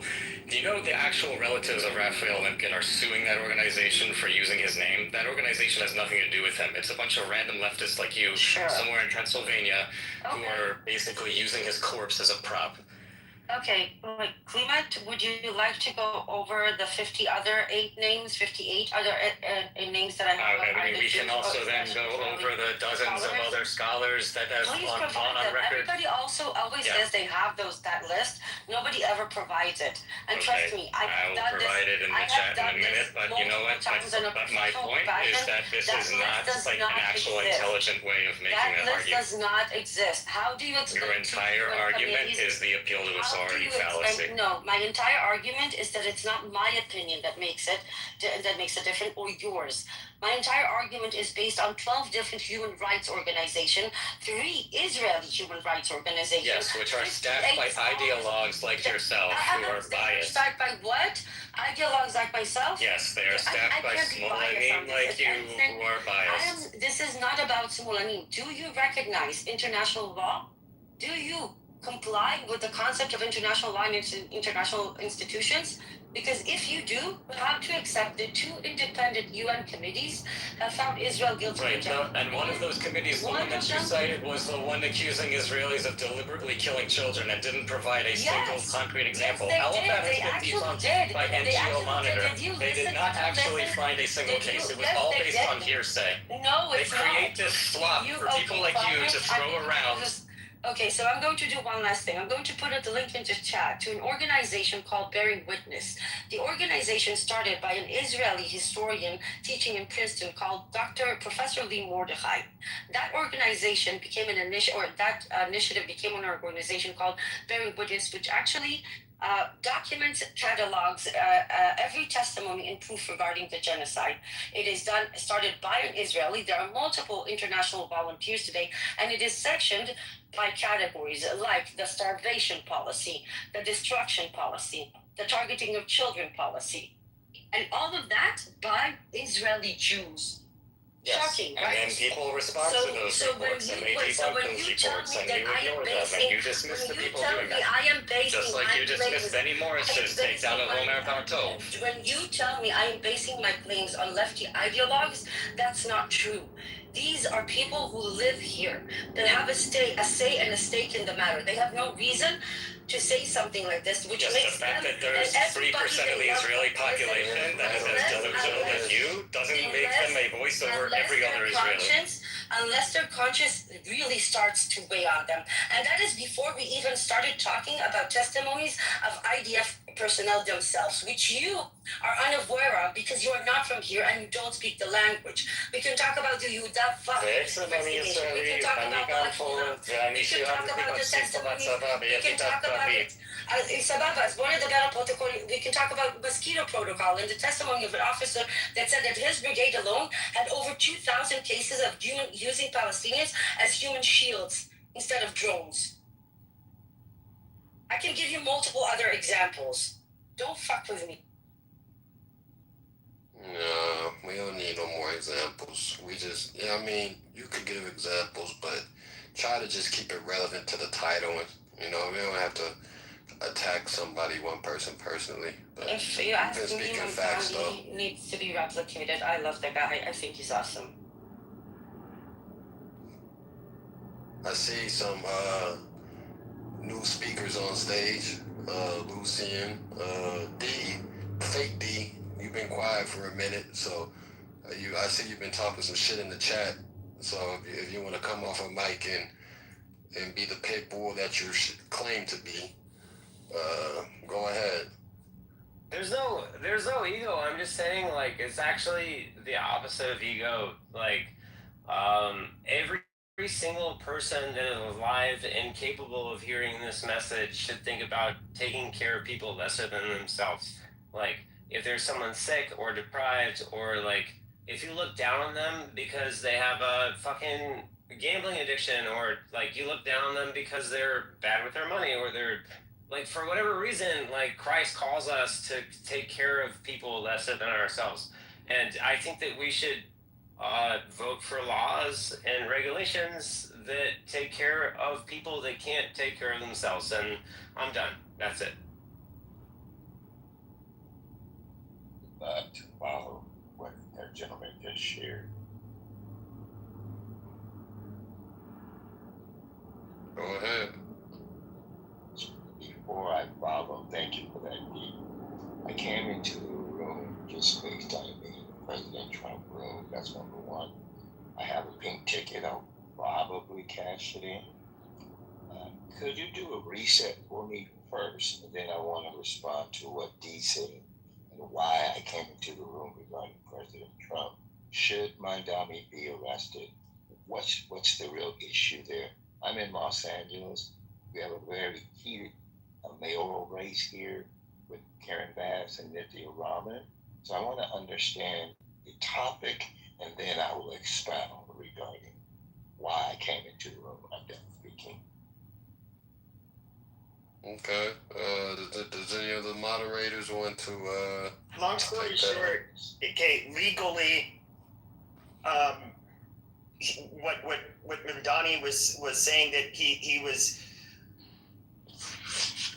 has been trying to find a way to do, which would be to first of all recognize the ICCJ and arrest Netanyahu is illegal. And so basically people are asking whether or not he should be, be held accountable for it. Fine with that. Thank you so much, Pepe, for that. Always appreciate you, Pepe, the data that you bring every room you go into. So, literally, as you all can see, the consensus is real simple. 60% says no. So I think we should close that case. I think that was real simple. Now let me move very quickly to Los Angeles and President Trump, okay? Is it okay if I put a link in the chat if people want to look at the data that I'm going to share? Is it okay? Yeah, that's fine. Okay, very good. I'm not going to be too long. I'm out of town. It's early where I am, so I'm not going to talk too. I also won't talk too long. So what I'm going to put in the chat is some data regarding Trump's executive order that he signed in July of last year regarding homelessness. Okay, and I don't know how many of you have read the executive order regarding homelessness. And by the way, I'm using the word homelessness very on purpose. I'm not using unhoused. I'm not using houseless. Let me explain why very quickly. In our opinion, we've been studying this environment for decades. And that's why the mayoral race here in Los Angeles, the top two issues are the unhoused, people living on our streets, it's out of friggin' control, and affordable housing. Those are our number one and number two issues, period. And so Trump, in the executive order, only talks about homelessness. In our opinion, based on our research, homelessness is directly related to mental health and substance abuse, which represents around 90% of the people on our streets. So now, D, I'm going to close with this based on what you said. In our opinion, based on our research, we should not call everyone on our streets nationwide homeless. We should call them unhoused. And then hold on, I'm almost done. I'm gonna be quiet. Sorry. No, thank you so much. And the reason I wanted to speak after you is because we've been studying this for decades. So I am very knowledgeable on what I just said. I'm talking at the highest level. So, in conclusion, homeless, 90% on our streets in LA. It's over 75,000 people, and it's getting worse, by the way, living on our streets. Houseless is economics, money. And so if you do not address the social issue directly related to money, people who can't afford to pay their rent, the list goes on and on, they're going to spiral into homelessness. And so we must be, in my humble opinion, social capitalists as it relates to the unhoused in America. I'm done speaking. Bam. Except your numbers are wrong. It's not 90% or even close to it. It's about 30% of each of them. If you add them up, you barely top 50, maybe 60% numbers that are out there. Certainly not 90%. Are you talking about the homeless? But yeah, but it's not 90%. But no, if you look at it, there's two different groups of homeless. There's a long-term, there's a chronically, or they call the long list, and then you have. No, but what I'm saying is his 90% number is not accurate. That's way higher. Okay, look at the long-term chronically homeless. That's where it's different. That's where you get majority are mentally ill. Yes, you can split out. But generally, it's co-occurring substance abuse and mental. But that's twisting the numbers. You're trying to. No. The long-term homeless. The reason the people that you see sleeping on the street in tents, those are almost 100% of the time the chronically long-term homeless. They're a lot different from most homeless, which generally they will find shelter somewhere, stay at somebody's house temporarily. In other words, they generally do not end up having to sleep in a tent. The reason why you see the people sleeping in a tent is generally because they are that unmanageable that they cannot be placed in a facility. Most of the time, it's because they do drugs. Any shelter or any housing that's provided by any of the social services, they will not. They don't allow you to do drugs or alcohol. And these people, drugs and alcohol, so they're not eligible. I feel like you're onto something. What's your name? Pepe. I worked in fucking field. It's the only reason I know this shit. Give me a second. I think you're onto something. Like You're being too great. Who are you referring to? Because I know more than Pepe is good. What he's sharing, I can almost guarantee I know more than what Pepe knows about this issue. And Pepe, you're right. William, you're wrong. I'm done speaking. No, you're twisting the numbers by trying to separate out long term and short term. Here's the thing. Christmas. I think I might be able to I know as much as you do, man, if not more. We go ahead. Yeah, it's not like a more type thing. Like we're all just trying to make the world a better place, right? Like, I might be able to thread the needle here. Like, I live in a dense metropolitan area, and I can see what you described is absolutely true. There are like career drug addicts. And honestly, they need rehab. Like, if I am like living like the true teachings of Jesus, I'm trying to take care of everybody. Like, if they are, when I see them in trouble, like they're obviously, it looks like they're about to steal a car or something. Like, it's my job to talk to them. It sucks because I have my kid in the car. I got my kid in the back seat and the car seat, and I have to fucking pull the car over and I have to have this conversation, and it sucks. Like, but I have to do it. Like, I have to like take care of my neighborhood and like talk to them and like, hey, like there's a place where you can go to. There's a food bank. You gotta get the fuck out of here, man. Like, and by the way, you're absolutely right. Yeah, absolutely. Hold on, guys. Hold on for a second. 90%. Let him finish. Hold on for a second, please. I'll land in 60 seconds or less, right? Give me 60 seconds more. So what you were saying resonates with me is like this element of personal responsibility. I'm huge on that. But like, the people that you see that are homeless with a sign out and obviously strung out, like, they either need to go to rehab or they need to go to jail or they need a guaranteed job or, like, there needs to be a social program for them to do that. And I don't think you realize, like, I think you're, like, from what I can tell, you're coming from the opposite end of the conservative, like, the Republican spectrum. And unfortunately, I will have to admit this, you're right. There has been a lot of grift.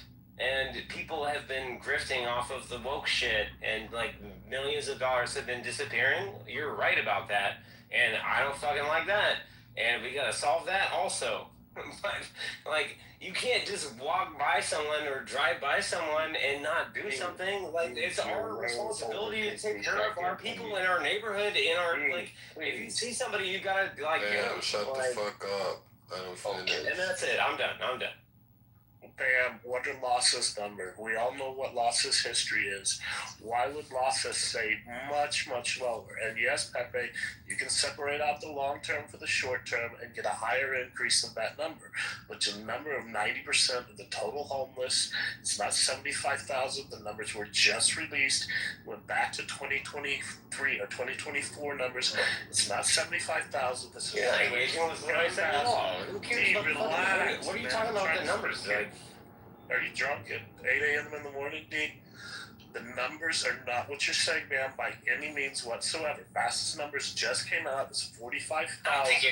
Losses. Oh, I do fucking get it. I know more about this fucking conversation than anyone in the room. I can assure you, I've worked for 6 or 7 different homeless organizations over the years. Okay, I can give you the actual numbers.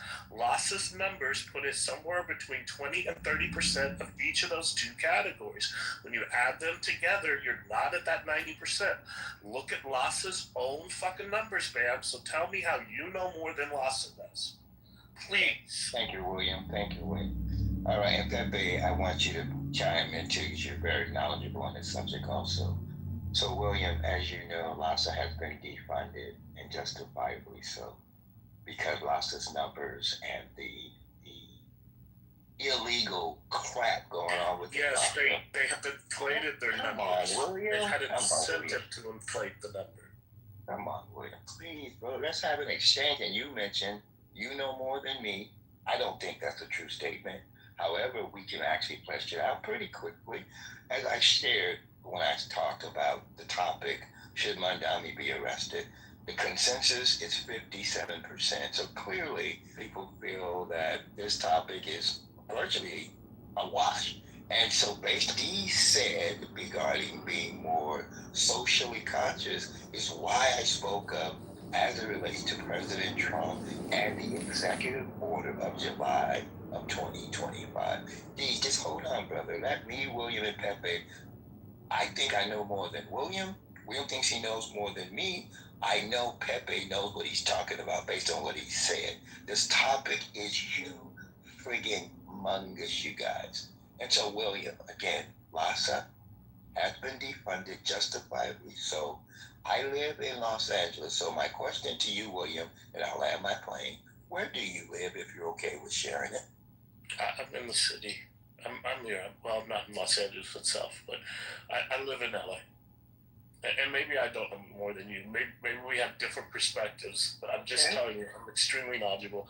Lossa has been defunded. We can put out the executive order that Trump signed, but nothing has been done on, no enforcement whatsoever. We can debate all day long about what that order said, what it did, why it was written, and how nobody's enforced it, what the order goes against the Orange County ruling, what Gavin Newsom has been doing secretly under the table up in Northern California. We could debate for hours about this stuff. My point is that the numbers you're giving are way, way over the most conservative or liberal numbers. It's nowhere close to 90%. That's the only thing that I'm arguing against. Just like the people who claim it's 75,000 homeless are living in the streets of Los Angeles. You can parse it out by county, you can parse it out by city. The numbers you're giving are inflated higher than what they actually are. That's the point I'm making.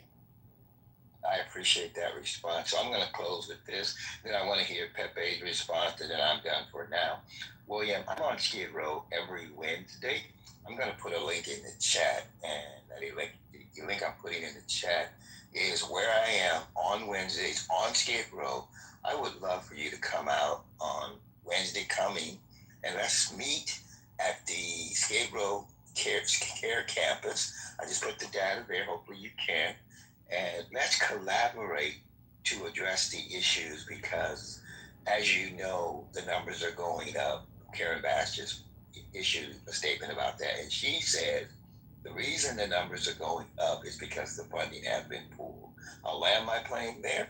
William, if you would, and then Pepe, then I've got for that. Okay, so were you on Skid Row when it cleared out about 6 months ago when they pushed everybody out, cleaned up the streets? It was literally a fucking ghost town. Do you remember that?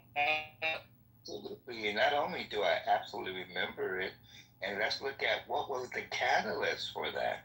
The catalyst was the FIFA games were coming. They wanted to clean up the street. They're doing the same thing for 2028. So I'm done speaking. Yeah. Okay, so I am not familiar enough with Los Angeles, so it sounds like you guys are about like the agency there or whoever's responsible for the homeless in California. I'm really not. I do not straight up don't understand homelessness at all.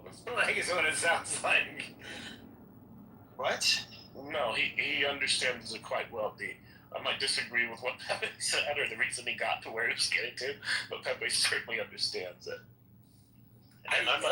Maybe by metrics perspective, but by direct observation, I can tell you don't understand it. Sorry. And William, very quickly. D, with all due respect, this is my first time ever being in a room with you. When you're speaking, you're being gray. You don't understand who are you referring to. State the person's name. Oh. It's weird when we're in a room like this, I should address them by the, Are you drunk? I'm sorry. Yeah, obviously. Okay, I'm gonna do you a favor, but you keep on interrupting. I'm gonna put you in the drunk tank down below. I'm so offended. You need to go to bed already. I'm gonna cry. Conclusion, I appreciate you, William. I appreciate you. I followed you on IG, William. There's synergy in who you are and what you do. There's synergy in who I am and what I do. And let's work together to address this issue. It's out of control. I'm done speaking. Ben. I missed the part where William mentioned. William. Can you guys hear me, by the way? I don't even know. Yeah, we can hear you. I missed the part, William. You said that you asked a question about the streets of LA being cleared. I got disconnected. What were you asking about that? So, about 6 months ago, you went through Skid Row where we all know what LA Skid Row looks like, right? There was maybe a dozen homeless people on the streets of Skid Row. I freaked out. I was like, what the fuck happened, right? Like it was almost like 1,000 people were abducted and just gone, right? And there was no tents, there was nothing. It was amazing to me, and I thought, oh my God, did somebody actually solve the problem? Did aliens abduct them? Did they get grinded up and made into what's that, Soylent Green? Like, I really didn't know what it was, and so I went back through a couple of days later, and it was kind of the same thing, and it took about 2 or 3 weeks for it to start to come back. About a month and a half later, it was back in full. But Karen Bass basically cleaned out Skid Row. They power washed the streets down, cleaned everything up, and it was this amazing experience that the vast majority of the people in LA just didn't even know happened. So Bam's down there every day. It was just like, it was a chance to talk to somebody who witnessed the same thing, because most people are like, what are you talking about? William, I'm there on Wednesdays only for 2 hours. I own a company that's eradicating houselessness. I can't be there every day being a business owner. I put data in the chat. I'm going to put data in your IG. Let's talk. Let's work to eradicate. And I appreciate you, William. Thank you so much. Yeah, bless you for the work you do. Have you heard of Adam Miller?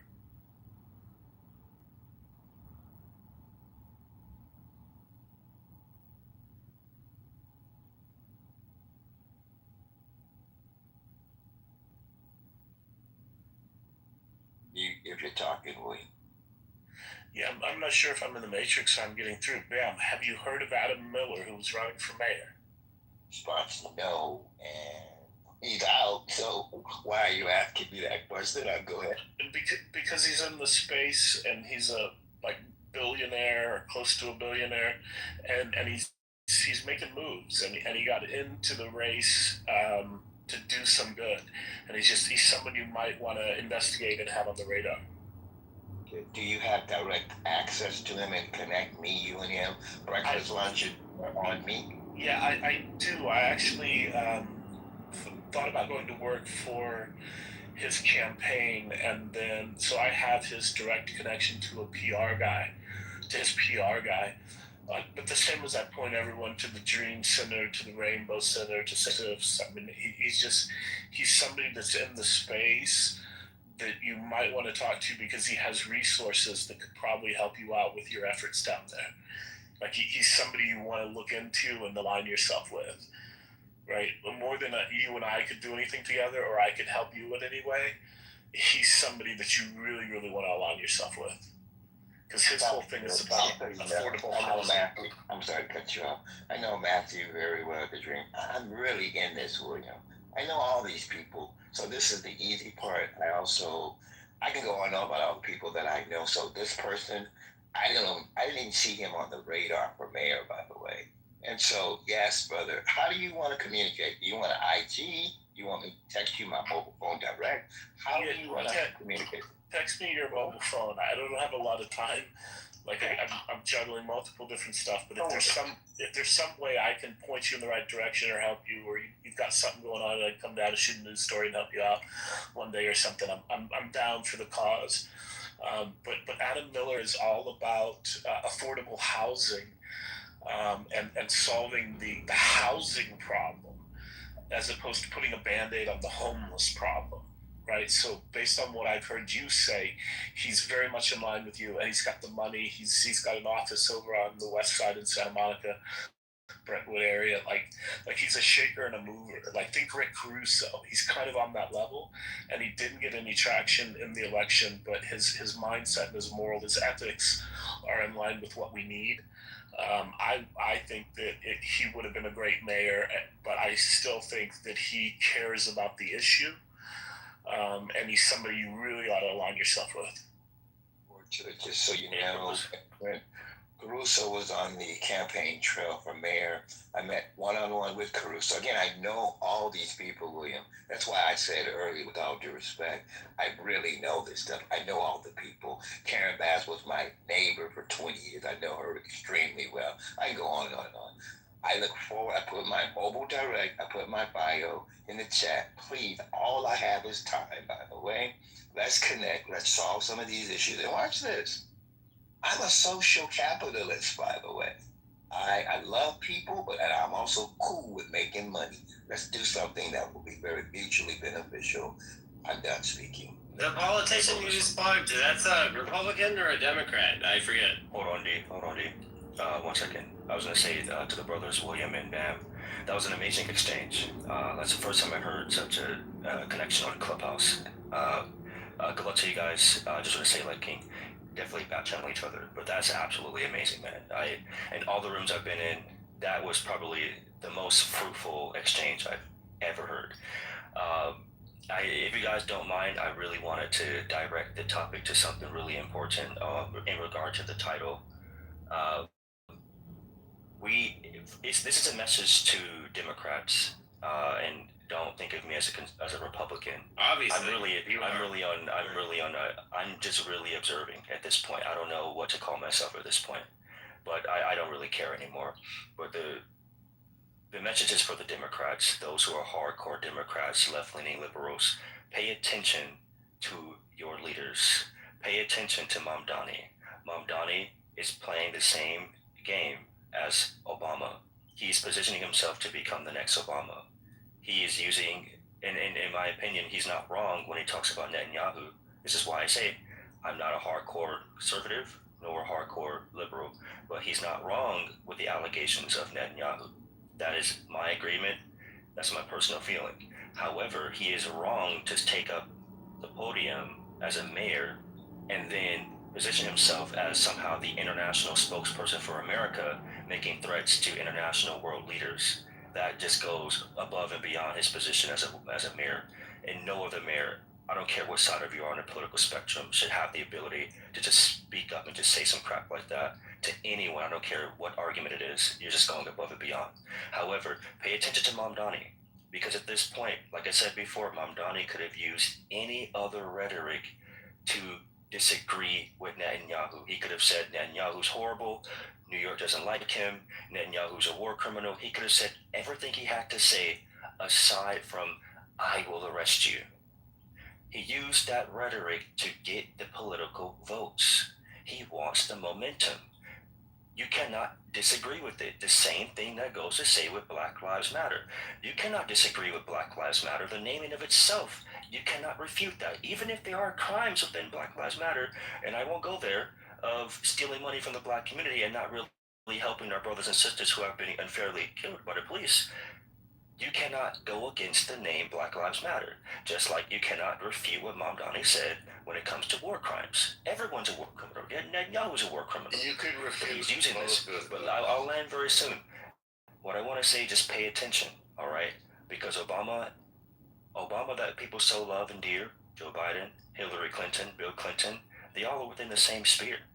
The war crimes that they commit are just done in secret. Libya, for example, that's been bombed by Obama. That was done, but people still love Obama, right? But pay attention to Mamdani, all right? Be blinded by the nice things that you hear him say. Yeah, but that's the new playbook of the Democrats. Look at Gavin Newsom going to, I think he went to Davos or he went somewhere. Karen Bass is trying to play on the national stage. California tries to act like we're the fifth largest economy, therefore we should be a player on the world stage and should be a speaker within national politics. He's just duplicating what Gavin and Karen have been trying to do for Gavin for, God, like 3 or 4 years now. And Karen is trying to duplicate what Gavin's doing. They think somehow that makes them more credible as local politicians.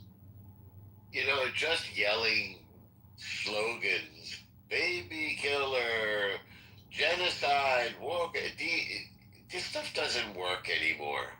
First of all, the International Criminal Court chief prosecutor was just expelled for sex crime accusations. Number two, the United States is not a party to the ICC. They never investigated Netanyahu. They never convicted him of anything. And they don't have jurisdiction. So this is a symbolic thing. This would be like the state of Luxembourg indicting Mamdani. Okay, the state of Luxembourg, you think Mamdani has a parking violation. It's pure nonsense. And Mamdani knows it. He knew it before he made the accusation because he has a legal team. He was already told that he wasn't able to do it. He's just doing it for stupid publicity. And I don't think people are going to be fooled by it anymore. The guy is an idiot. And it's quite obvious there's not going to be free buses. There's not going to be cooperative groceries. He can't lower the price of anything because we have a free market. He doesn't get to lower prices. He doesn't have that kind of power. So you see the emptiness of both of his accusations and of his platform. And once again, he's promising people free ponies and delivering a bunch of empty nothing while supporting terrorism and lying about people. He's using racism against Jews to try to get popularity. It's silly. It's silly. Yeah, but he brought World Cup to Rikers Island. What about Rikers? He brought World Cup to Rikers Island. You mean you let Can them I watch just it on television? point something out? I'm a poor black man, but I want to have good sex with rich and beautiful women in this clubhouse. Is it okay? Go ahead, Amrose. Good. I personally know 2 people who worked on the Mamdani team and worked with him till this day, Avi Stein and Zach Foster. He has nothing against Jews, absolutely nothing. He might not have, and it's kind of a PR statement because attacking Israel is attacking. Partisan instinct. That's it. Partisan instinct. I'm not. Israel is not Jews. Jews Israel and Zionism are not the same. Jews. Okay, can I Attacking finish? French Can is I? attacking Can I? French people. Can I Let her finish? finish. I want you to finish. You are finishing, and I'm letting you know how full of shit you No, are. I'm not. I have not. Sorry, this is Thank you. that's our normal if you haven't met him. Thank you. Bomdani and what he did in New York is especially impressive because there is a good percentage of Jewish voters there. A lot of them have advocated for him. Some of them you might know, like Mendy Patinkin. I'm sure you've heard of maybe Avi Stein, the LGBTQ rabbi, and Zach Foster is a personal friend, actually visiting Palestine right now. All of those people were part of his team. Zach helped write the Jerusalem and the Nexus definition of anti-Semitism, which is replacing the IRA one in New York. And that is the perfect model to help us anti-Zionists get the world to stop arming Israel by more Jews giving legitimacy to speak out against Israel and what it's trying to do in the name of Judaism, which has nothing to do with Judaism. This is why the Mamdani model is so important to people like me. And unfortunately, yes, that was a PR statement because the U.S. is not a signatory to the ICC. Actually, it doesn't have jurisdiction to do so. But nonetheless, I wouldn't, let alone arrest him for it. I do commend him for it because at least he's talking about it. And everybody seemed to have forgotten the genocide is still happening. Yeah, by the way, that list that you said doesn't exist of all the scholars and legal experts who don't believe a genocide is happening. I've posted it in the chat several times now. So that's another thing that I tried to correct you on. And there's also a good article by Benny Morris of Quillette that takes down the book that Omer Bartov wrote. And also, it's also worth pointing out real quick for all the people who don't know that anti-Zionists like Emrose represent less than 10% of the worldwide Jewish population. And they are used by anti-Semites to tokenize Jews all of the time to speak over the majority of people who actually like self-preservation and actually like So national for rights. those of you who speak Hebrew, I would highly recommend to go to my X account where you can listen to a discussion that I had with Omer Bartov after his recent book came out. If you go a little bit forward, you will hear an English discussion as well when he first published his paper calling Gaza a genocide. The same can be done with Shmuel Lederman, with Amos Goldberg, and Daniel Blattman. I'm planning to have on Daniel's part, but he's busy at the moment. That list does exist. I can provide it in your DM as we speak if you want. But the fact is, October the 7th. Jesus Christ! Do not derail with those fucking questions.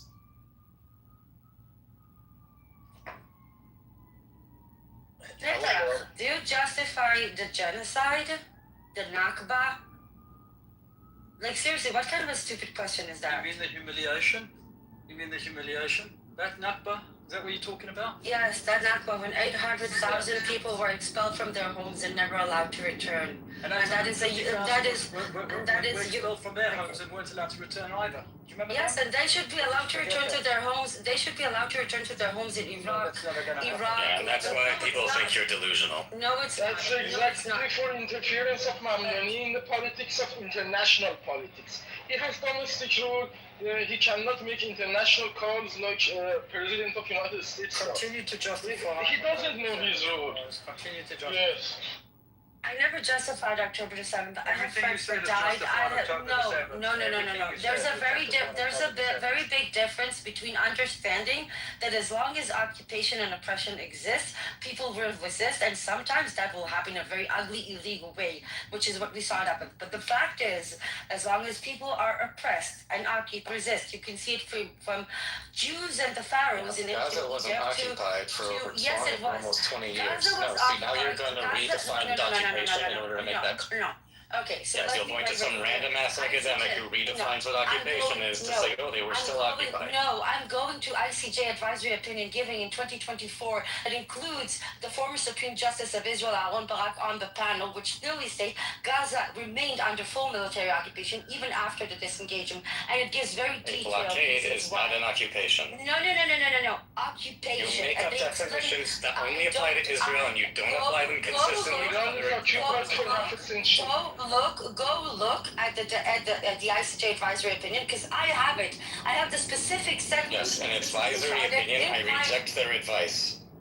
Oh, well, okay, then there we go. You do not get to choose when to apply or ignore Yes, you international law actually and can institutions. ignore an advisory opinion. It's in the word advisory. Unfortunately, you can ignore, and what the legal system is supposed to do at that point is sanction you. But because America and Israel are tied at the hip, It keeps vetoing it. Only one time were we close to get to bypassing the Security Council and get a trigger of Article 7. And the people who derailed it were Trump and Bibi. After the recognition of Palestine passed by 149 votes, they were able to take. They were able to take Article 7 to the General Assembly, and if 2/3 within 48 hours would have voted yes, Article 7 would have been triggered.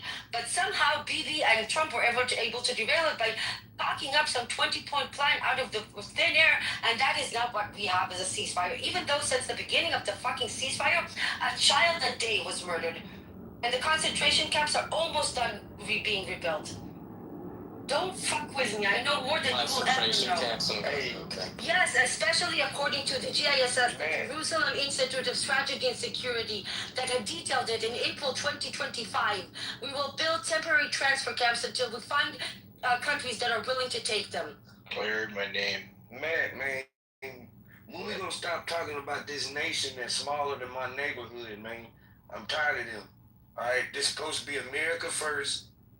All right. I agree. Don't fuck with me, Clement and Taylor again. I'm done with you. We sick of hearing about BB. On the BB one side of Persia, That's my girl, like, that's my new girl, like, man. You're fucking amazing to me.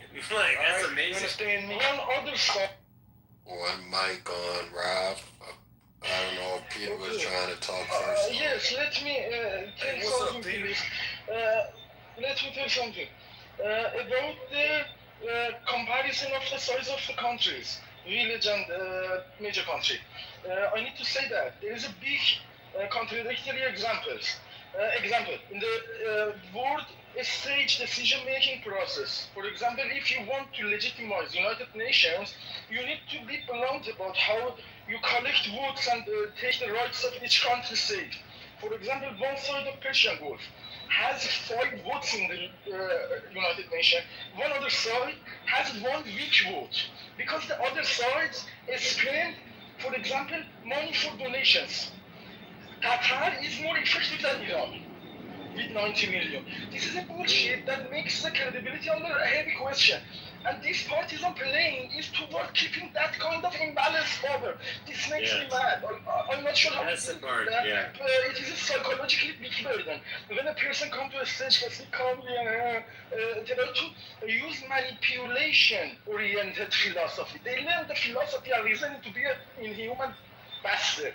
You know, at the end of the day, like, we're the ones doing the work. And stage and defend my rights. It is very hard for me to deal with this kind of bastardness. I'm not sure how to I don't know what you're saying, but I feel like it's some real shit, man. Exactly, this is some kind of real shit. I cannot continue because my temperature got high, so I need Peter, to have you go ever said the words real shit? To the vote, no. To the method of collection of the decision-making process opinions about that. Peter, you ever heard of the word trill? No, you are not representing the word in front of me, okay? Well, I'm saying you sound like you a trill Iranian. You as much sound as like a cool dude. A Persian player. Go fuck yourself, I make my point. I'm down with you, Peter. I ain't beefed up with you, baby. I don't know your country. My submission is ended now. I don't want to engage anymore. I need to refill energy. I just want to hear more y'all talk about our beloved America, man. What a great place to be. It's not a better place on earth to be. I just wanted to thank America for everything it's doing to help with world peace. Hey, if you love America more than any other country, can everybody put a 1 in the chat? No, I think it's important to recognize what America is doing and how it's helping world peace and stabilizing the Middle East. I think if it wasn't for America, where do you think the world would be right now? Where would it be? We would be in the pits of hell. We are the beacon of wow. We are. The world would be in the dark ages. The whites would still be eating motherfucking people. They would smell bad. Your teeth. You guys, the two of you are doing evil work. You know that, right? Like, how come the ghetto stinks so bad, by the way? Don't you pick up your garbage in the ghetto? Well, considering where the term actually comes from, you should tell me that. Why does your neighborhood? You should stink tell so me bad? that. Can't you pick up your garbage or You what? should tell me that. Considering that Why you don't pick up know your garbage? Hey, I think you are the supreme expert on ghettos. So how come you don't pick up your garbage? What is that? You're the extreme expert Are you on tired ghettos. or something? Maybe your hands are tired. Hey, tell me how they first started. Anyway, they started in Venice, but that has nothing to do with the fact that you're not picking up your garbage. That dog won't hunt. That dog won't hunt. I call it a ghetto black. Because if I talked about your ghetto, you know what would happen? Yeah. I would be called an anti-Semite. But I'm going to call you a fucking racist piece of crap. That's what I'm going to call you, an idiot. Wait a second. You don't love America. You love Israel more than America. You're a clown. When did I say that? I'm from New York, bro. Man, anyway, it doesn't matter. You are not a lefty. Everything. Lefties see the world as a whole. America. You prove that you are not lefty, Rob. Because in international stage, when you partisanship, is filthy, man. it is not relatable, and it is against the philosophy of your party, Democratic Party. Because they see the world party is by as a whole. Exactly. Yeah. Now you deny everything. So you don't have a party then. You confess now. My party is my neighborhood, and I vote. No, it's not. Your neighborhood is being handled by parties. You are not part of a party. In my neighborhood. You are not in this state. You don't belong in this state. There's a great Democrat named Tilness. She's a great Democrat in the city of Houston. Okay, this is Houston. Go on political discussion of Houston, not international. This is international. Anyway, yeah, Mamdani could get himself arrested. This is like Mamdani also is on his place. News. And you know that Mamdani walked it back already. Winston Churchill. Trump called Israel our most capable ally. We're in a war right now. If Mamdani messes that up, his butt's going to be in U.S. prison. He's up 3 law. He's got no right to arrest anybody like that. He's an idiot. All right, guys. There's a new title at the top. If everybody look at the top, we have a new title. Who will get arrested first? Mandani or Bibi? If anybody wants to elaborate on that, the mic is yours. I need to do something if this is very considerable. Because this is very considerable. I think that this is some kind of game. Before you start both of them know. Both of them know. Okay. Both of them know that none of them would get arrested. There are international stakes that each one of them see differently, and they have brought it to their personal circle. It is not a good sign at this point because this is a lefty technique, and that is not going to solve the major problem. That is just some kind of allegation to eliminate some kind of members, and that is some kind of dangerous political move, mostly used by Mamdani's party leaders. And I like this guy, but I can't understand a word he's saying. Not one word. Hey, Lord, we agree on something. You gotta concentrate. I don't know what the fuck this dude's saying, man. You just gotta concentrate. And I think Ben, you came off mic. What did you want to say, Ben? Ben, are you there or no? All right, continue on. What was it? Sorry, I heard nothing. I thought you were coming off mic. I thought I heard you. Trump escalated dramatically. Did you see the press conference last night? He's got the B-2 bombers there and stuff. Dude, we're crushing the guys, man. We are stopping. If you like war, man, this is definitely the place to be. I heard they were considering using the Moab. Is this true? I believe so. We got the B-2s, man. It doesn't get any bigger than the B-2. I bet you the thoughts of bombs dropping on just makes you so excited. Why would you bet that? Maybe that's you you're talking about. Hey, I get no thrill out of a bomb being dropped on anyone. Well, why'd you just bring it up? I feel like you got too excited. Then you need to How do you feel about me? How do do I feel about Norm? How do you I think Norm. I think Norm was probably. I feel like Norm was probably a decent guy. Probably about 20 years ago. I think the midlife crisis. I think the midlife crisis came. And I don't have a somewhere midlife along the line. crisis, bro. I'm an eternal child, bro. I'm an eternal child, brother. Yeah. Yeah. I just like victory. I'm not a coward like some people. Hint, hint. Hey, look. I like American victory. American victory is kind of good for everybody. Now it is triangular. If you win, I win, and Israel would also win. You're an Iranian who hates his country. This is irreversible. It made me in this position. I will love that. The United States win is dependent on me. United States win means my win at this point. And I love this, you know? It makes me feel very strong. Timothy, what's up, my nigga? You good, brother?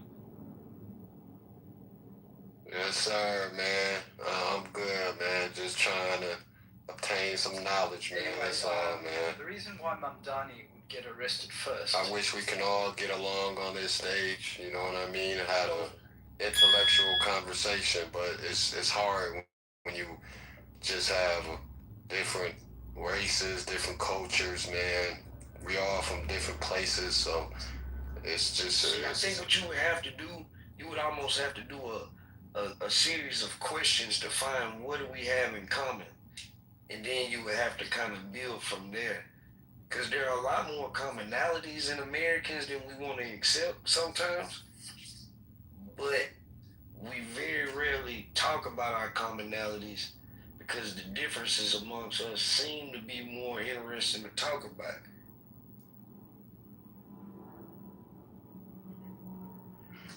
Can you hear me? What these people don't understand. I'm not gonna cap, man. This room been open since goddamn 11 last night, man. President Trump house going strong, you feel me? Nothing new though. You know what I mean? It's the shit we do on the daily, you feel me? So I see all them damn pink tickets, man. Come cash y'all shit in, man. Lock the fuck in, you feel me? Turn that shit in. Follow your goddamn moderators. You know what I mean? Start it from the top. Make your way all the way down to the bottom. You feel me? Fuck with us. And hey, shout out my homegirl, Joe B. Yeah, what's up, Joe? It's going down in the South. Yeah. Hey, shout out my partner, Monica. Hey, what's up, Monica? Hey, what's up? All the whites in the building. Yeah, wherever you are. You have to understand, when your country has an ally like we have with Israel, you can serve both countries. So I served both America and Israel because our armies are aligned. They are enmeshed. The same way we fought with England in World War II. The exact same thing. By the way, we fought with England in the Cold War too. And if England had any... we also had a war against England that was pretty... We also had a pretty important war against England. That's over, man. So was World War II. That was the War of Independence. Then we became allies. In World War II, we were allies with England. I think I would rather be tight allies with the blokes. The blokes are pretty cool. Well, they got to get strong again. They used to be manly. Now they became pussies. They don't want to fight anymore. They got to change it around. That's why that soccer team, I thought maybe that would be a hint of them getting to be more masculine.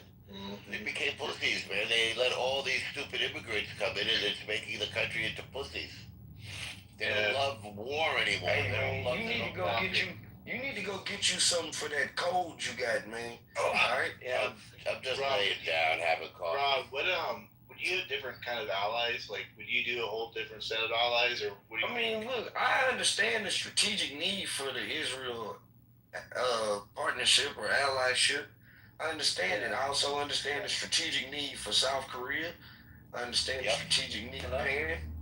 I understand the strategic need for Germany. Australia, you know. I understand. India. So it's like that there's no strategic need for Palestine. Do you realize that? I believe that this is just my belief. I don't have too much of a fight in the ground. I mean, foot in the whatever. I'm not Palestinian or Israeli. A leg in the fight. But I would like, yeah, I couldn't fucking say a leg in the fight, man, dumb as fuck right now. But I do, just the human in me believe that people should have the right to govern themselves. And if Sure, they do. They have it right now. They've always had it. They've always had it. Nobody ever told them we want them to govern themselves. We don't want to be. It's like, this is the thing, Norm. Depending on the conversation I have with maybe like Israeli or even just a Jew that's very sympathetic to Israel. Like, here's a crazy thing. Normo, you ever heard of Meyerland in Houston, Texas? No. What is that? Meyerland is actually the Jewish community in Houston, Texas. I see. I've been to Houston, but I haven't been to Meyerland. It's in Southwest Houston, Texas. I'm from Southwest Houston, Texas, but I actually live in Meyerland. Okay. Yeah, I do a lot of business with Jewish people over here. What kind of business? I mean, just in terms of my business, I have a small business called Soul Fried Rice. I'm a black man that makes fried rice, and like a lot of the Jewish community, they support me.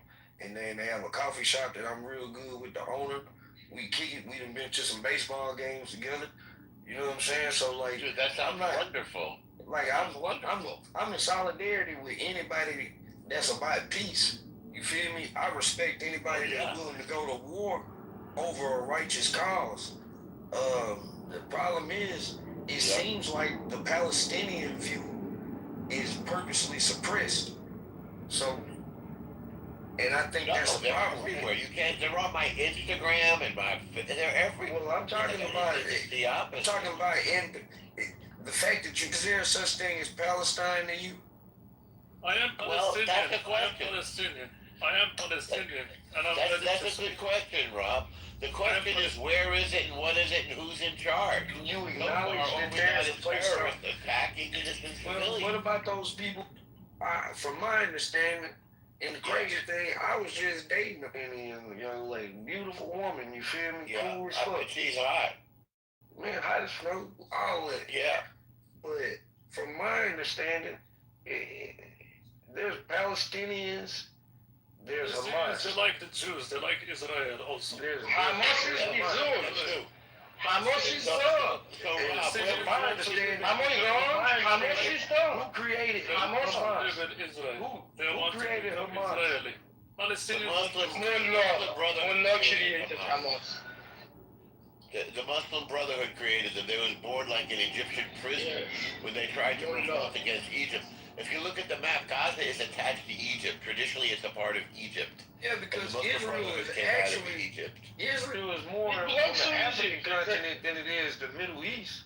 No, it's Asia. It's entirely on the Asian continent. It actually sits on the African continent. On the African plate as well. No, it doesn't. It sits on its own. No, it sits on an Asian tectonic plate. It does not sit on an African plate. Yeah. And then right next door is the Arabian tectonic. But Egypt was bigger than just Africa. What? Yeah, it's not really part Egypt historically was bigger than just Africa. Was like Turkey. They had border in two continents. I don't know what he's saying. Here it goes. Israel sits primarily on the Sinai microplate, which is one of the larger tectonic system between the African plate and the Arabian plate. Yep, that's correct. So, as I said, it actually does. And Asia, and geographically it's considered Asia. Well, I'm just saying that it definitely sits on the African plate.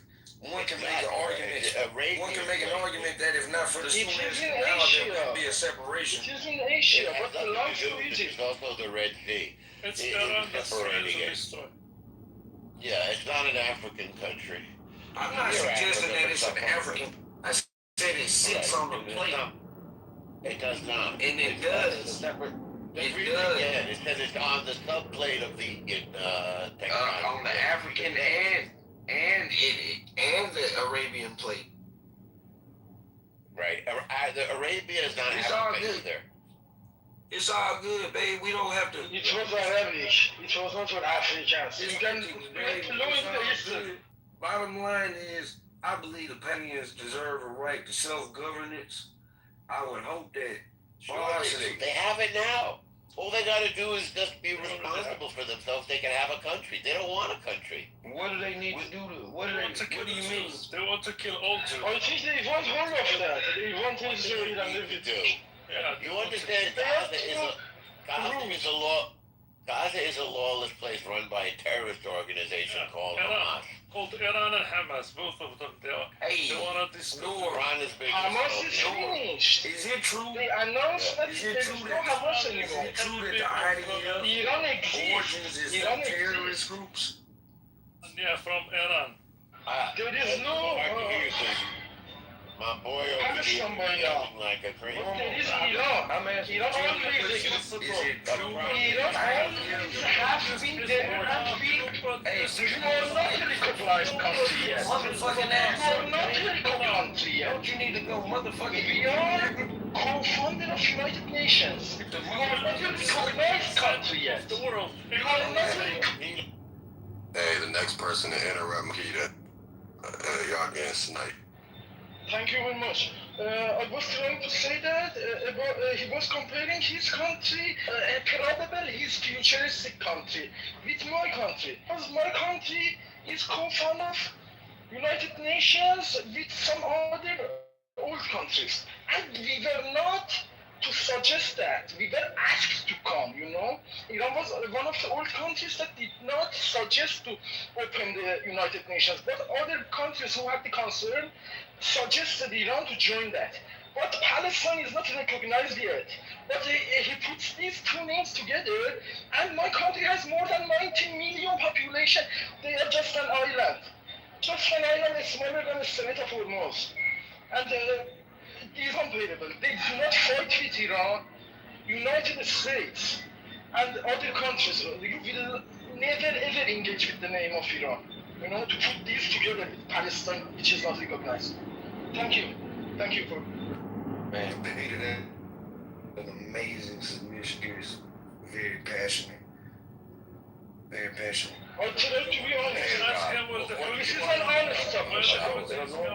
Fact, reality check is possible. Hezbollah come from? Where Hezbollah come from? Hezbollah is Mullah. Hezbollah. Mullah. Peter, we're talking. Peter, we're trying to talk. Will you allow an American and quote unquote American to speak?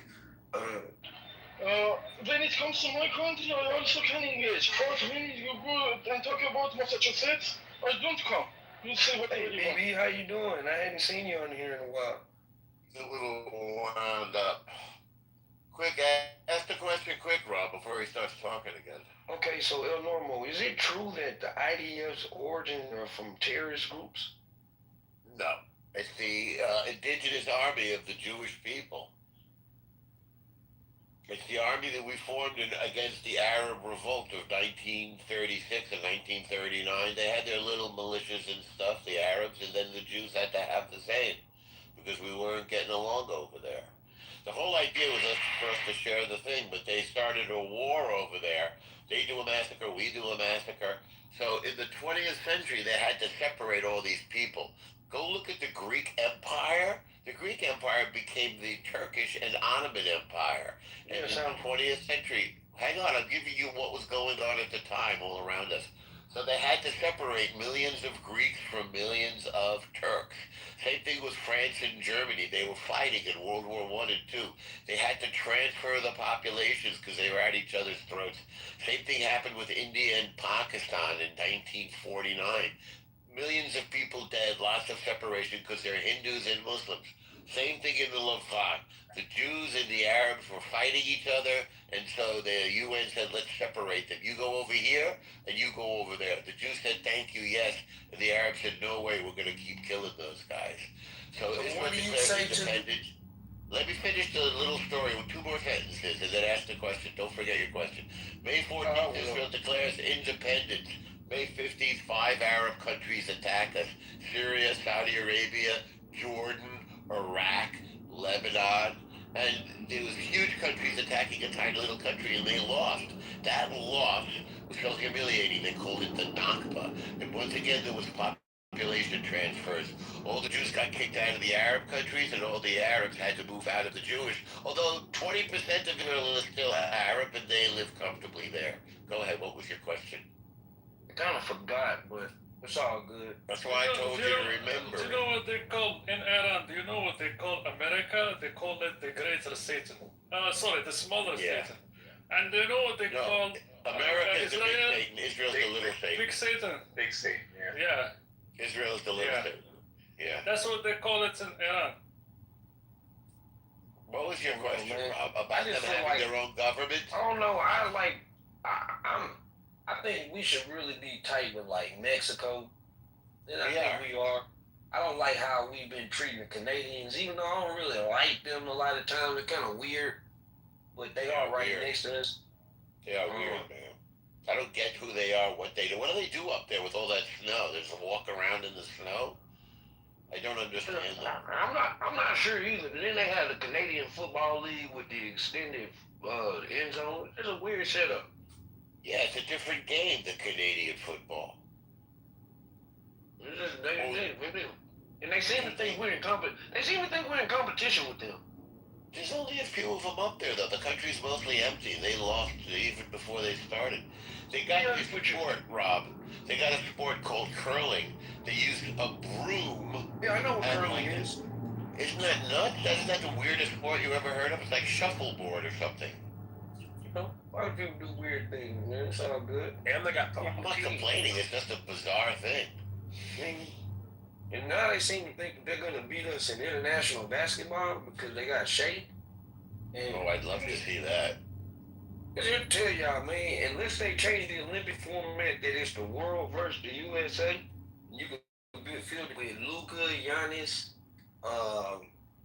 Jokic, Shea, all on one team. Yeah, we still gonna dominate. We're gonna dominate the track. We're gonna dominate swimming. I'm all We're gonna control dominate the time there. gymnastics. That Knicks championship was one of the most exciting things of my lifetime. Man, I don't like the Knicks like that. I never hated them, but I was happy for them. Yeah, enjoy it while you can. It won't happen for decades again.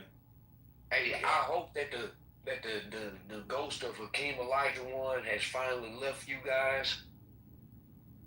Oh, I don't know about that. What happened to Olajuwon? It's the old guy. The dream has been a nightmare for New York Knicks fans since '94. Yeah. And it is what it is. It's been a long dry spell. Long dry. 20 more years, might do it again.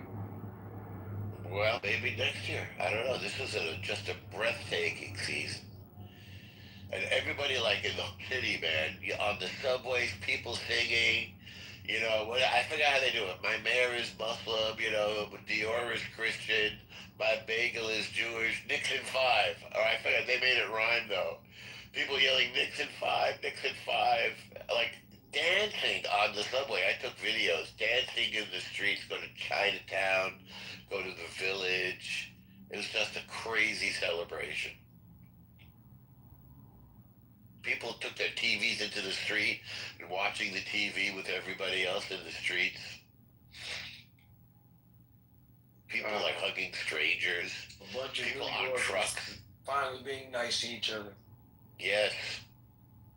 Yes.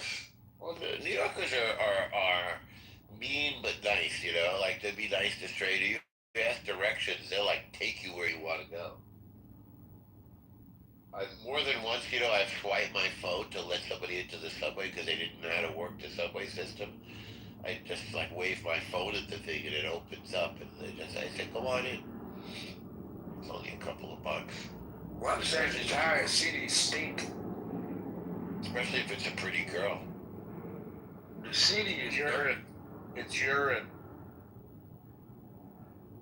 Like, even when I went to Manhattan, I went to Chelsea, Manhattan to have some lunch with a friend one time, and that's supposed to be a real nice area.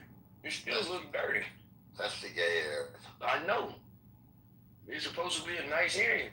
It's still dirty. I ain't seen nowhere in New York that was just like not dirty looking. It's a good city. It's a cool city though. You gotta know where to go. It's a beautiful area. I had a good time in Brooklyn. Brooklyn's great. I went to Brownsville, Brooklyn. They treated me well. I was in Crown Heights. I go to Crown Heights. You be in the ghetto? Sure. Or you be like where the bagels at? Both. What you be doing in the ghetto?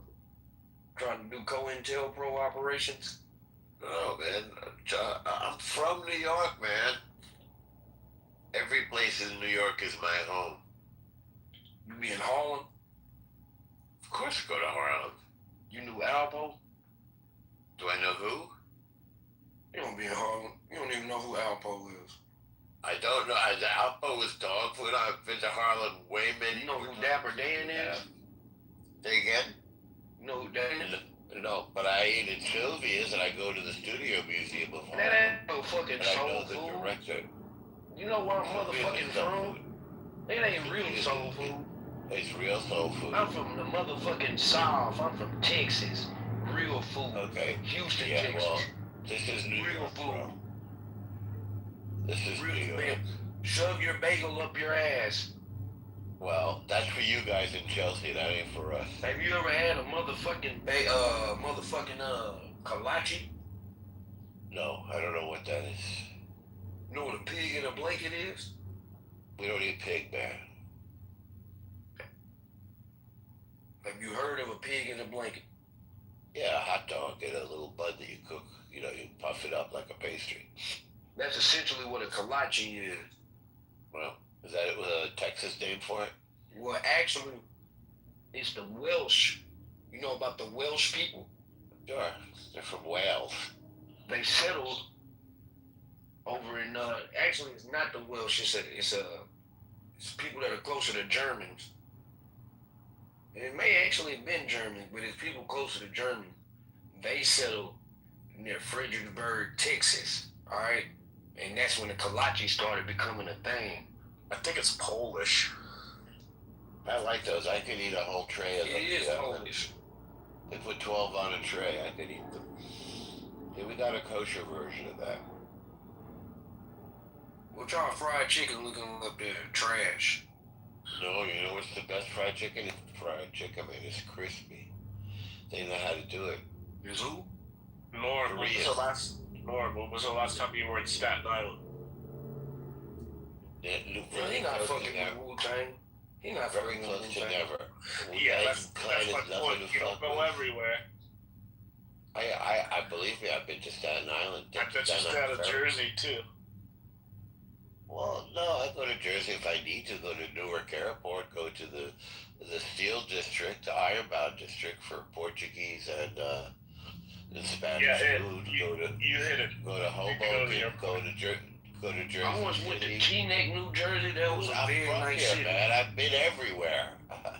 Everywhere. I know, I'm just giving you a hard time. People say they go everywhere, and I go, yeah, you go to Staten Island? Everybody goes, no, I have been. There's not a lot to do there, but I have. Yeah. There's even a beach there called Arthur I've been Gill. there a couple of times myself, and I'm from LA.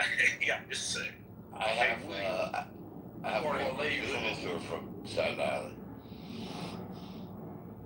William. Yeah. What part of LA you from? I'm in the Valley. You in a gang? I'm in the Valley. Are you in a gang? Am I in a gang? No, I'm a blood or a crew? No.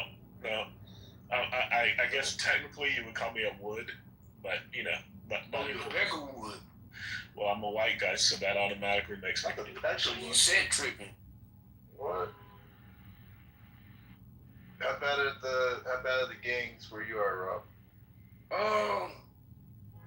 Depending on what you consider bad. I mean, like, you know, gun down here, gun down there. Like, how did all right. The police will tell you that we have a really bad gang problem in Houston. I would tell you that it's a little more complicated than that. But gangs are a thing. Yeah. I mean, what about in your city, man? Are you hearing gunshots at night right now, or what do you got? I mean, luckily I work nights and I work in a pretty decent area. but the particular apartments I live in, although it's in the Jewish community, it's some weird apartments, man. So yeah, you hear gunshots pretty frequently. Right. I walked to the corner store about 3 weeks ago. Walked into a murder scene. So yeah, I can't even attribute that to gang violence. The actual neighborhood I'm really from, that's considered the gangland in Houston. So there's a lot of gangs in my neighborhood.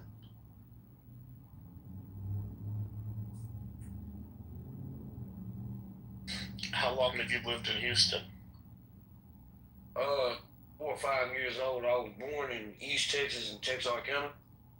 But I've been here since like 4 or 5 years old. How old are you? I'm 42. Do you remember a place called Peppermint Park? In Houston? Yep. I've heard the name of it, but I never actually went to it. You from here? Born there. Southwest Memorial Hospital. Hey, that's great. On good old beach night. That's right. You know that's a shithole hospital now? The whole area I grew up in is a shithole now. So where you from, A-Leaf? Close to there, a subdivision called Walnut Bend off of West Island. I know. I went to West Side High School for a little bit. I stayed off Bryan Forest for a little bit. Yep. I actually just... That's it, right there, Bryan Forest.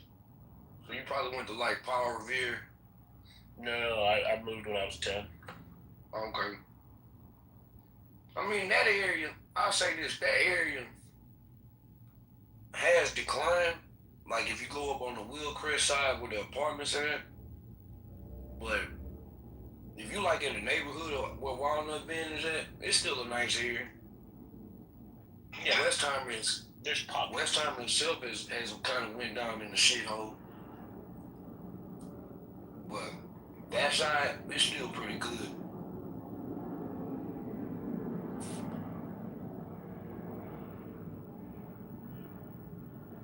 You got a Taco Cabana near you? And actually, the Taco Cabana is like right across the street from Walnut Bend. Oh, man. Like, there's a little shopping center right there at Walnut Bend, because, Walnut Bend crossover Westheimer. Right there when you cross over Westheimer, it's a Taco Cabana. Yeah, people just don't know. I say, California, we got In-N-Out. In Texas, you got Taco Cabana. Man, In-N-Out is trash. And in Texas, we got fucking Whataburger. Yeah, Whataburger's trash. Sorry, bro. Man, fuck you. And I don't like In-N-Out burger, Fatburger or Five Guys. I don't like well, the burgers aren't bad. Let me say that. But the fries are stupid. You know what it is? It's a salt. Order an In-N-Out burger with no salt. It's not nearly the same. I mean, the fries remind me of them canned fries you used to eat as kids. Oh, the fries are trash. I'm just saying, when you come to California, everybody goes, "Oh, you gotta go to In-N-Out." You do, but if you go to Texas, you have to go to Taco Cabana. Man, that's bottom of the barrel taco. No way. You should try Taco Bell or something, man. That's bottom of the barrel. I would go to Taco Cabana. I would go to Taco Cabana for like a bowl or something, but the taco, why would I do that? We got a fucking mean. Yeah, no, the taco trucks, they have like a fajitas thing, right? Yeah, we got taco trucks every other fucking corner. Yeah, so do we. They don't even have trucks anymore. They just set up on the sidewalk. That's where the best tacos is at, in the taco trucks. For sure. The best barbecue is on the side of the fucking street. Oh, man. I should be asleep. Yeah, you would be both. I mean, shit crazy. I've been up since, what time did I get off yesterday?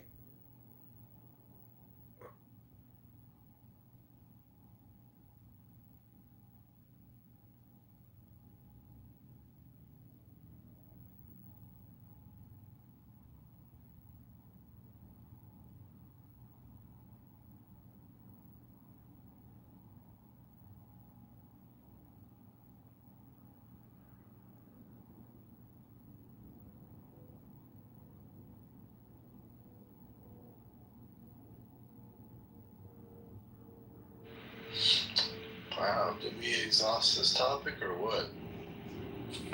I think so, Matt. Yeah. I think so. Should I throw up a new topic? No. Alright, I'm gonna end this one right here. Thank you for the room. No, I'm not closing the room yet. Maybe I should, I don't know, but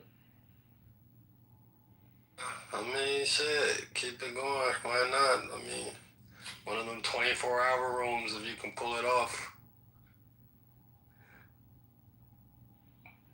think of a topic. Let's see. What's going on, man?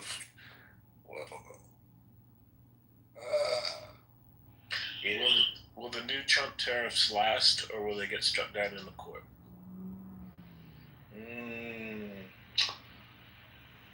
Actually, where is that? Well, I think it already was the Supreme Court, no? No, the old tariffs, the ones that didn't get struck down, expired, and so the very next day or the same day, wrote up like 60 different countries. So there's a whole new set now. Interesting.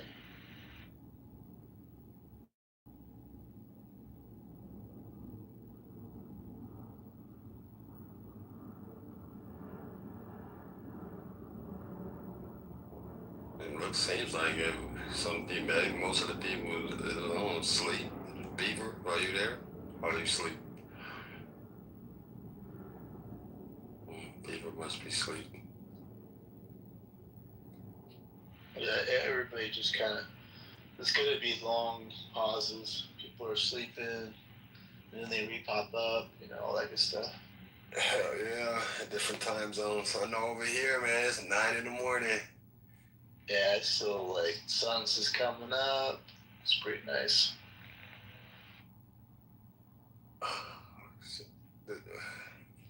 We have which state is the best to live in? I don't know. Something different. Oh, that's going to cause some controversy. Yeah, that might get a little. Or West Coast. Oh, we can do West Coast, East Coast. Let's keep it a little. Tupac or Big? Yeah, let's start with something new. I don't know how well it'll go, but East Coast versus West Coast. See how this one goes. Those poor people in the middle of the country, we just ignore them. Well, I'm in the Middle East, so I mean, shit. The Middle East, that's really a flyover state. I mean, not the Middle East, my bad. The Midwest. Shout out Chicago, man. You know what I mean? That's right, you're the East Coast. No, Chicago's the Midwest, brother. Oh, it's Midwest, yeah. I'm just looking to throw it in there just for this example. So if someone comes in, they can go at it with I know that's probably. Yeah, that's how we think in California. Anything east of the Rockies, that's East Coast. Yeah, so weird. I did think that. I slumped you all together. Chicago. I was like, you're East Coast. He's like, fuck you, man. I ain't East Coast. I'm Midwest. Thanks, man. And what about for the November? I think that Los Angeles is very important. East Coast. Wait, who? Los Angeles effect on the midterm elections. Iranians in Los Angeles, can they get President Trump's position? There's a lot of Iranians in LA. There's more Iranians in LA than anywhere else in the diaspora. Big showing. At one point, there was more Armenians in Glendale and the Valley and LA than in Armenia. I don't know if that's still true or not. Armenia is another village. Iran has 90 million population.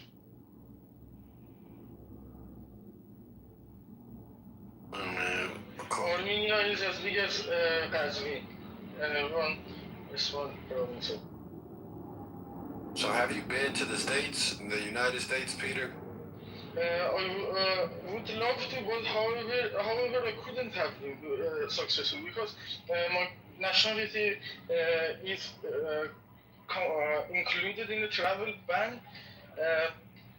And for United States, I am not able to come until I am, for example, from Germany or somewhere else, the second country before the United States. That's another consequence of having Mullah as your leader. They think that the chair for Iran, for example, in any discussion, in any international treaties, is guaranteed. They just fight with internal competitors. They never fight for the interests of the country. They want to just eliminate others and take the position. Whenever they took the position, they could have not kept the position. Iran has always lost that chair, lost the chair. And they were always saying that excuses afterwards. You know, denial is the easiest technique that they use. So I don't know how to continue this because I remember plenty of other facts. I don't know which direction to go. Sorry, I do not want to divert your attention.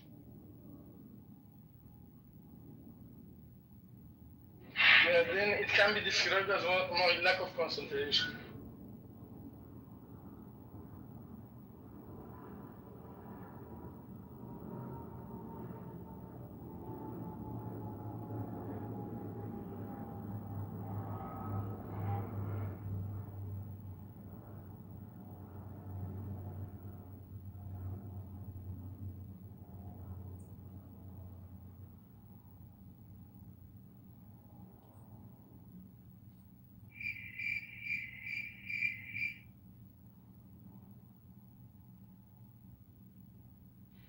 There's a lot of people who show up we haven't seen in like months.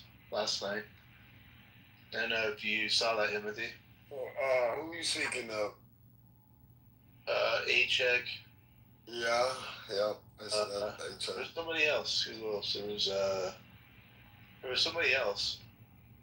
Oh, KP. I don't know if you were here for KP. I think, I don't know. I think KP. Yeah, he was here. He was so drunk, I had to remove him, or we had to escort him out. Damn, he was tweaking like that. Oh, yeah. It's never a night where he's not, so.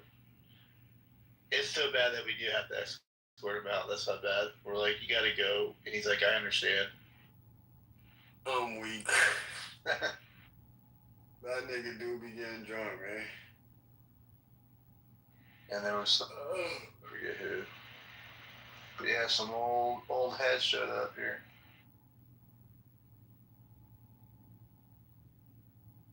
I ain't on cap, man. I'm finna stay here, but I'm finna rest my eyes for a little bit, man. Yeah, I haven't gotten any sleep yet, for real, man. You done your job, man. Go rest your eyes, man. It's all good. We'll take it from here. Yes, sir. Yes, sir. Let's get you guys modded up, D. What's going on, D? I don't know if you're there. And man, D was going crazy. Before I go, D was going crazy in this bitch, man. What's he going? Everybody was fucking with D, man. They was giving his fouls and shit, man. I'm like, man. You know, BB was modded up too for a little bit. BB, yeah, I saw BB. There was a bunch of people like, oh, okay, He was giving out classes, man, moderation classes.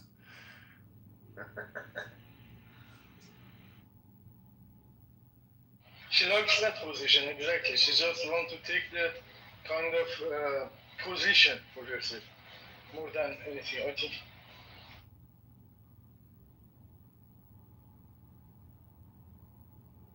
I mean, she is aligned with the BB behaved though, man. She wasn't saying she no also crazy said, shit. She also seemingly wants the revolution.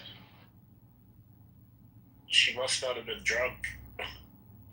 Nah, she is. I can understand quite a bit. Nah, she be going crazy, but like, you know, talking shit and shit. But she had that green bean.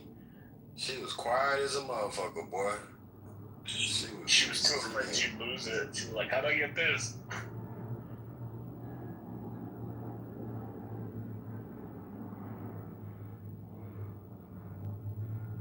But I mean, I would take that BB over shit. The little reckless talking shit. Nonsense BB. So.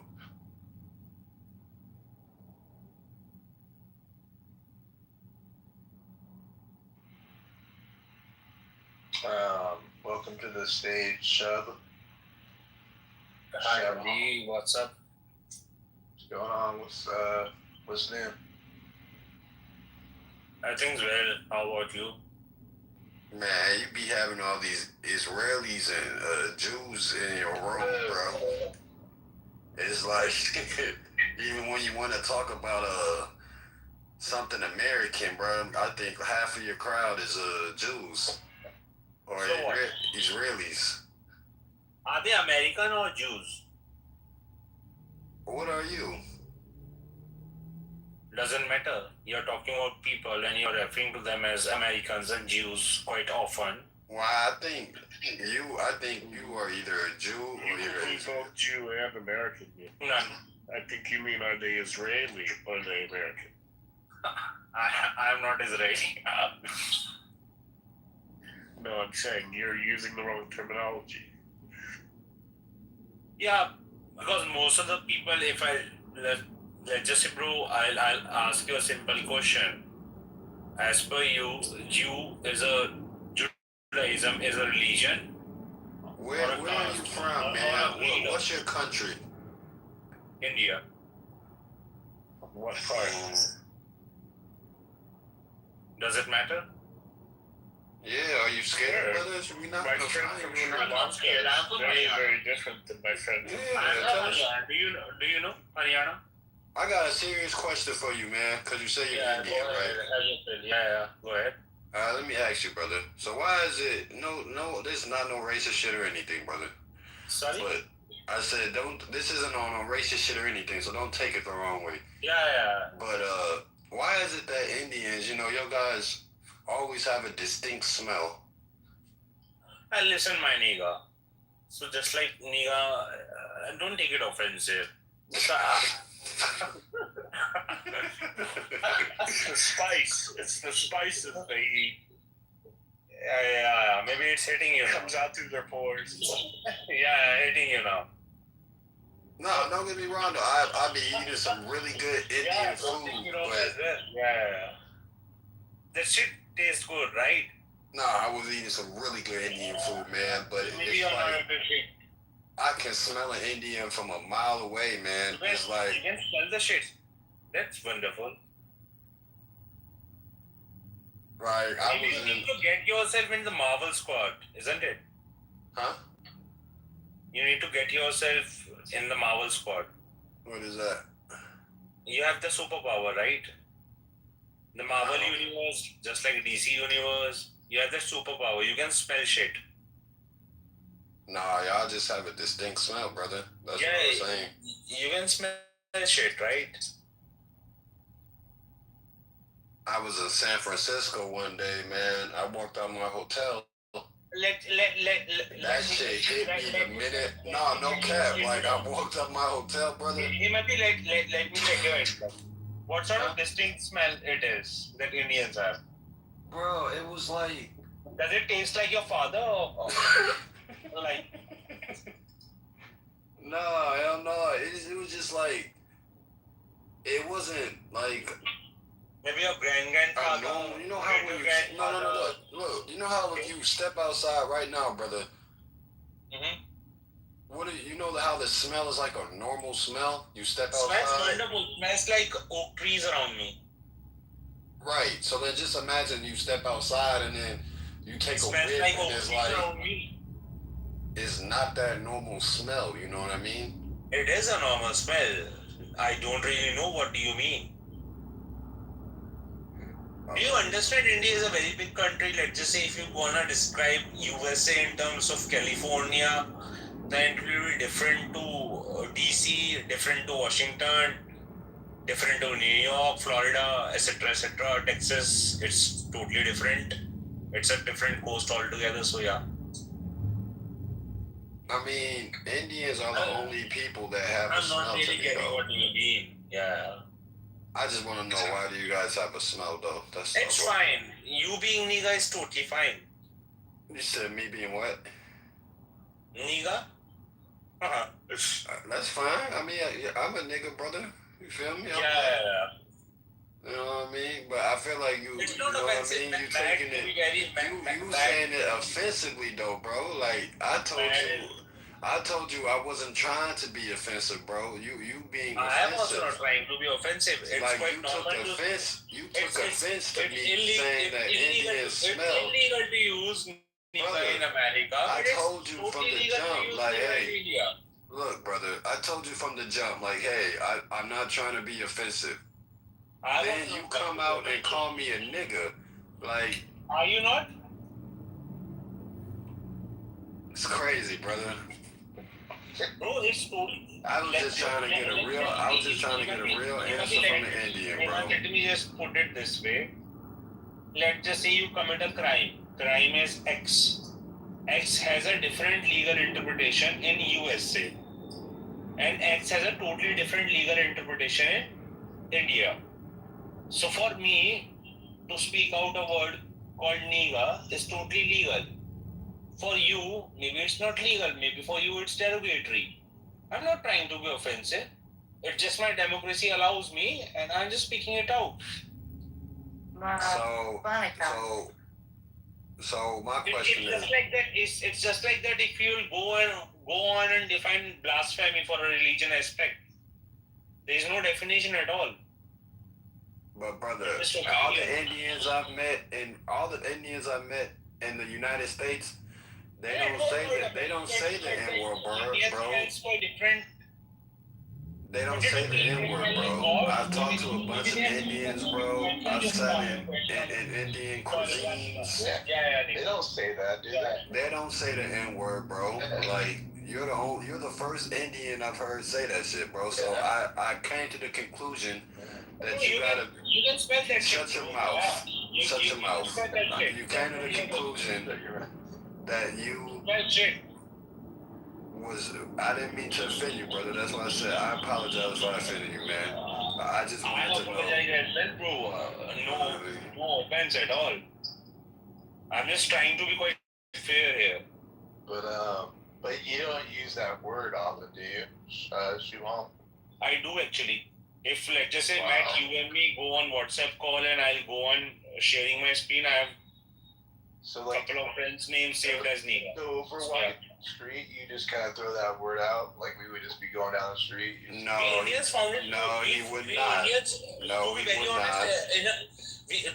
Hush. No, he would not. He just told you if he was on a WhatsApp and he said it on Clubhouse, which hold on, I'll let you speak after. So I'm not dumb. So you just told Matt if you was on a WhatsApp, you use it all the time. We're on a Clubhouse app, you use the word, which tells me you only use that word on a social audio app.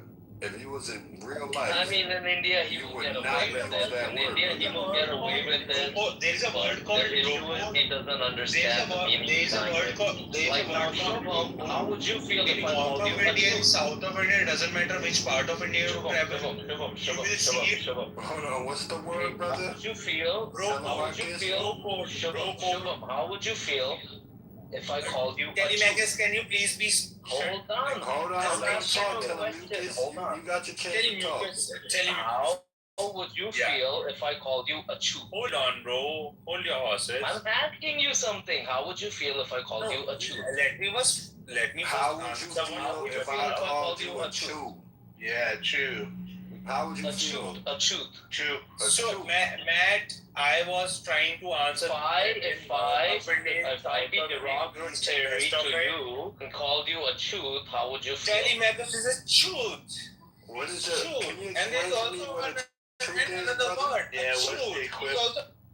Brother, can you tell me what a truth is? Yeah, what's the equivalent? Truth is vagina and a truth is untouchable. No. I'm talking about the untouchables. No. Listen. Delete. Bring him up, please. We'll bring him. I want to just ask him something. He's not gonna let you talk, brother. I want to. Me and Matt want to know. Apparently, it lies pussy. No. Somebody asked me a Untouchable. question. Hey, Let me just listen. fairly answer it. Somebody asked If I me a called question, you untouchable, how do you treat nigga as a what do you word? call N the word. See, what you I'm told us trying to to bring him answer back what up. to He's In not even India, gonna let we you talk, feel that man. the bros, the brothers, the I want to know what the truth is, man. a truth. truth is Untouchable. vagina. No. Untouchable. If I called you untouchable, how would you feel?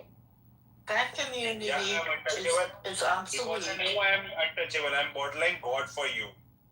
Oh, so Forbid you're God, a but I'm Brahmin, untouchable. right? You're a Brahmin, right? That's what you are? No. So if I called you untouchable, I'm God. truth, how Be would you feel? respectful to me. First, just bow to me. So see, this is the point I just was trying to prove. No. That there is casteism in India. So how is he gonna be the one talking about democracy and whatnot? Just bow to me.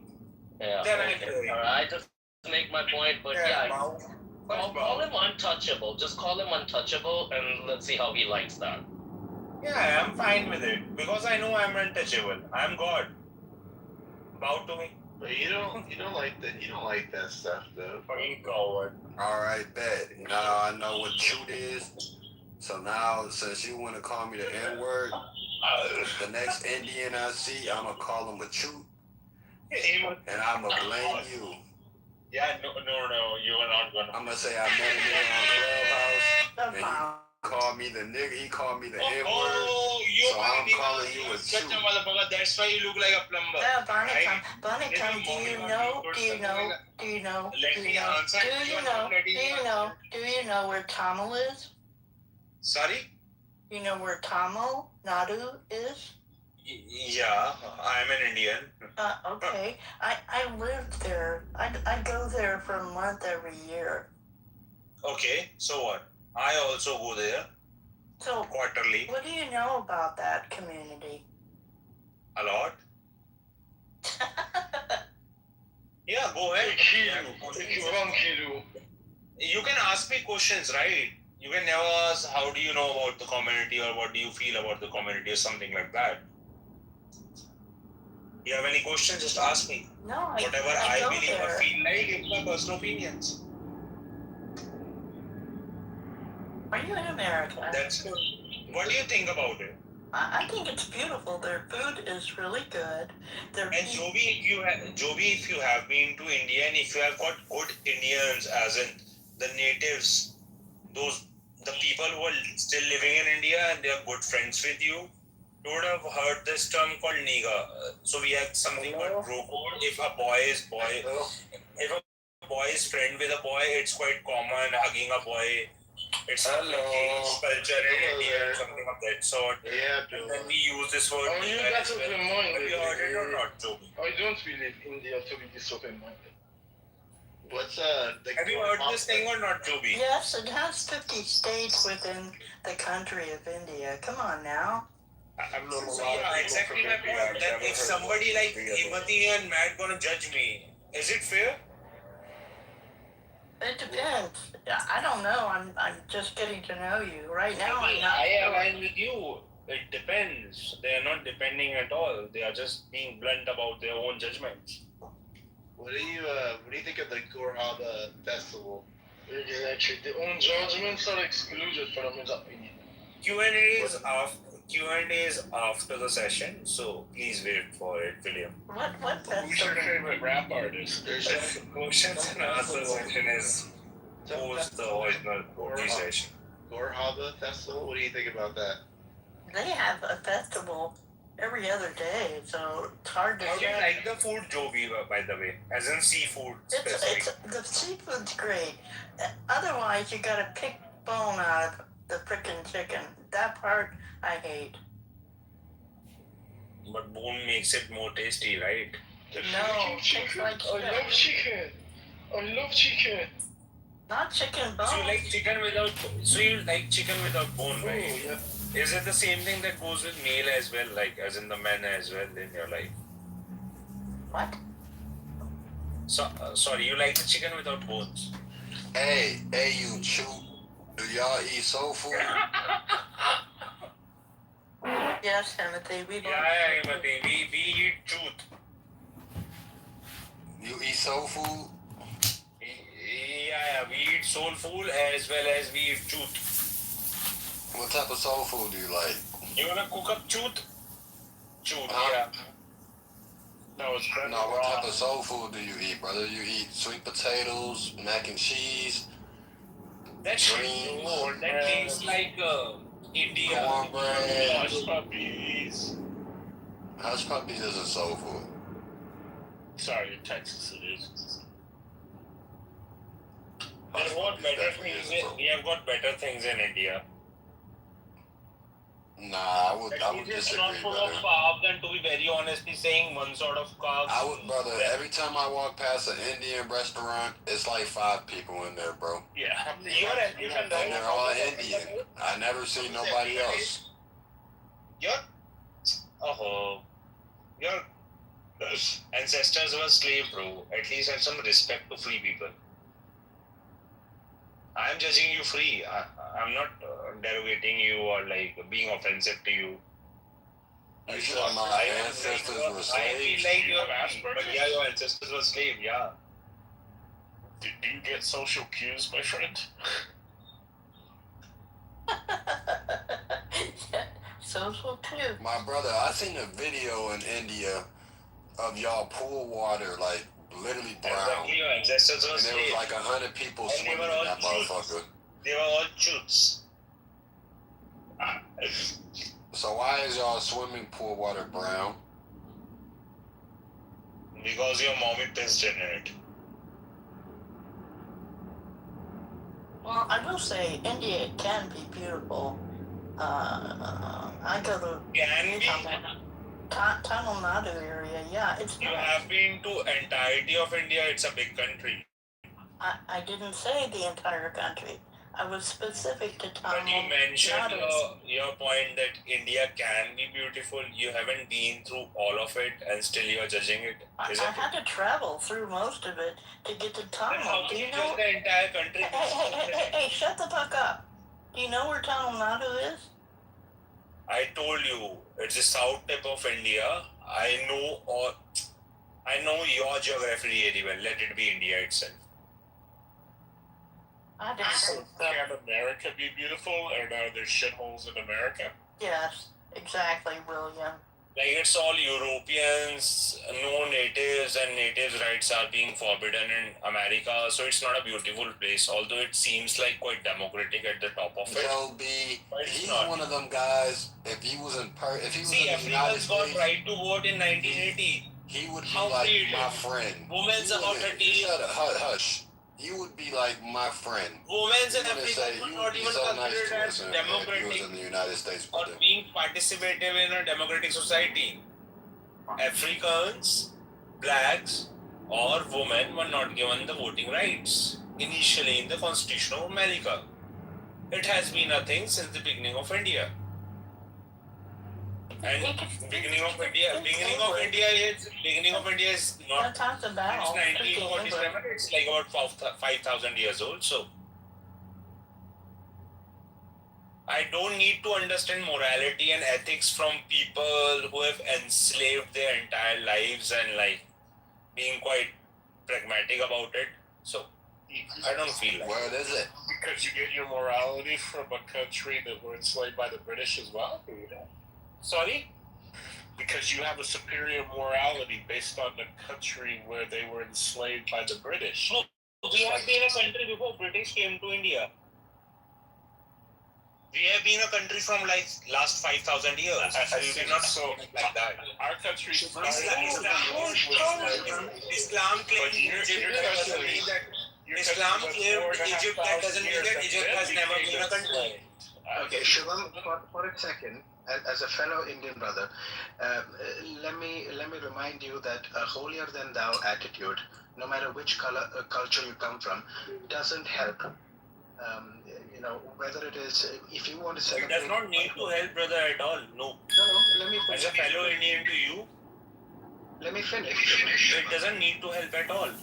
Okay. We are having a logical conversation.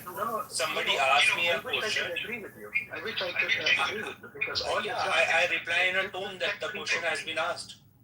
What was the question you were trying to answer? Because for the last 5 minutes I just entered, you've just been shitting on No, from the last 30 minutes, it has been an argument altogether. No, bro, you just been disrespectful, bro. You called me a nigga for no reason. This man called me a nigga for no reason. He called me a nigga for no reason. Nigga is quite a normal term in India. Well, you did ask a controversial question. It's not a normal term in India. Whether you say kala, kalia, whatever it is, it's derogatory even in India. And derogatory in India mein kaise? How it is derogatory in India?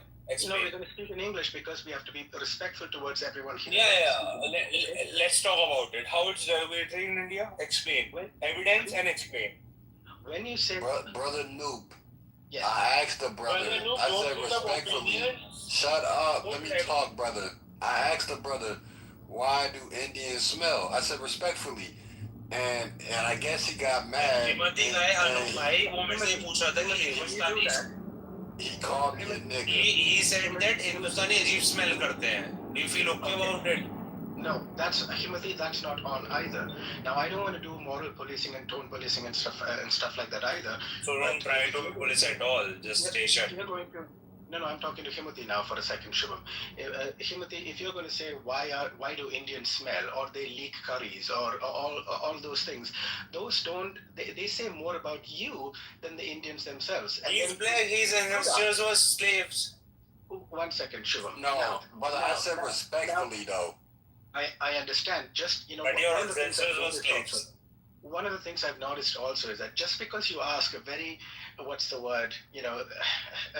leading question which is racist or casually racist or unknowingly racist in a sense, just by adding the word respectfully at the end doesn't make it a respectful question. I could say I'm going to fuck you up, Himati, respectfully. It doesn't change the fact that I just said something disrespectful. But brother, this is a question. I'm not the only one that wants to know things like this. I'm pretty sure a lot of other people want to know why Indians have a distinct smell. I understand. So it's not me being racist, it's me speaking up for others as well.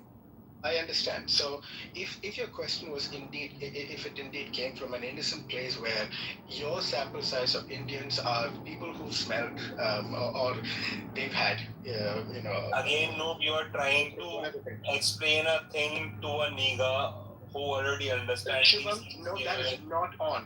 That is not on. You do not call people. What is going on with you, Shubham? I don't know where you are. What's the nigga? Always a nigga. Himati is my bro. He also. Yeah. This is my true brother right here, man. It's alright. His true ass. This is my true brother, bro. I mean, if he's a close friend of yours, I understand. And nah, I don't know this true ass nigga. I don't know this true ass nigga. Okay. Yeah, he's with the hard R. Shubham, if you want to claim a 5,000-year-old superior, holier than thou civilization, no, I'm not claiming it or not. To be very honest, no. Let's not jump to me. I'm not trying to claim anything. No, okay. Whether you're claiming it or not, you throw Indians under the bus when you. No. We were discussing the finer points about nigga being a term and how it is being used in India as compared to USA. Shubham, you and I and most people in this room know that nigger is not a term that you use with respect. I mean, especially. I use it, bro. Okay, so don't. You're not going to launder your Shubham. I'm going to get to the end of the sentence if it's the last. I call a lot of my friends nigger. Shubham. It doesn't matter who you call nigger. You're just new into this room and you're talking to people calling them niggers. It is not on. You're not going to... Yeah, I know it's offensive, but then those people started it all together. I'm just trying to put a last name. Thank you for... This is offensive. Now, I know it's offensive to Americans. I know it's illegal. I just said it myself. So why was you trying to hurt my feelings? Why were you trying to be offensive, man? When I was coming at you with nothing but respect, why would you come with? No, you were not coming at me with respect. I did. I said respectfully. No, you didn't. Yeah, you know it in your heart. I said respectfully. And I asked you a question. You asked me a question why Indians smell different. Indians I said respectfully. I said respectfully. Why do Indians have their own smell? I know why I can answer. I know why. But Bima, you look. Let me tell you before you answer. Let me tell you what happened. So this chewed ass nigga hopped on stage. Chewed ass nigga. And okay. So this chewed ass nigga hopped on stage, and I'm like, respectfully, why do Indians have their own smell? So then he went ahead and called me a nigga. That's what happened. And you said that. First of all, I think that. Bima, let me also add it to his point. He said that I'm not trying to be. He said that I'm not trying to be offensive, but Indians smell different. Then I said I'm not trying to be offensive, but okay, but let me. I get it. So he says, okay, but listen, I know the answer to why Indians smell. Are you ready? No, okay, this is the answer. My point is that if you feel like humans smells different. Can I tell you? Then I I'll can ask tell you you why final Indians question smell. about humanity. I'm gonna tell you a story, okay? This is gonna be about 3 minutes. Okay, this is the story, and this is how I connected, okay? So there are what are they called? Sadhu, the holy men, the Hindu sadhus. If right? you don't know Like it, you don't talk about it. Hold on a second. They got Partial knowledge people, is very harmful. Hold on, do you guys hear me? They got people in India.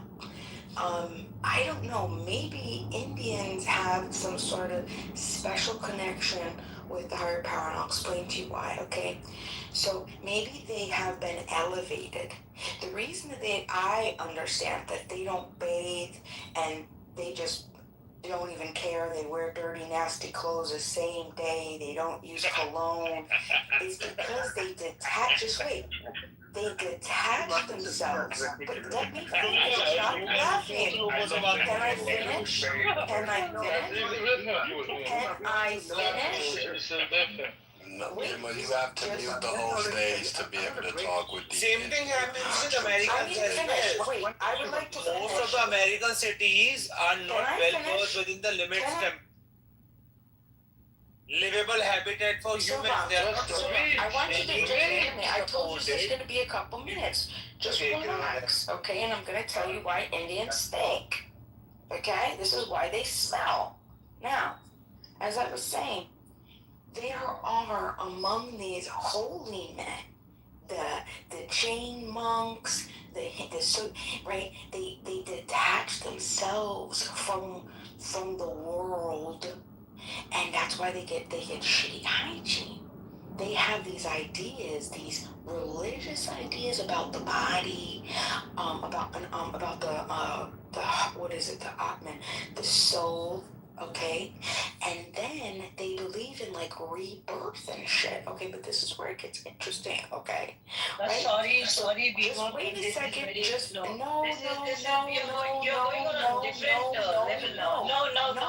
Just it has got nothing to do with religion and your belief.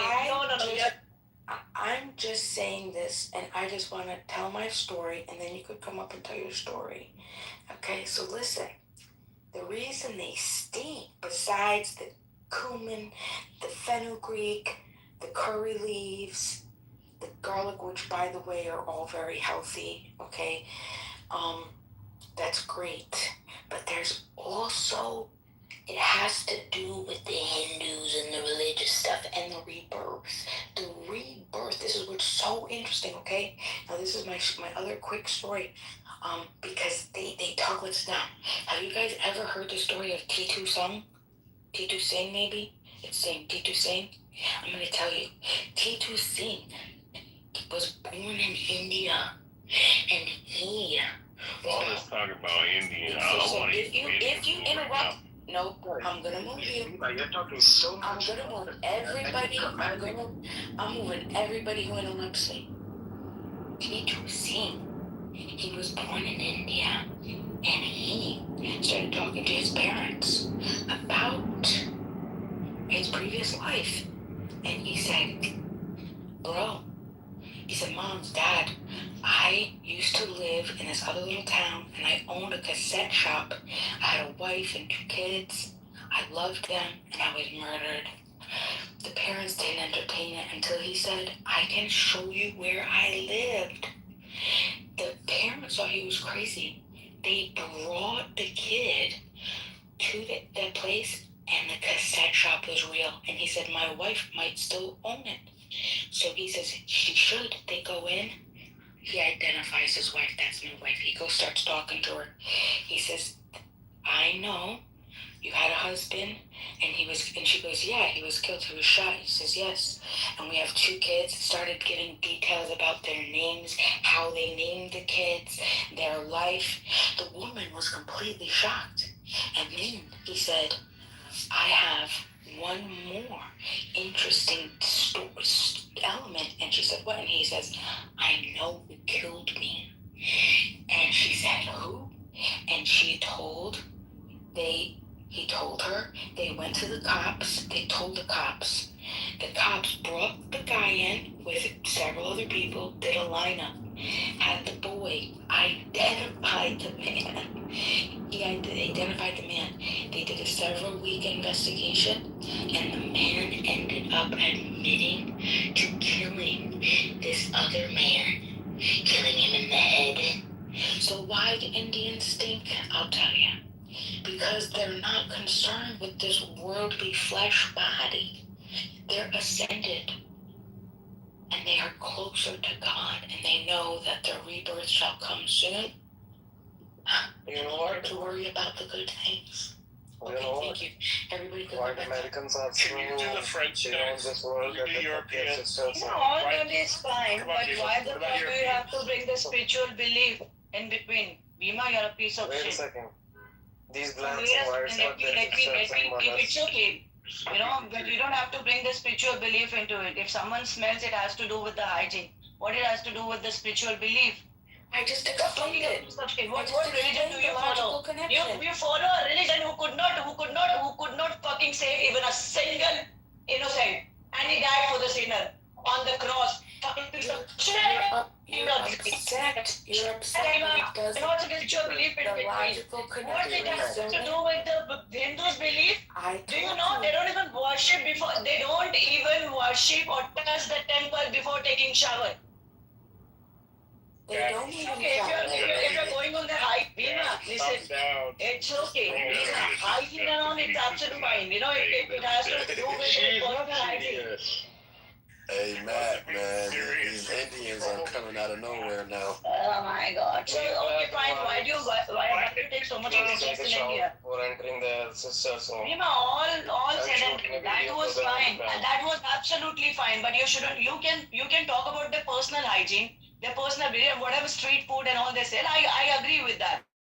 But if you bring the spiritual belief into the hygiene, then sorry, you're a piece of shit and you're a dumb fucking woman. You're a dumb woman. Oh yeah, venture. This is how, yeah, because we are defeating you. We are leading in the world, and that is why you're so. That is why you're fucking so celeb and Jericho. Benchot, what do you mean by Benchot? I can teach you more. Abuses. Benchot. This is not how you are supposed to speak. I don't think we are. Oh yeah, cheat. Yeah, Bola, I will teach you some more. I'm gonna teach you some more abuses. Come on. Do you wanna learn? Do you wanna learn some more? Do you wanna learn? Should I teach you? Do you wanna learn some more abuses? Yeah, chutia. You're one of them. You're one of the chutias. You don't even know how to bring the hygiene. You're one of the chutias. I have evidence. What do you mean by emoji? Daddy, I'm putting the evidence in the chat. No, Bhima, what does that do with the spirituality? You know, they don't even enter the temple. She gets up at 5 o'clock. She won't enter the temple or touch the temple before taking shower. Even if it's early in the morning at 4 o'clock or 5 o'clock. Why do you have to bring the spirituality in between? You need to rest your life and hurry back like you what's know, going on. 22% Muslims also live in India. I'm telling you, why do you have to bring? Dr. Adams, let me tell you, and Daddy, let me tell you what's going on, man. I asked this Indian man, I said respectfully, why do Indians have their own smell? Oh, they stink. Why do niggas have their own smell? Everyone has their own smell. It all depends on their areas. It all depends on the coastal area. He proceeded to call me The a food nigga. and all that. And How can you just go Timothy, off? you gotta move this person down. Yeah, because I'm giving you back into your own coin. He proceeded to call me a nigga, and this is how we got to this conversation right here. So we were just asking a real question. Why do Indians have their own smell? You know what I mean? And I said respectfully Even you have your own smell. What kind of a smell do you think it's because of bad hygiene? Even you have your own smell. What It's kind of bad smell do you hygiene. have? Even you have your own smell. Tell me how do you smell. I want to listen to you. How do you smell, Timothy? How do you listen to a smell? I smell like deodorant. How do I listen to his smell? I don't have to listen to the smell. I literally have to smell his ass to It smells like a sister. How do you smell? How do you smell, Timothy? Can you please elaborate? Look, sister. I literally want to smell. Look, sister. I was telling the brother earlier. I agree. Hold on, sister. Let me talk. There is a problem with the hygiene. I agree with that. But if you bring their spiritual beliefs into it, this is really bad. But the That's what I gotta do for you. Hold on, sister. I was telling my Indian troop brother earlier. I said I eat Indian food. You know what I mean? Like, I didn't mean no disrespect. I genuinely wanted to know why is it I can smell an Indian from a mile away. So I just personally wanted to know, why do Indians have their own smell? And the brother went to call me a nigga and all types of shit. Timothy, I've never given an Indian back their security deposit. Ever. They had to take out the drywall. They got to replace carpets. Okay, you're onto something. Okay, the whole hallway smells. You know, you have other tenants that want to move out. You know, I mean, there's something to be said. Indians do not keep a proper home. They just don't. Now, you have fine people like Naveen, where Naveen is pro-American. Naveen is a Republican. Naveen has been, culturized into civility. But for the bunch of other wiping their ass with the palms of their hand Indians. Oh, hell no. No, they do. That's what they do over there. I'm telling you, that's what they do. That's what they do. So that's why they're always wiping down the counter at the 7-Eleven. I'm telling you, that's what they do. Say they wipe their ass with their They wipe their ass with their Now, you know hands. what? There is a degenerate culture over there where these motherfuckers play with feces Hold and on. shit. Timothy, we wipe with the left, we eat with the right. That is how it works, okay? You wipe with the left, eat with the right. We don't then eat with the right. What if you're left-handed? Wait, do you guys brush your teeth at least? We brush with the right hand. Wait, do you guys brush your teeth? We do. Where?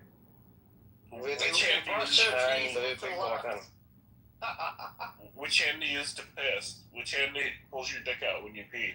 Depends how big. Oh, if you really big, you use Sometimes both we need hands? to. Which hand do you use to pick cotton? Which hand do you use to masturbate? That depends how big. Sometimes two hands. Isn't that crazy? You wipe your ass with your hands, and then you use the same hands to wrap that turban around your forehead. It's just, your life. it's crazy. It really is crazy. It makes sense now. So you know what? Listen, It makes sense now, brother. Which hand do You said it perfectly. You wipe your ass with your left hand, and then you wrap that shit around your head with the. Look, it makes insert sense. Not all Indians wear it. On the seat. So King, hold up. Hold on, Char. I got pressing because I'm on my way to work and my printer's acting up. We got so much Dell tech support on the stage. Can anybody walk me through how to reset my printer? Can you bring the Indian up from the goo, please? This is an emergency. I need to print some shit out. You balance it, right? Dell tech support. I tried calling on my iPad. They took too long because everybody's on Clubhouse. Everybody's on Clubhouse. I can't get no Dell tech support. Beamer, can you bring Daddy up? Appreciate it. I can't let her up. Adams, the tech support is now from Pakistan. So Bring Daddy up. Wait, so Daddy. Come up, Daddy. I turned the hand raising so Daddy can come up. Wait, so I'm trying to understand it. So I've seen certain documentaries and clips whenever I watch the animal programs. These motherfuckers walking around. I'm here, but my nigga Charles talking right now, man. I'll speak to y'all after. So these rats, so they walk around and they just let rats roam around and shit, and they worship these motherfuckers. They have fucking status over. Like why? What it is, the dark ones, they can't go back to India. They can't go back to India. Dark people in India, okay, the dark Punjabis, they can't go back. That's why they're LARPing as Black Americans and Jamaicans. This is what I've been telling you. These Indians are the real identity thieves. Those are the ones that we need to deport. No, I'm telling you, those are the ones that we need to deport. They're LARPing as Black Americans, Timothy. Look at what Kamala just did. Do you know any Black person that has washed collard greens in the bathtub? I had to pin my aunt and my dad and my uncle down the other day, and I said, my uncle, he is 85 years old. I said, have you ever in living in rural, poor South of the United States, have you ever washed collard greens in a fucking bathtub? And they said, no. That's some Indian hand wiper shit. Okay? Black people do not. I'm sorry, but I'm still stuck on the fact that they wipe their ass with their hands. That's why they're washing collard greens in the bathtub. Black person would wash a collard greens in the bathtub. That's just I'll tell you what type. An Indian LARPing as a Black American that wipes their ass with their hands. That's who's washing collard greens in the bathtub. Look, I heard of motherfuckers using fucking bacon grease to cook fucking biscuits and shit, right? You know what I'm saying? Because motherfuckers are broke. But goddamn, if you trying to fucking sit up here and say that Black people's on some degenerate shit by washing collard greens in a goddamn bathtub that you shower in, and your dirt is fucking seeping on the fucking floor of the damn shower. What kind of shit? Don't put that on Black people. I have a question, John. Why are you insulting the previous vice president of the United States? Because she's a fucking bitch, man. Why are you insulting her? Listen, I've spoken to cats that know that faggot, that fucking dirty ass bitch, man. She is a vile, disgusting whore, man. Okay, I'm gonna bring some order because we are gonna transition into this title above, since it's fitting that we're talking about this. So I just want to go around, or if someone wants to come off mic and tell me what stereotype that you believe is true. So, for example, that Asians can't drive. Like, who believes that? Like, let's get this going right now. What's that? They have no peripheral vision. Do you believe that? Do you believe that? 100%. I'm being serious. They cannot see on the right or left side. Niggas robbing a store. Niggas gang banging. Okay, hold on. One at a time. We gotta do this one Indian women have bigger clitorises than men have. Oh Jesus. Okay, I heard Asian women have no peripheral vision. I heard that from King.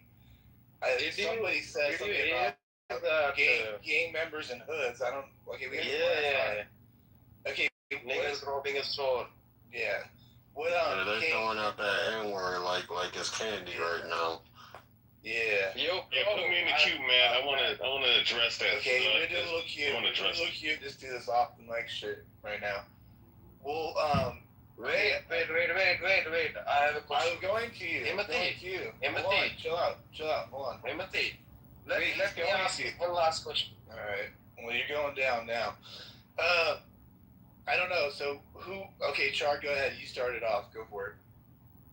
Yeah, so somebody said nigger, gang banging, and all this other shit, even though when you go into the word thug, right, and you look into the etymology of the word thug and thuggy and whatnot, that's actually a culture that was started by East Indians, believe it or not, right, where they would sit up here, these thuggies and these thugs, I think it's thuggy is what what it is. I mean, you can go look at, do your due diligent research on your own time. I'm just paraphrasing for the second time. Yeah, they would sit up here and they would somebody in a cabbage or a van or in a wagon or something, and they just fucking rob somebody and stab them the fuck up and take all this shit. So you want to talk about like thug and gang banging and shit? That's what you motherfuckers started that shit. You know what I'm saying? And even with that being said, there's all kinds of gangs. You know what I'm saying, between blacks, whites, Asians, people of the Levant region. Like, what are you talking about? You know what I'm saying? And honestly, the black gangs that you're speaking of are actually in the minority when it comes to the rest of the world. You understand? So I don't know where this cocksucker, I don't know which one of you faggots came off mic saying that stupid shit. But understand your own fucking history. You understand? You started Let me ask you something. You know what I'm saying? that shit, bitch. Why do you have a white man picture? You're black as hell. Character, you cocksucker. Why do you Because there's certain people on this app that call me a terrorist, which I don't know why, you know what I'm saying? But for whatever reason, I don't know, they feel a threat. So I have a terrorist on my fucking PTR, so let it be that as it may. That's why. Okay, thank you. Aditya, however you say your name, why do you think what you just said there? And by the way, repeat your claim because it got talked over. What is your stereotype that you're making officially?